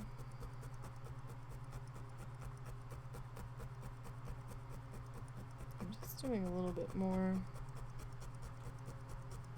anchoring around this area just so it doesn't quite look so bunched up there. Just to make sure our shoreline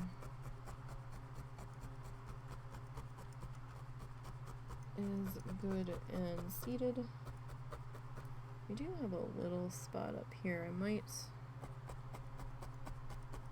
try to hit that with some more of our grass color. Put like a little bush or something in there. Maybe we can use like our our green, plain green color. Yeah, I think that's the main one that we're gonna have to skip. You love the lighthouse one, he does, and you just hung one in your bathroom that's an actual light in it. Well, that's cute. You don't think it says no? Yeah, I don't know if all of his are still being held in a warehouse that are slowly being used for charity drives, or if they're just holding them now. I'm not sure.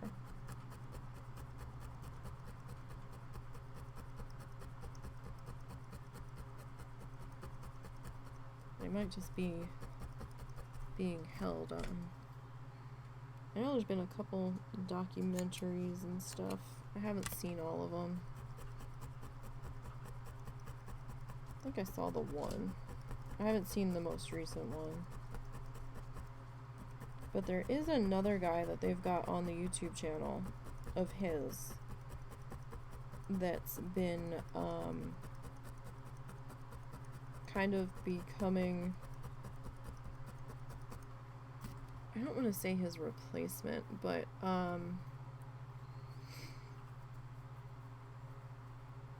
the one that I guess they liked the most of his teaching and painting style in the Bob Ross style is one of his guest instructors a couple of times, I think. Shit, who's his name? Hank something? Matt something? I can check. And he's pretty good. I actually liked the tutorials that he did. He hasn't done many yet because he's been busy, and then the pandemic and all. He's done a couple, and they had, I think, him live streaming. Maybe it was either here or on YouTube, or maybe the archive is on YouTube. During Bob Ross's birthday, he was like teaching a class and they were doing trivia and stuff. I think they live streamed it to somewhere. It might have been YouTube. Can't fully remember because I didn't know it was happening until it was pretty much over, and I was like, oh, I didn't know anything about this.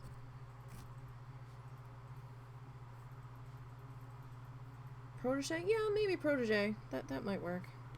Here, let me hide the tutorial for a second while I dive into the channel. I want to get this guy's name because I don't want to.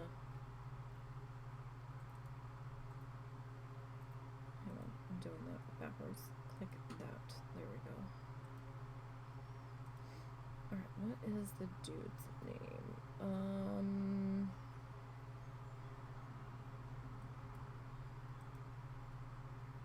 Like, the tutorials are keeping the Bob Ross stream alive. Nick Hankins.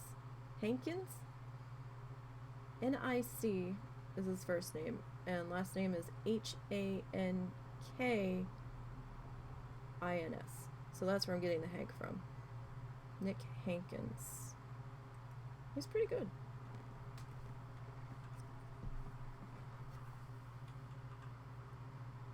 Runs on batteries, has an on-off switch. That's neat. Sounds neat. You know, you could probably, if you've ever painted along with his tutorials, you could probably do it yourself, and then after it's dry, take like an awl or something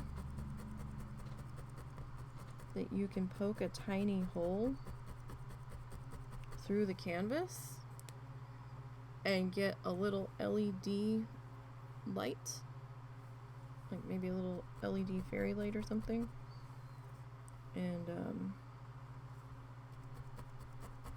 pop that in there and secure it.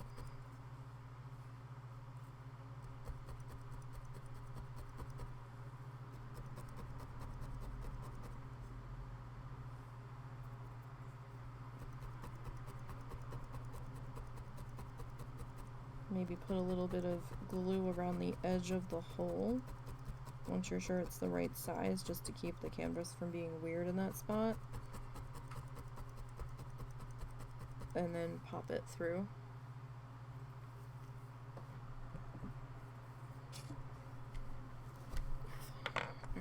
I'm just gonna smooth this out again.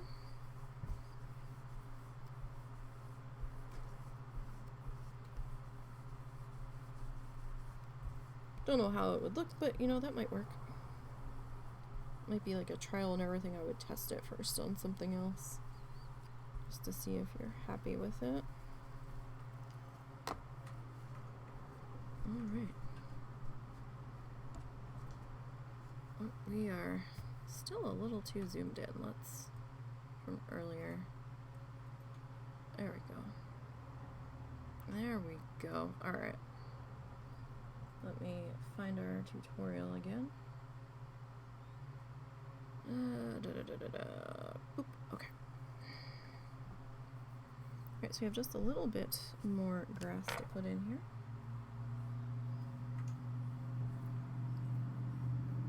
But yeah, I've seen some things, I've experienced some things. Don't know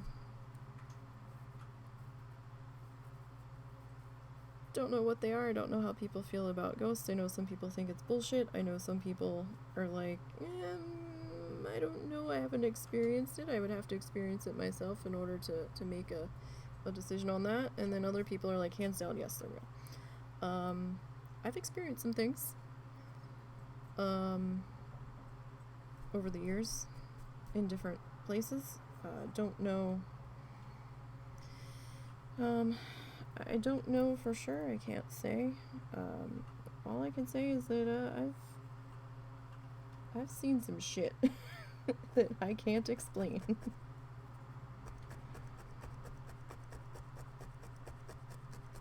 Full-on conversations, well, at least one-sided conversation, and somebody like nodding in return.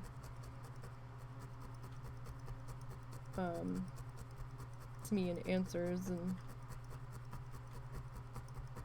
going back downstairs and telling my friend and be like, hey, you didn't tell me you had family here. And they're like, I thought we were the only ones here. And she kind of froze and looked at me and was like, what are you talking about? And I'm like, you didn't tell me your grandma was here. I assumed it was her grandma. She's like, what are you talking about? I was like, there was an old lady with like tight curly hair, kind of reminded you of Rose from the Golden Girls. And I was like, sitting at your dining room table, drinking tea. And she kind of like blanched and looked at me, and she's like, we're the only ones here. There's nobody else here. And I was like, well, go tell that to the lady sitting at your dining room table. And she's like, my grandmother's dead and she died in Poland years ago. And I'm like, well, I don't know what to tell you. There's somebody sitting at your kitchen table having tea. And she like bolted up the stairs. And we all got up there and there's nobody there. And she's like, you're full of shit. She's like, you didn't have to scare me like that. And I'm like, look, I don't know what to tell you. I know what I just experienced. Of course I was the only one here when it happened, in the room. I don't know what to tell you. I know what I saw. I didn't imagine it. It very much happened. I was like, I thought she wasn't verbally answering me because, you know, maybe she didn't know English because her parents kind of spoke English, but they very much spoke Polish, and so did she when talking to her parents. I guess to keep using it, and also I guess so that whatever friends were in the vicinity didn't know what the hell they were talking about.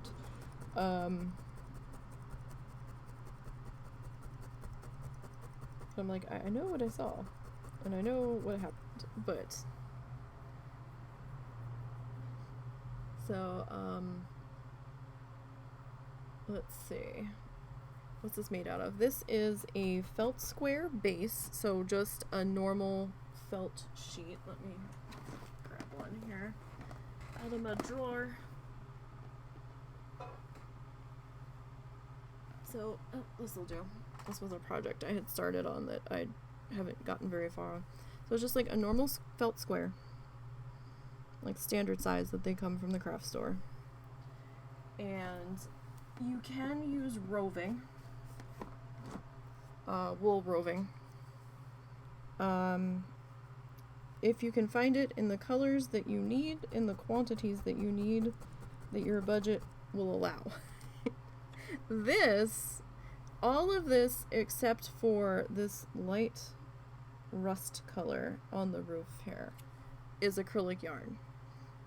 You can use acrylic yarn for this specific type of project.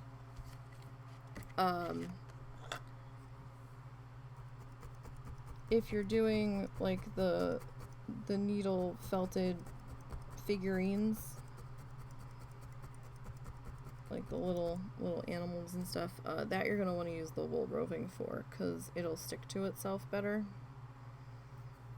I've seen some people say you can use the acrylic yarn for that, but you have to use some of the roving as an inner core to give it something to stick to, because the acrylic yarn doesn't like to stick to itself. This is acrylic yarn, and basically you take your thing of yarn, just, acrylic yarn, cut out some lengths of it, and then it's a little bit more prep involved than the roving. The roving already comes pretty much ready to use. If you do the yarn, you do have to prep it. So you get a sticker brush, standard pet grooming sticker brush, STICKER. It has the little spiky guys sticking off there at the weird little angle. You cut several lengths of your yarn, however long you feel comfortable dealing with it, and however many you feel comfortable dealing with. You take your brush, you take your yarn, and you brush your yarn. And you brush your yarn, and you brush your yarn, and you brush your yarn until it turns into this. So, and some stuff will get stuck in the brush, and just pull it out and throw it in with all your other stuff. You can still use it, it's fine.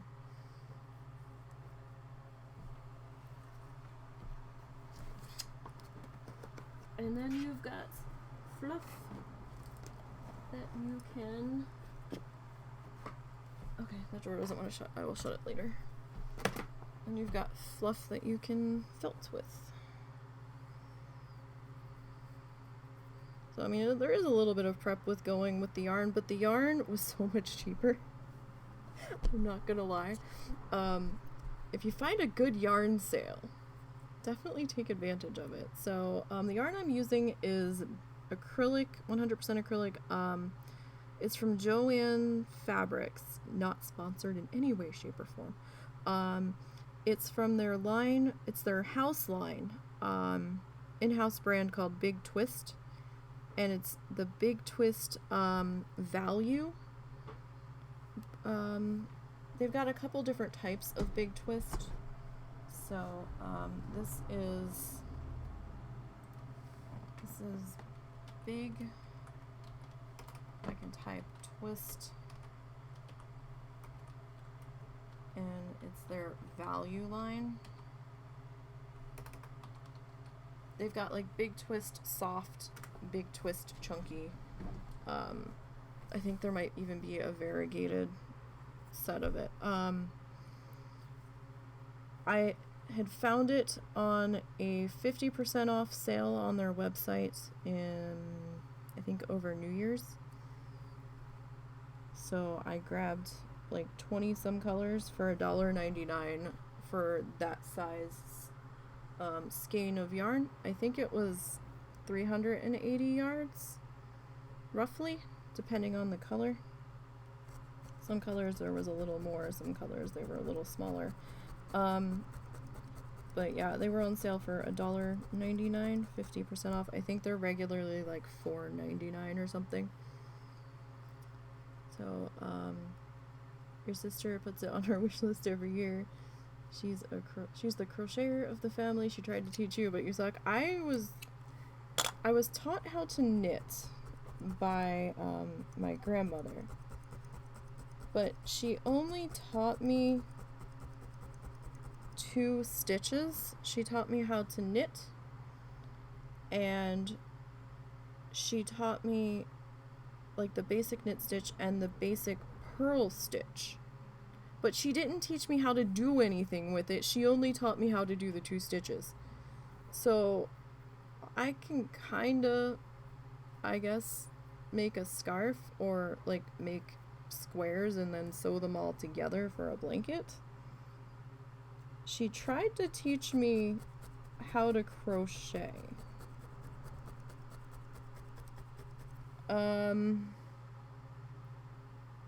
She tried, but we didn't really get very far. She taught me how to do like the basic chain, and that was it. like that was it. It was like basic chain stitch and nothing else, and I'm like, okay, well, what am I supposed to do with this? She had me like making this basic chain thing, and then she was like starting to sew it all together in like a weird rug blanket circle thing, but like she made like hats and sweaters and stuff, so she knew how to do more, but like that's all she taught me, so I don't know, maybe I just wasn't getting it that well. You use it on the rugs you make too? I would like to get back into latch hook, I think. I was doing latch hook kits. I never really did my own design. I've done a little bit of cross stitch. I'm better with the stamped patterns than I am with count the things and do the thing. Because I'm a bit dyslexic, so I have trouble sometimes with counting and numbers and my placement on things, and like I'll read out a number and Russell will be looking at the number that I just read out, and he goes, no, and I'm like, yeah, and he goes, no, look at it again. So anything where I have to count stuff out, no guarantee it's gonna be the right thing. One of the reasons why I hated doing cash office at the craft store when I worked there. I was always super stressed out trying to do the deposits for Armored Car on the weekend, because I'm like, I don't know if I did this right.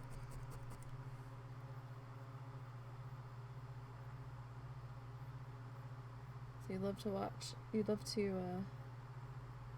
hook. Okay, so she showed you how to do a row, and then by the time I'd sit with her again, she'd have a full yeah, it's like, oh, completely done, and I'm like, wait, what? And you love to latch hook. They most always come out wrong. Too far to the right, too far to the left. Yeah. And then when you would do a row and then check it, that would be, yeah, the latch hook rugs, I would do latch hook rug kits, and they used to color code the latch hook base, like the canvas or whatever you want to call it, the mesh burlappy thingy with all the holes in it, and they used to color code them in the kits, right? So that was really easy for me, because then I kind of had an idea, like they would print the pattern on the thing and I'd kind of know where I was at. And then they stopped doing it, and then it's just the white thing and the black and white pattern on the paper in the box, and they're like, there you go. And I'm just like, what? And like they had like a little different shapes, teeny tiny shapes inside these tiny square boxes that you kind of had to match to a color key on the side, and I'm like, what'd you do? Like like what the fuck is this? And then I opened up the mesh and, you know, no pattern pre-printed, nothing, and I'm like, you bastards. It's like, this used to be fun. Now I actually have to work to get it done, and I'm just like, meh. I haven't done one in a while. But, yeah, when I tried to go back to knitting again, I couldn't remember how to cast on. Like, I could do the stitch. I know how to do the knit stitch, and I knew how to do the purl stitch still. But I couldn't remember how to cast on. I kind of vaguely remembered how to cast off. And, I had to look up like 5 different YouTube tutorials before I found something, and like a wiki how-to or something where I had visual pictures that weren't moving that I could just sit there and look at before I could figure it out again, because my brain don't brain so well. If I don't do it all the time, then it's kind of forgotten.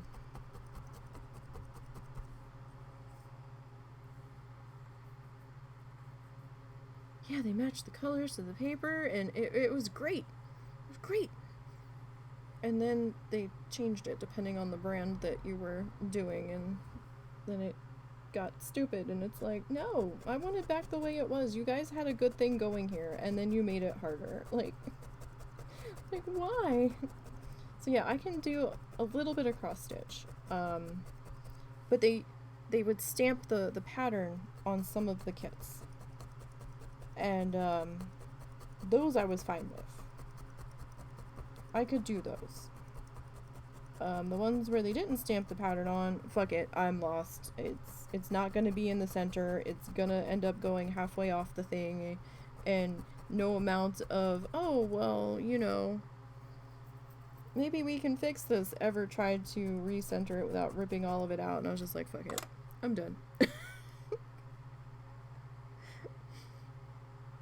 You had to watch a video on how to complete the rugs once the design was done, and you never got that far because you only had the sewing. Yeah. I've never actually got to the point where, you know, the back got finished. I would just kind of like finish the hooking part and be like, okay, I'm done. But now I know there's like rubber latex backing or something that you can paint on the back. I have no idea how ungodly that smells, but I've seen that now.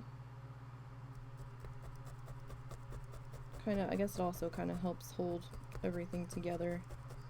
But I would like always like hang mine up off the wall, so I just kind of would like tuck in the raw edges of the mesh, of if there was any. My grandfather tried to teach me how to needlepoint, and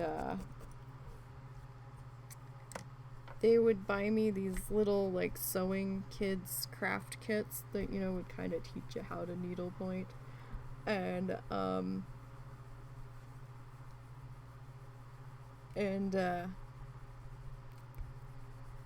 there's a picture of me somewhere with like a little tiny project of like a needle pointed frog and me holding it. But I don't think I could needlepoint now. I don't remember any of it. So I don't think that would work. You always thought it was done too, and you were gonna frame it and then make it like a 3D photo basically, but you never finished. Yeah. I mean, one of these days I might get back into latch hook. I'm working on a paint by number at the moment, off stream, like that I do on my off. I try to have at least one mostly off internet day. I can't be fully off the internet because I kind of take care of the WoW Challenges social media stuff, so I kind of have to at least be checking in on that. to see if anybody sent in anything or whatever, if there are any notifications, you know, throughout the day. So I do have to kind of check in on that. But I try to have like at least a couple of hours where I'm not doing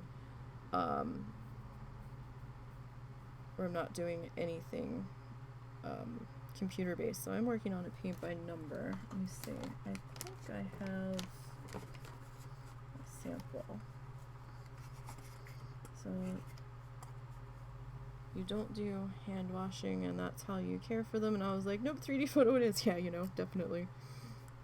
We have an electric blanket that we need to hand wash, and we keep saying we're going to do it, and then we go to do laundry, and then we never get around to it. So this is the sample photo of the paint by number I'm working on.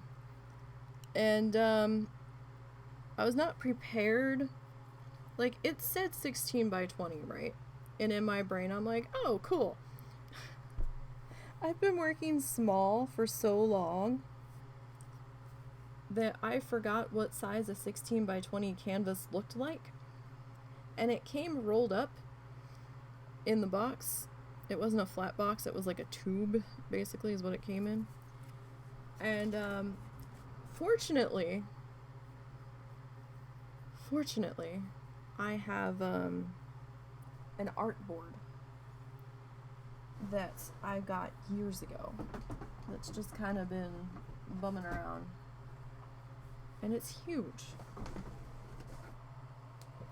I'm not sure if it has the size of the art board on here. No, it doesn't. It's a MDF board. It's got like clips on the top of it and stuff.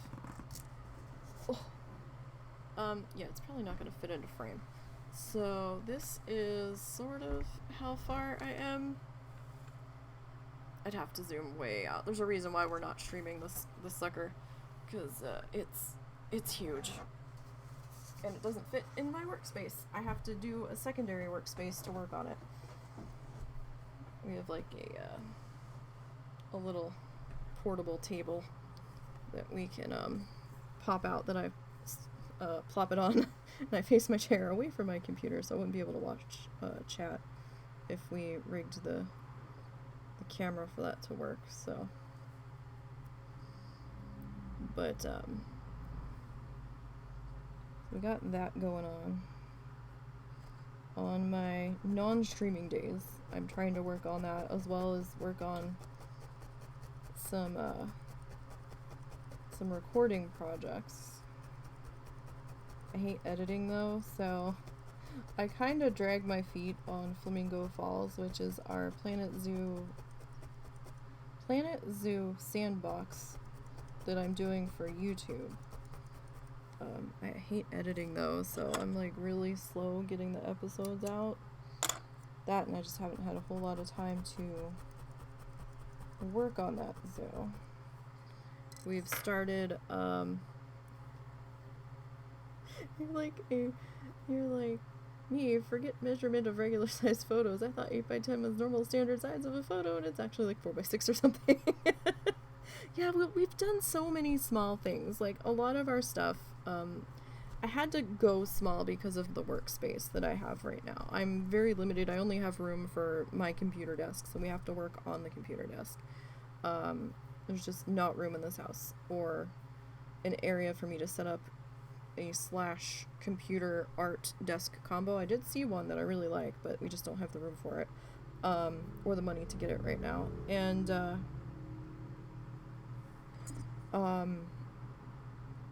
because I don't have the money to do a separate computer for a streaming setup, so we would have to use the same one for all of it, so we'd kind of have to all be in the same area anyway. But you know, I had to go like 4x4 for a while, or like 11x14 was like the biggest thing I could do, and I'm like, oh, 16x20. I used to work big.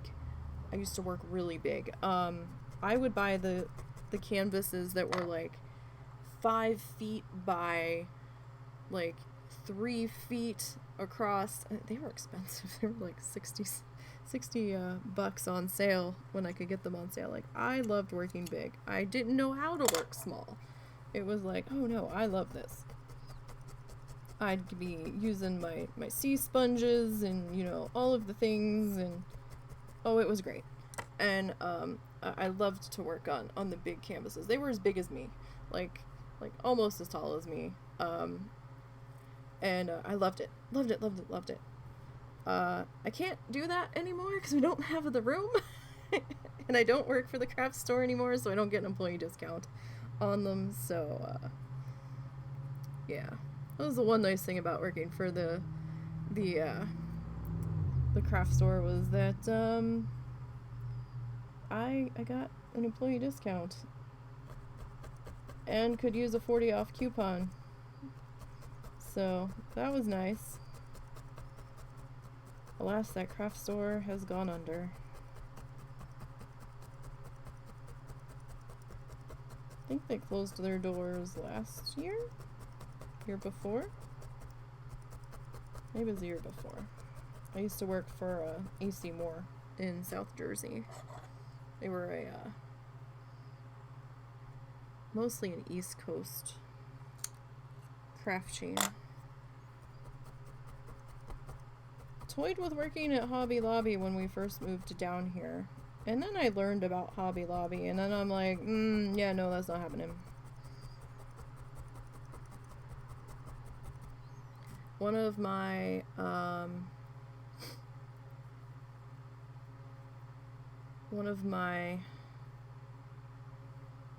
ex-managers at AC Moore ended up at Michael's. Yeah, no, I read some things about what it's like to work there, and I'd probably end up getting fired because of my mouth, just how I talk normally. I think I would be a little too jaded, and I could not handle having to hand key everything in at the register when it's 2022, we're in a new year. Happy New Year. I forgot what year it was. In this day and age, if I had to hand key every single thing in, you got fired because you messed up the discounts. Yeah, like, them MFers won't go to a POS scan system. They won't do it. They make you hand key everything in. You have to look at the ad. You have to check to see if your thing's in the ad that you're bringing up. We did that in, like, the early 2000s I started working for AC Moore in 1999. And all of it we had to hand key in. And then I was there for a little bit because we had to price every single item that went out. It didn't come in hand priced. We had price guns, and they were always breaking and messing up and getting jammed and shit. And there were some things that you could bulk key in, but most of the stuff you had to hand key in item by item. And a little while later, maybe a year into that, they switched to a scan system where some stuff would scan, but some stuff you still had to hand key in, and then they slowly transferred it over to where the bulk of everything got scanned, and there were only some things that you had to hand key in. And it was crazy. I could not do that in this day and age. Like, AC Moore tracked everything that went out through their registers. They wanted to know, like, they got mad at us if for scrapbook paper, because some kids, I worked night shift towards my last 3 years there. I worked night shift and was front end supervisor. I was head front end supervisor, and so I had to ride herd on the miners that worked there at night. And they would get so mad because the kids would be like, oh, well, there's, 15 of this 12 by 12 pieces of scrapbook paper, except they were all different designs. And it was like one of this, two of this, one of this, three of this, two of this. and they were all different. They all had barcodes on the edge of the paper. They weren't scanning each pattern of the paper. They were just counting up however many there were, and they were scanning one of them. I'm like, no! And they're like, what? I'm like, no, you have to scan them by the picture. And they're like, what? I was like, whatever the background looks like, if it's the same, cool, you can type in 5 and scan it. If everything is a different pattern, you have to scan every single one. And they looked at me like, they're like, what? I'm like, just do it. I'm like, don't. I don't want the holy wrath of the sales reports coming down, because they were sticklers for the sales reports. Like, they needed to know what was going out, what was popular, what they needed to order more of, what they had to keep extra of. They lived and died by those sales reports. And like, if it was the cardstock ones that was just the solid color, it didn't matter. But if it had a fucking barcode on it, man, bitch, you needed to make sure that you were scanning the right things for the right item. I could tell you stories from that place. We once had, weddings. They're expensive, so people would, buy the little doodads to make their own wedding favors, and people would, do their own wedding veils and get little tiaras to go with it, because the ones from the wedding shops were way too expensive. And so they would come in and they would buy the little tiaras and like the box of the veil to add to it, because it was much cheaper, and then they could use a 40 off coupon on it. Except when we weren't scanning things yet. This is before we started scanning everything. There would be like a little price tag on the box. Well, word started to get around that you could just take it out of one box that was one price and put it in another box that was a different price. They did have barcodes on the item, but we didn't have the scanning system yet. So, they were swapping the more expensive headpieces into the cheaper priced boxes, and we didn't know up front, because we don't work in that department, and we don't know what price by looking at them they should be. So we didn't realize anything funny was going on back there until they started looking at the sales reports, and the merchandiser was like, something ain't right. And they're like looking at the boxes and the item numbers, and then they realized that they were all shuffled, and they're like, what the hell? So then when we started scanning things, these items had a scan bar on the box, but they had a scan bar on the tiara itself. I cannot tell you how many brides-to-be got livid when we would open the box and pull the tiara out and scan the barcode on the tiara. I cannot tell you how many. And they're like, but the thing's on the outside of the box. I'm like, yeah, I know, but we have to scan the barcode on the item. And it would come up and it would be like $49.99. And they're like, that's not how much it said back there. And I'm like, well, I'll get it checked. So we would have to have the department merchandiser come up, and she'd be looking at it. She's like, that's not in the right box, or it wasn't put in the right spot. But I can tell you that the price that scanned is the price of that tiara. I can walk you back and show you the item number on the shelf that matches the item number on the item. They're like, oh, well, I don't want it if that's how much it is. I'm like, bitch, you knew how much that was. I was like, don't even, you knew. And I'm just like, wow. And I'm like, all right, if you don't want it, I'll just remove it.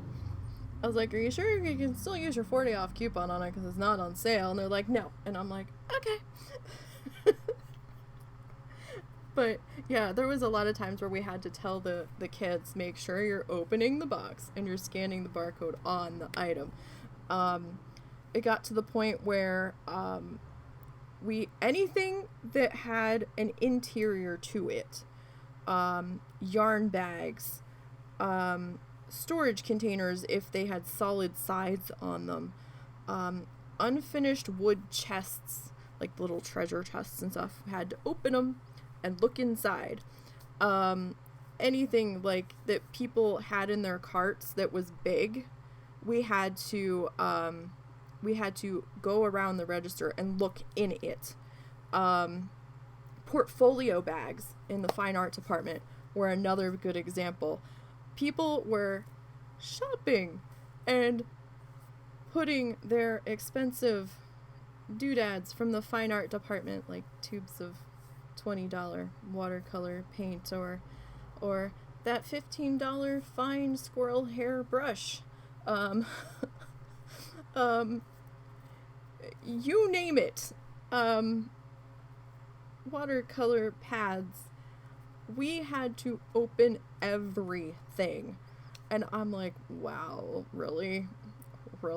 And then you'd open it and you'd be like, oh, was this yours? Did you want this? Like, you couldn't accuse them of putting it in there, but it's like, oh, did you know this was in here? And, you know, you had to, like, kind of give them the out to be like, I didn't know that was in there. Because, you know, like, the whole embarrassment of getting caught trying to shoplift, like, we're stupid. They might have gotten away with it at one point, but they weren't getting away with it anymore. And it was just like, oh, where did that come from? I didn't know that was in there, you know? It's like, oh, so okay, so you don't want it. And they're like, no, I don't want that. So we'd be like, all right, into the return bin, back to the floor with you. We had to install security cameras in certain aisles. There was one in the bridal, like the headpiece aisle they had to put in. There was one, we had these wood-stained letters that were individual letters that people would come in from the college. There was a couple different colleges around us. There was community college, and there was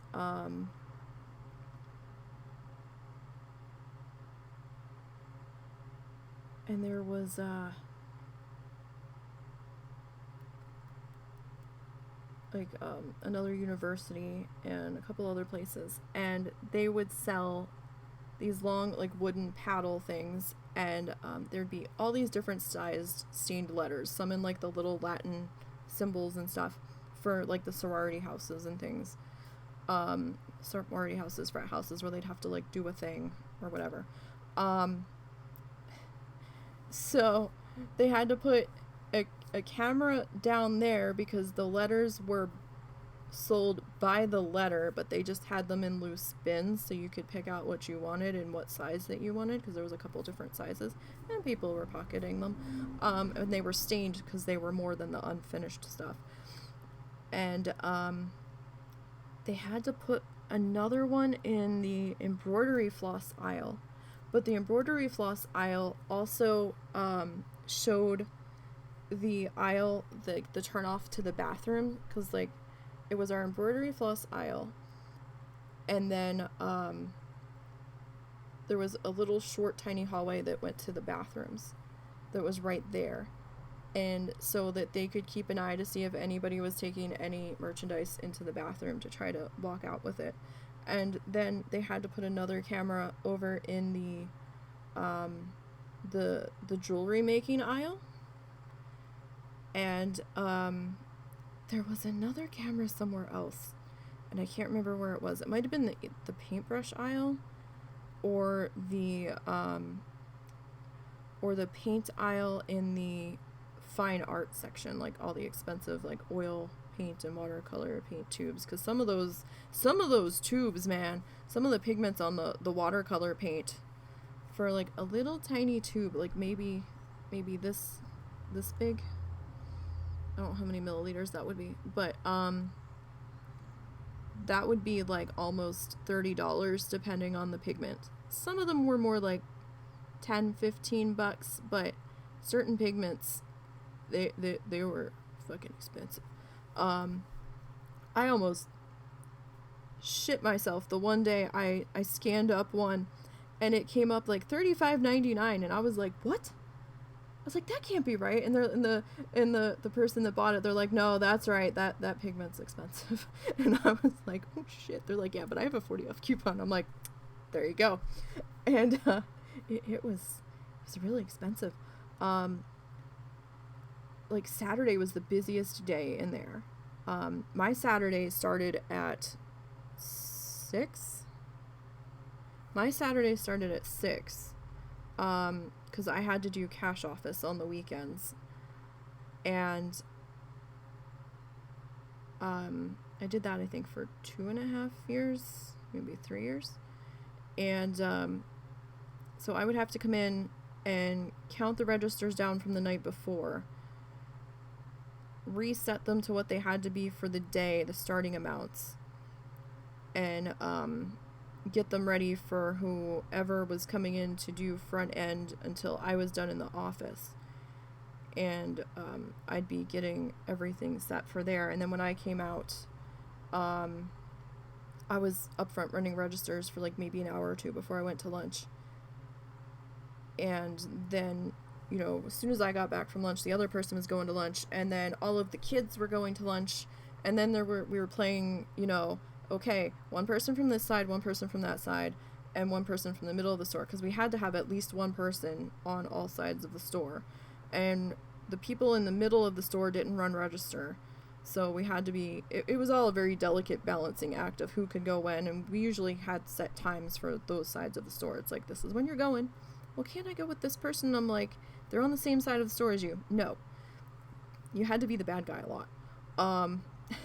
When you were making up lunch schedules and shit for the kids, and because the kids could only work so many hours, and then they had to take a certain amount of a time on lunch. The kids, bless their hearts, they meant so well. They meant so well. Saturdays we were just jammed so bad, and we'd be so busy, and they would feel bad with how busy it was, that they would be like, they wouldn't say anything. And normally coming back a minute early from lunch isn't a big deal unless you're under 18 and you have to follow child labor laws. And I didn't know they were coming back a minute early, because they would have to be off the clock for 30 minutes, a full 30 minutes. So when the store got an audit done, we got in so much trouble because the kids were coming back at like 29 minutes and like 28 minutes, and the office manager was like ripping everybody a new one, and the kids are like, well, it was busy, so I punched back in early to help. I didn't know I had to be off the clock for an exact amount of time. So then we had to change the kids' breaks to 45 minutes in case they did come back a minute or two early, so we didn't get in trouble. 45 minutes is a long time in the middle of the afternoon rush to be down a cashier. 2 cashiers, excuse me. 3 cashiers if we had the cashier that was up there for the day on lunch at that time. It was bad. We would have like every single person that we possibly could off of the floor. I'd have to have management up there helping run change to other registers and stuff, and on our really busy days. It was crazy. But one of the things that would happen was on our really busy days, I'd have somebody at lunch or 2 people at lunch. We'd be jamming. Every register would be going that I possibly could open. The kids would go back to the floor once, you know, things settled down enough that I could release them from register, and they could go back to straightening up their aisles or taking back some returns that had to go back to their sections. And like the girl that worked in the jewelry t-shirt area, she would come up. She goes, I found all these. What do I do with them? And I'm like, what? She's like, well, hold out your hand. And she was pulling out bags, handfuls of empty bags, and putting them on the counter. And I'm like, what is this? She goes, it was sitting on the end of an aisle back there when I went back to my section. And she's like, there's nothing in them. And I was like, what? While the registers were fucking jamming up front, and we had lines like 5-6 people deep in every register that we could open. Opportunists would go down the jewelry making aisle, because we had like findings for the necklaces and the bracelets and stuff that were gold, like the little clasps and stuff. They were pulling them off the shelf, going to the back end of the aisle, ripping the bag open, taking the findings and the clasps out and pocketing them, and leaving the bags at the end of the aisle. Because some of those findings were like $5.99, $10.99, and I'm just like, shit. And, you know, there was, like, small packages of really fancy glass beads and stuff, and we could not pull that person off the floor for register. We had to, because we had a 3-person per line limit. If there was more than 3 people in the line, another register had to open, unless, you know, we were out of people to pull. So we couldn't just leave somebody back there on the floor in that department if we had lines out the ass up front. So, yeah, she brought them all up, and I'm like, and one of the manager, or was it assistant manager? No, the store manager walked up there, and he goes, "What's all this?" And he was, like, really pissed off. He was, like, in a pissy mood all day. He's like, "What is this?" And she got scared. She's like, "I found it on the back end of an aisle." And he's like, "That's just great." And I'm just like, okay. I was like, "Do you want it, or do you want me to put it in the damages bin for stuff that needs to be accounted for?" And he goes, "Just put it in the damages bin." It's like, okay. But, yeah, no, that shit was expensive. Like, working there, you never knew what the fuck was gonna happen. Like, I'd be having the managers rip me a new one, wanting, a sales report on the hour when I'm in the middle of a purchase order that started, like, 15 minutes before the top of the hour, but the person that's getting the purchase order is being a ginormous pain in the ass, and they have to have it separated into, like, 5 different purchase orders, and each one has to be a certain dollar amount, and oh, this has to be on this one's for this teacher, this has to be on that one. I'm like, why can't that teacher just come and get her own fucking shit? And it was a lot in the middle of afternoon rush and trying to run the kids' breaks and making sure that they were off the floor, and I'm just standing there counting down the minutes until they get back so their ass can get on register so I can call up the next person or let the next person go. And they're like, "Where's the sales report for this hour?" And I'm like, "I'm a little busy. It's gonna be a little late. Both of us are in the middle of a transaction," because, you know, there was two front-end supervisors. We were running returns, doing purchase orders, running the kids' change. You know, "Oh, I typed in $2 instead of 20. And they were having a meltdown, and I'm like, "It's okay. It's okay." It's like, "You still have the $20 in your hand?" "Yeah." "Okay, just put in 18. It's okay. You're good." But I said, "It's okay. Just pretend they handed you $2 and now you're gonna do 18 more dollars. It's okay. You're good. It was cash, so you're good. It's okay." And then the kids needing change, and I'll never forget the one day I was beside myself. I was pissed off. My counterpart did not come in that day. They no-called, no-showed.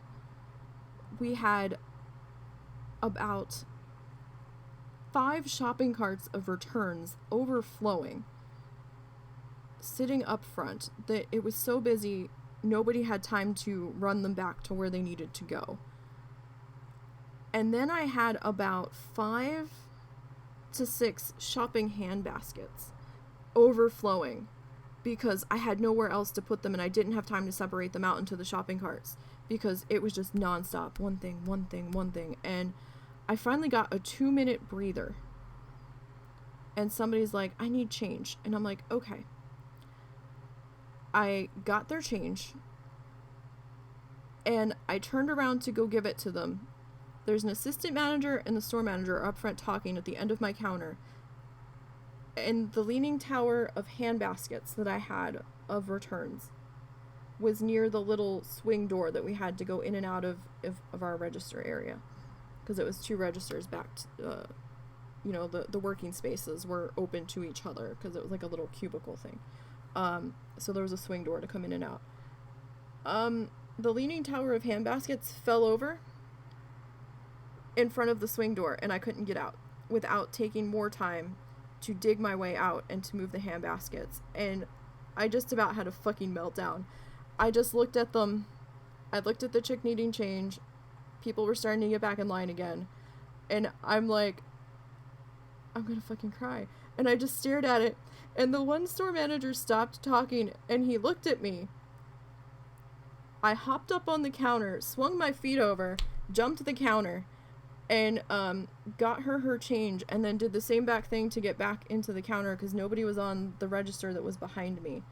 And he's like, are you okay? And I'm like, no. And he's like, I could have run it down there for her. I was like, you were busy talking, and if I had tried to get your attention, you would have gotten mad. So I'm like, no. I was just like, no, I'm not okay.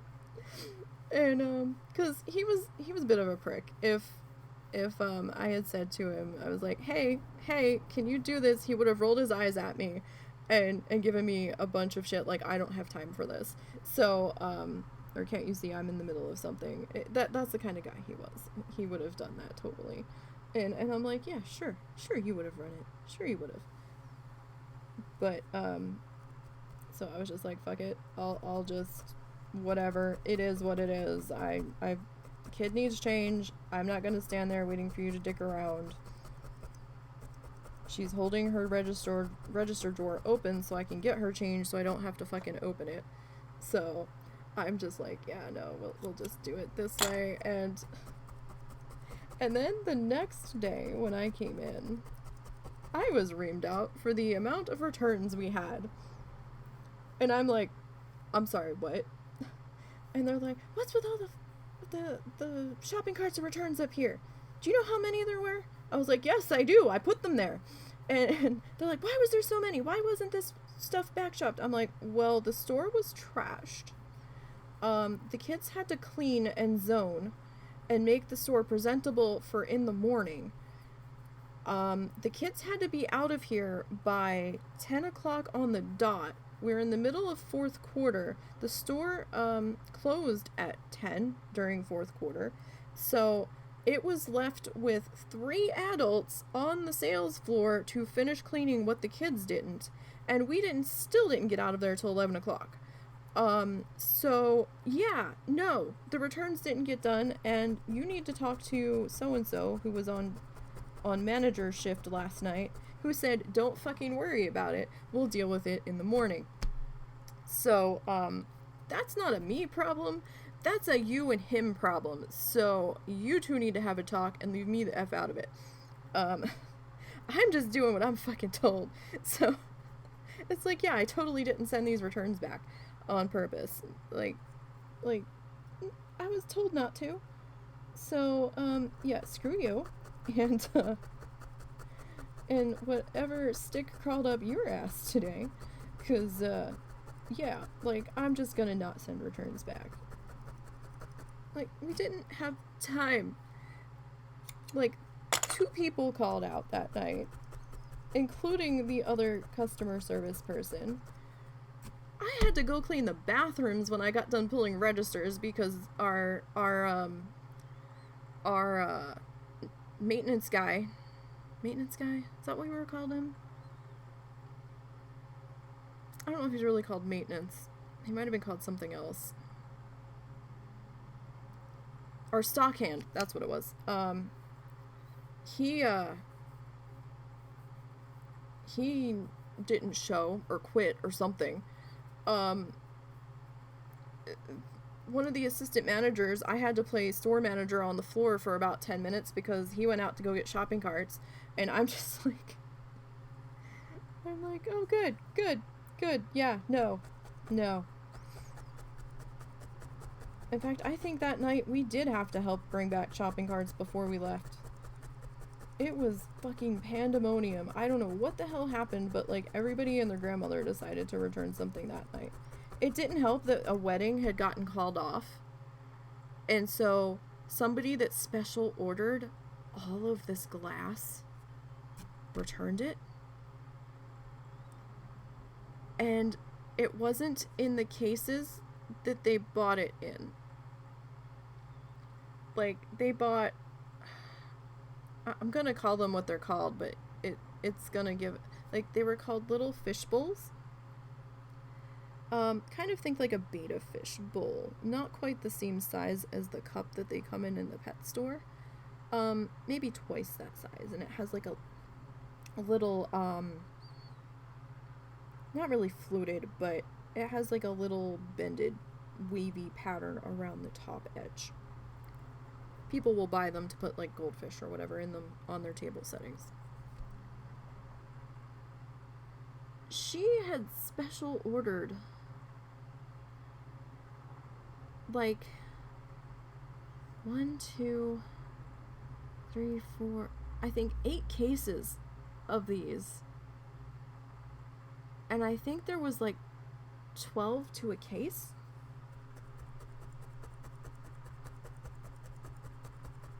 The wedding got called off. She returned every single one of them, plus the floral arrangement vases from the tables, and all of the bags of marbles to go in all of the vases, and what else was it? There was a whole bunch of other shit. Anything that they could return that we could find on the receipts, because they had multiple receipts and they thought they got most of the stuff from us. So some stuff might have been from Michael's.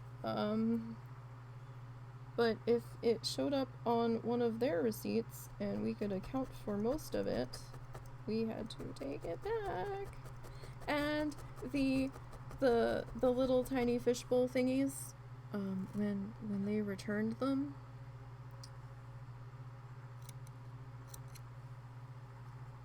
do you think they were in the cases that they took them out of the store in?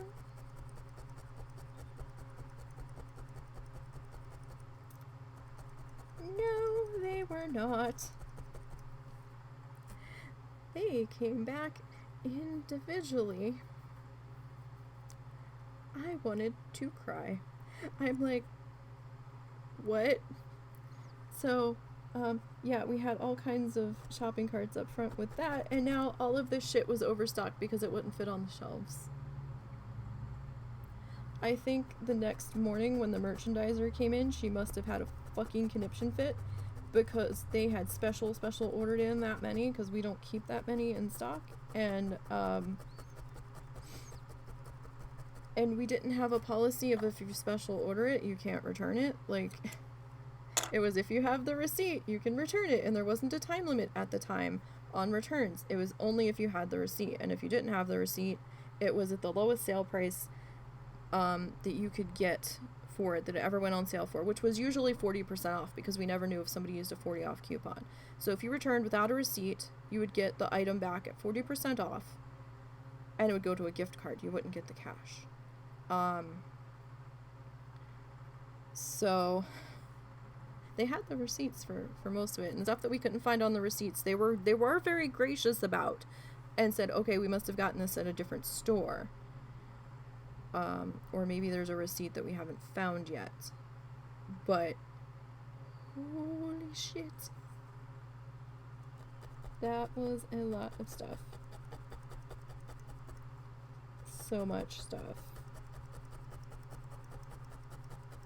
And it didn't help that it was fourth quarter, so it was crazy with Christmas shit, and then, you know, people wanted to special order in a lot of the doodads that we had in our seasonal aisles, and we can't, because we never know what we're getting. That's not shit that we can special order in. What we get is what we get. They send that to us. Some stuff we can reorder, or we can try to reorder, but we never know if we're actually going to get it. It depends on what's in the warehouse, because seasonal's very, very iffy. It's kind of like dollar store or Dollar Tree. You never know what you're gonna get, and yeah, there's sort of planograms and shelf setups, but if they're out of it, then they either send you something else to shove in that spot, or you condense it down, and then you'll have some open sections where you would like put some of the tall, already built alpine trees just to fill the space until the next holiday shit started to come in. Or you would put in clearance stuff, or, you know, whatever. You would do something with the space. But returns were the worst, especially since we didn't have a designated area for that like Walmart has. Yeah, returns were terrible. We didn't have a separate, well, we had a separate return desk, right? But we weren't solely focused on returns. We had to do everything. So we were running the front end. We were doing the returns. We were paging people to register. We were answering the phones. We were transferring phone calls, because the phone had to be answered by the third ring too. We were transferring inner company calls. So if one store was calling to us, or the main office was calling, or the owner was calling from the main office looking for the store manager on duty and stuff, because the owner lived nearby. I think we were the number 3 store in the chain. The location I worked at was the poster child for the chain, and that was the store that they brought all of the buyers to whenever there was a vendor show in town, or a vendor convention. It was the manager training store. That was another thing I had to do. I had to train management that came through on register and teach them how to do front end. That was an experience. Let me tell you. You've never met, or never would have thought, so many people going through management training would feel that learning how to do returns on the front end, or running a register on the front end, was so absolutely beneath them. But you know what? When it's busy, or if you have your only customer service person call out because they're deathly ill or had an emergency or something and they're in the hospital and they can't come into work, somebody's got to run the front end. And guess what, buckaroo? That might end up being you, depending on the given day, so you need to learn how to do this shit. I can't tell you the amount of attitude that was given to me by so many.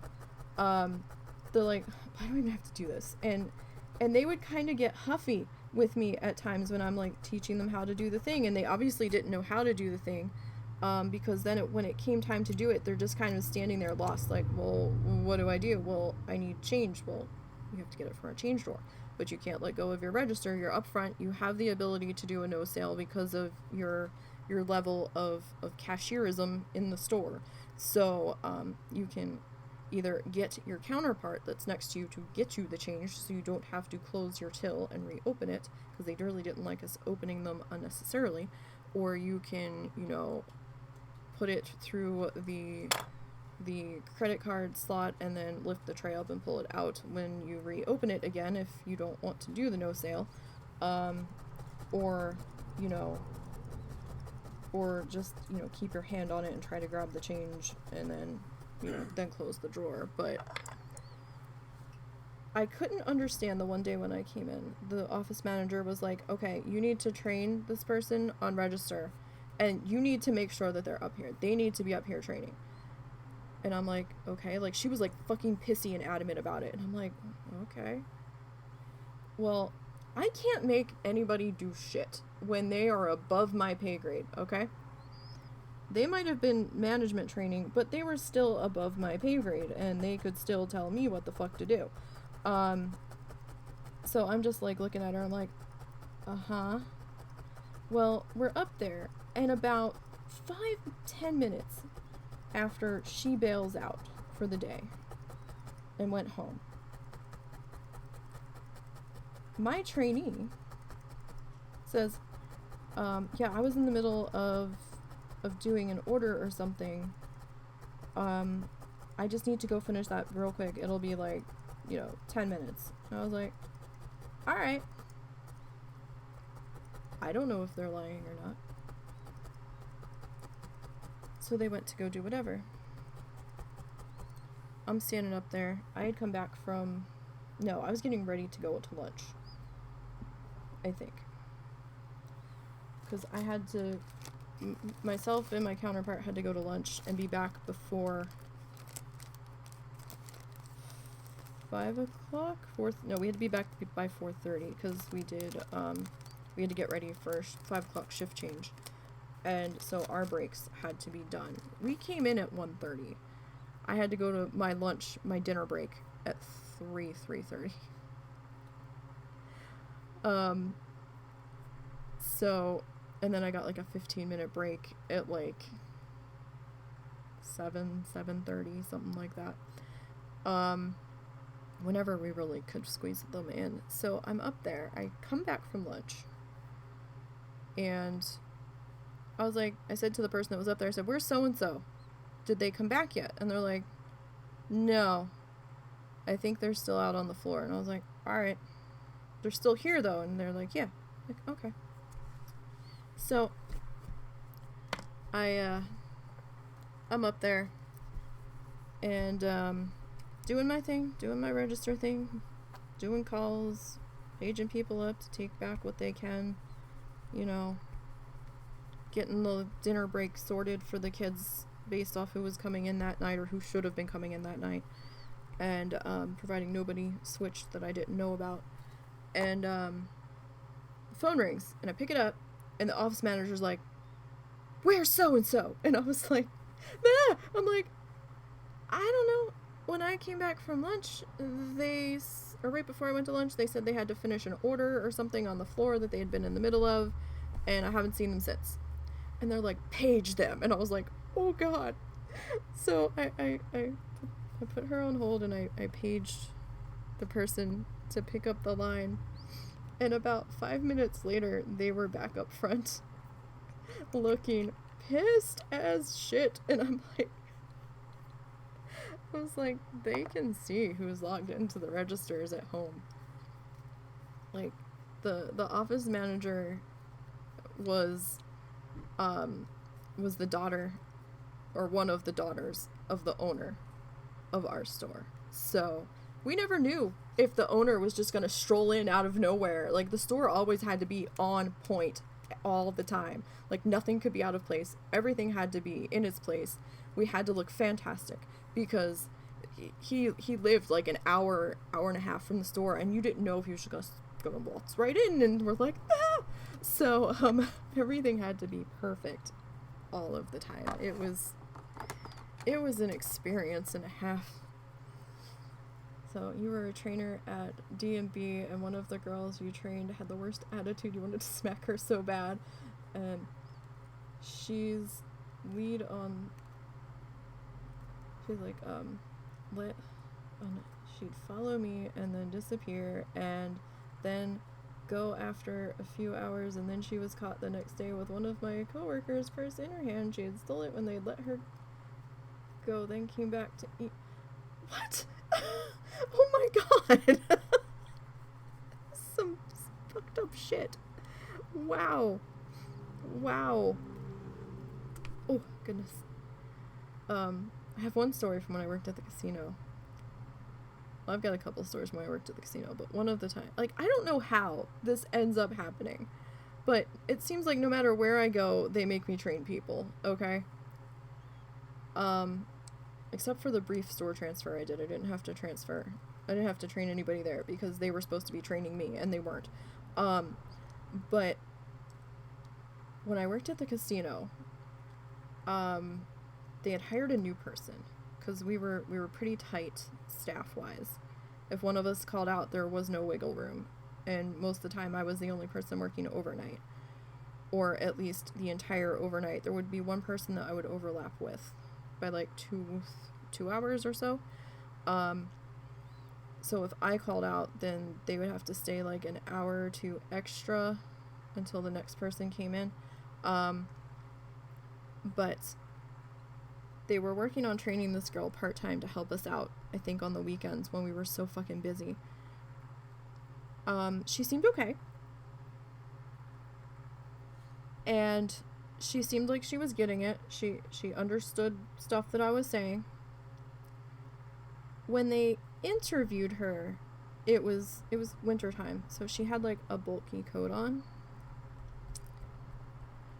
The director of the department, the lead exec for our department, when he interviewed her, he didn't see, I mean, not that you could discriminate in that way, but it would have been nice to know that she was like 8 months pregnant. So I had to train somebody for like 3 weeks, and the whole time I'm training her, because she's so pregnant, or at least that's what I think it was, or that was the reason, she kept falling asleep, And I'd have to keep waking her up because I'm like, we can't fall asleep. We're on camera. If we fall asleep on camera, it's like immediate termination. You cannot fall asleep back here. Especially when you're training and you really aren't in full-fledged employee yet. I mean, you're kind of a full-fledged employee, but you've barely been here like a month, so not a good look. You gotta stay awake. And she's like, and she kept falling asleep, and I'm like, I would go up front to give them a file or something if what one of the overnight exec wanted, and they're like, where's so-and-so? I'm like, she's in the back. She may or may not be drifting off asleep. I keep trying to get her to wake up to go walk around to do stuff. And she went out on maternity leave. And I completely forgot that she was still employed in the department. I'm not gonna lie. She was out a while. I don't know if she went out, like, after she'd been on her own for, like, a week. She went out. And I swear to God, it felt like 6 months later. I walked in and she was back there, and I'm like, what the fuck? And I'm like, kind of looking, I'm like, she still works here? And I'm like, what the fuck is she doing here? I thought she had quit while she was out on maternity leave, to be perfectly honest. And it really didn't help us any, because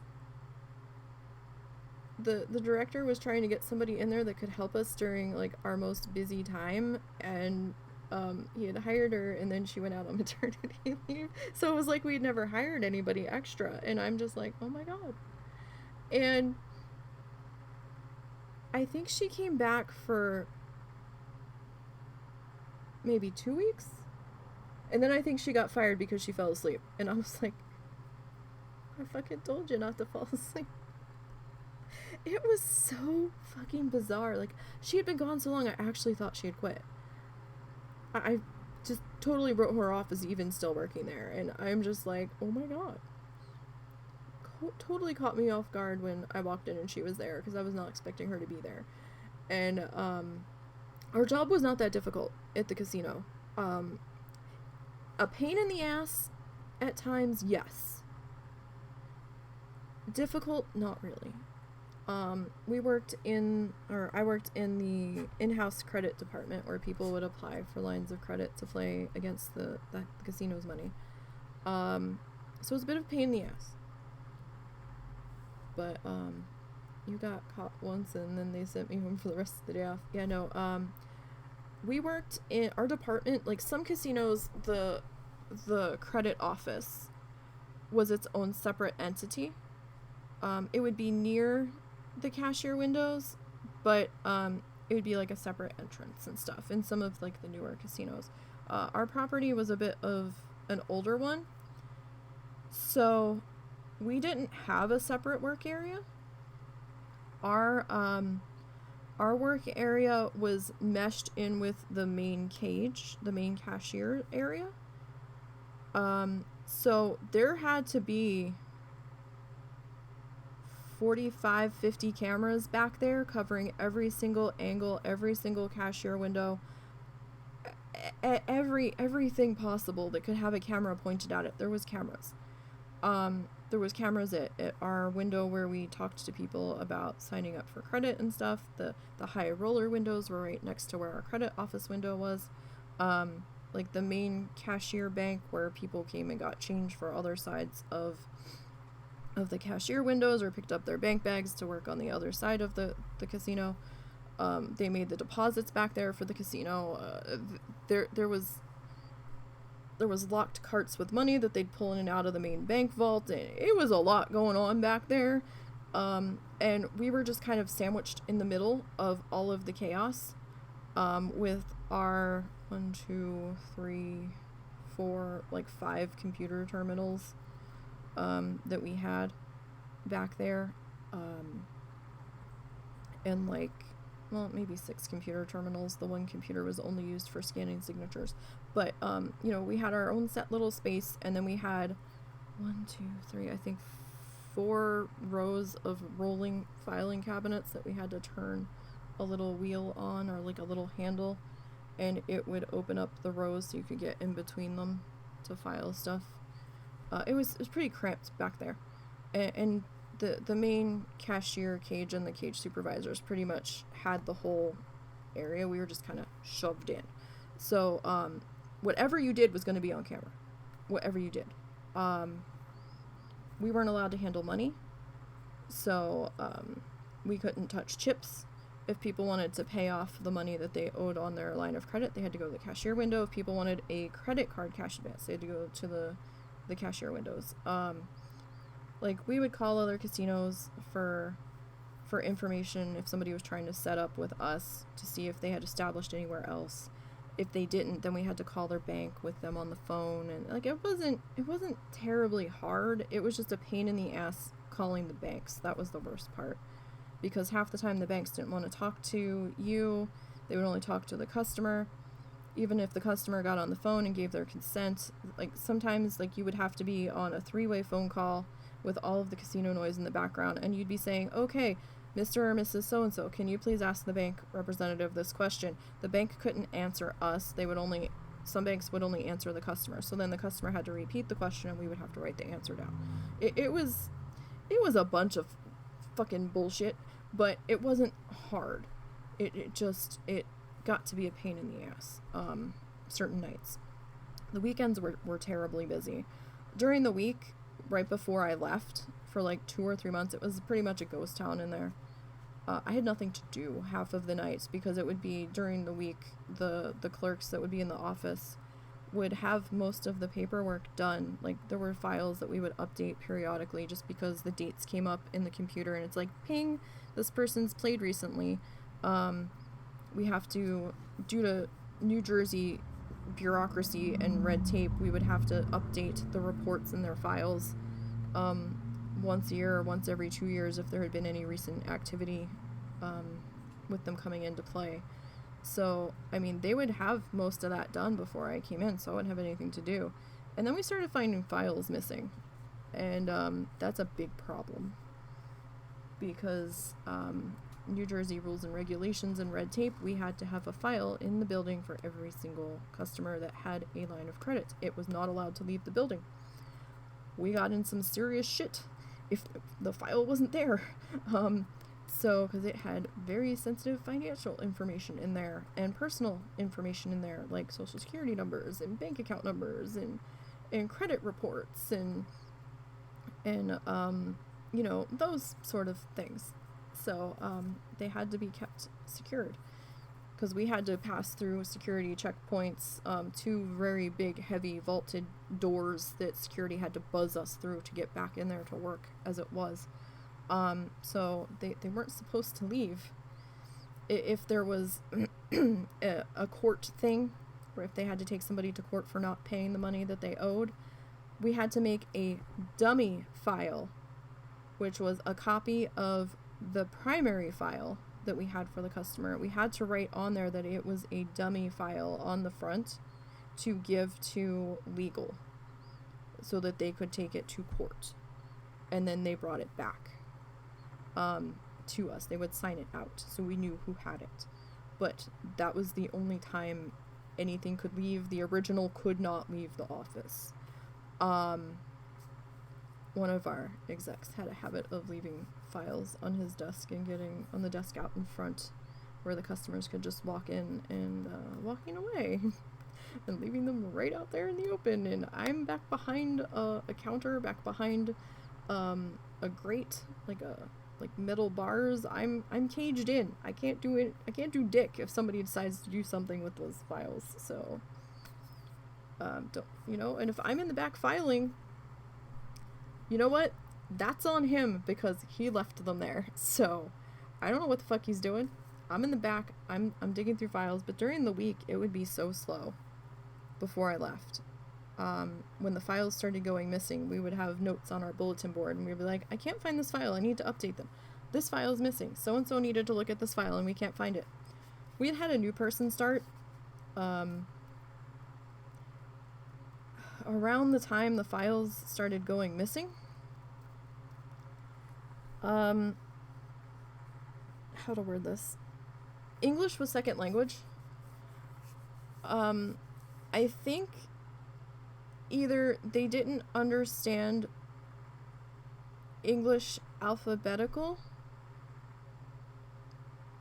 or they just didn't care. I don't know which. We think we pinpointed it to this one person filing. That's when we couldn't find files. It was either them or the people that worked in what we called the marker bank. When people requested to use their line of credit, they would sign a little slip of paper, and then whoever was working the marker bank would check the signature against what we had in their file, against what they were signing out on the table to, make sure it was the same person, and that the signatures at least somewhat matched. Sometimes our scanning computer for signatures would go down, and the signature, for whatever reason, either due to that or it just never got scanned, wouldn't be in the computer system, so they would pull the file without asking us. They would just go pull it, and they would put it back. So it might have been a combination of them not putting it back in the right spot and thinking they did, or this person. It was very odd, because you would think that if it was somebody from the marker bank putting it back in the wrong spot, it would only be like a couple names off, because we had a system of where when we pulled a file, we would pull out the one behind it that was next in line, so that when we went to refile them, we knew it went in front, and then we could just shove everybody back into place, because we knew it helped us file faster, because some days we had a lot of files out. Don't know if they, we would find X's in the F's. I pulled every single file over the course of probably 2 months, as I had time, as I had a slow night, and went through every single file, re-alphabetizing the entire thing. And I was finding so many things misfiled. It was crazy. There was S's in the C's, there was X's in the D's, there was W's in the A's. I'm just like, oh my god. There was C's back in the O's, and I'm like, can somebody just not see? Do they need glasses? Do they need their glasses updated? I don't know. It got to the point where I started telling that dude, don't worry about filing, I'll do it. Just don't worry about it. It's fine.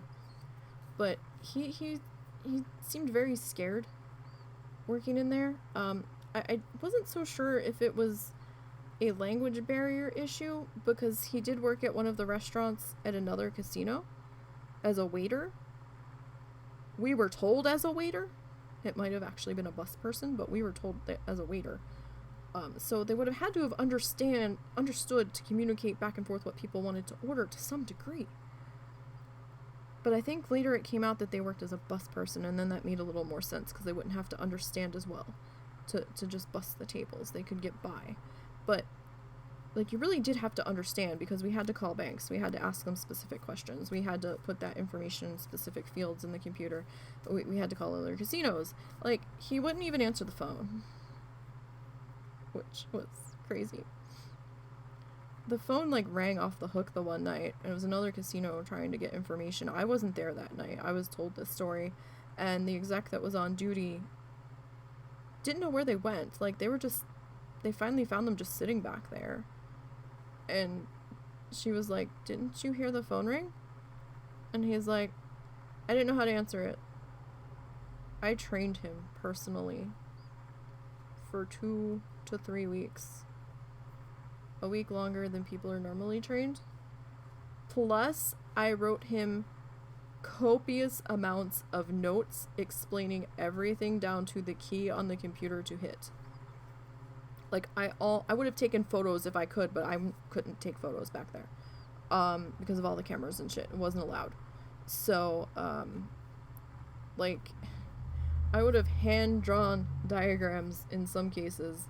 I was, like, printing screens of blank applications, and I made him a folder of everything that he could possibly have a question about and spelled everything out on how to do everything. Because I tried to explain it as how, you know, if I forgot how to do something, where it would cover your if and your what and your maybe, you know, anything that would come up of, well, what if X? So, because, you know, sometimes what if X would happen and I didn't know what I was supposed to do. So I tried to cover what if X. And he like had it back there in his mailbox. Don't know if he understood a single word of it, because I'd be like, are you okay? Do you understand? He'd be like, yep. I'm like, you're sure? Yep. I'm like, okay, if you say you understand everything. I stood there and told him, okay, you're going to take this application. We're just going to fill in the fields on the computer, okay? Not scary. We're just going to put in first name, last name. You know, we're going to go right down the list. And he couldn't even do that. And I'm like, what is going on? Like, I don't know if it was just extreme anxiety and nerves, but I'm like, this isn't going to work.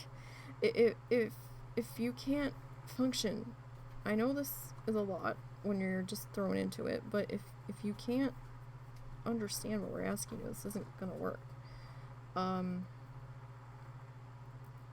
For a while, I didn't see him, and I don't know if he had taken a leave of absence, or if they just had him working during the day. But, I think I had an emergency and had to call out one weekend. Or I had a migraine or something. Something happened and I had to call out. And they had him come in and work my shift. And the director had to work with him that night. I don't think he was there much longer after that, because, like, the director is just like, this isn't gonna work.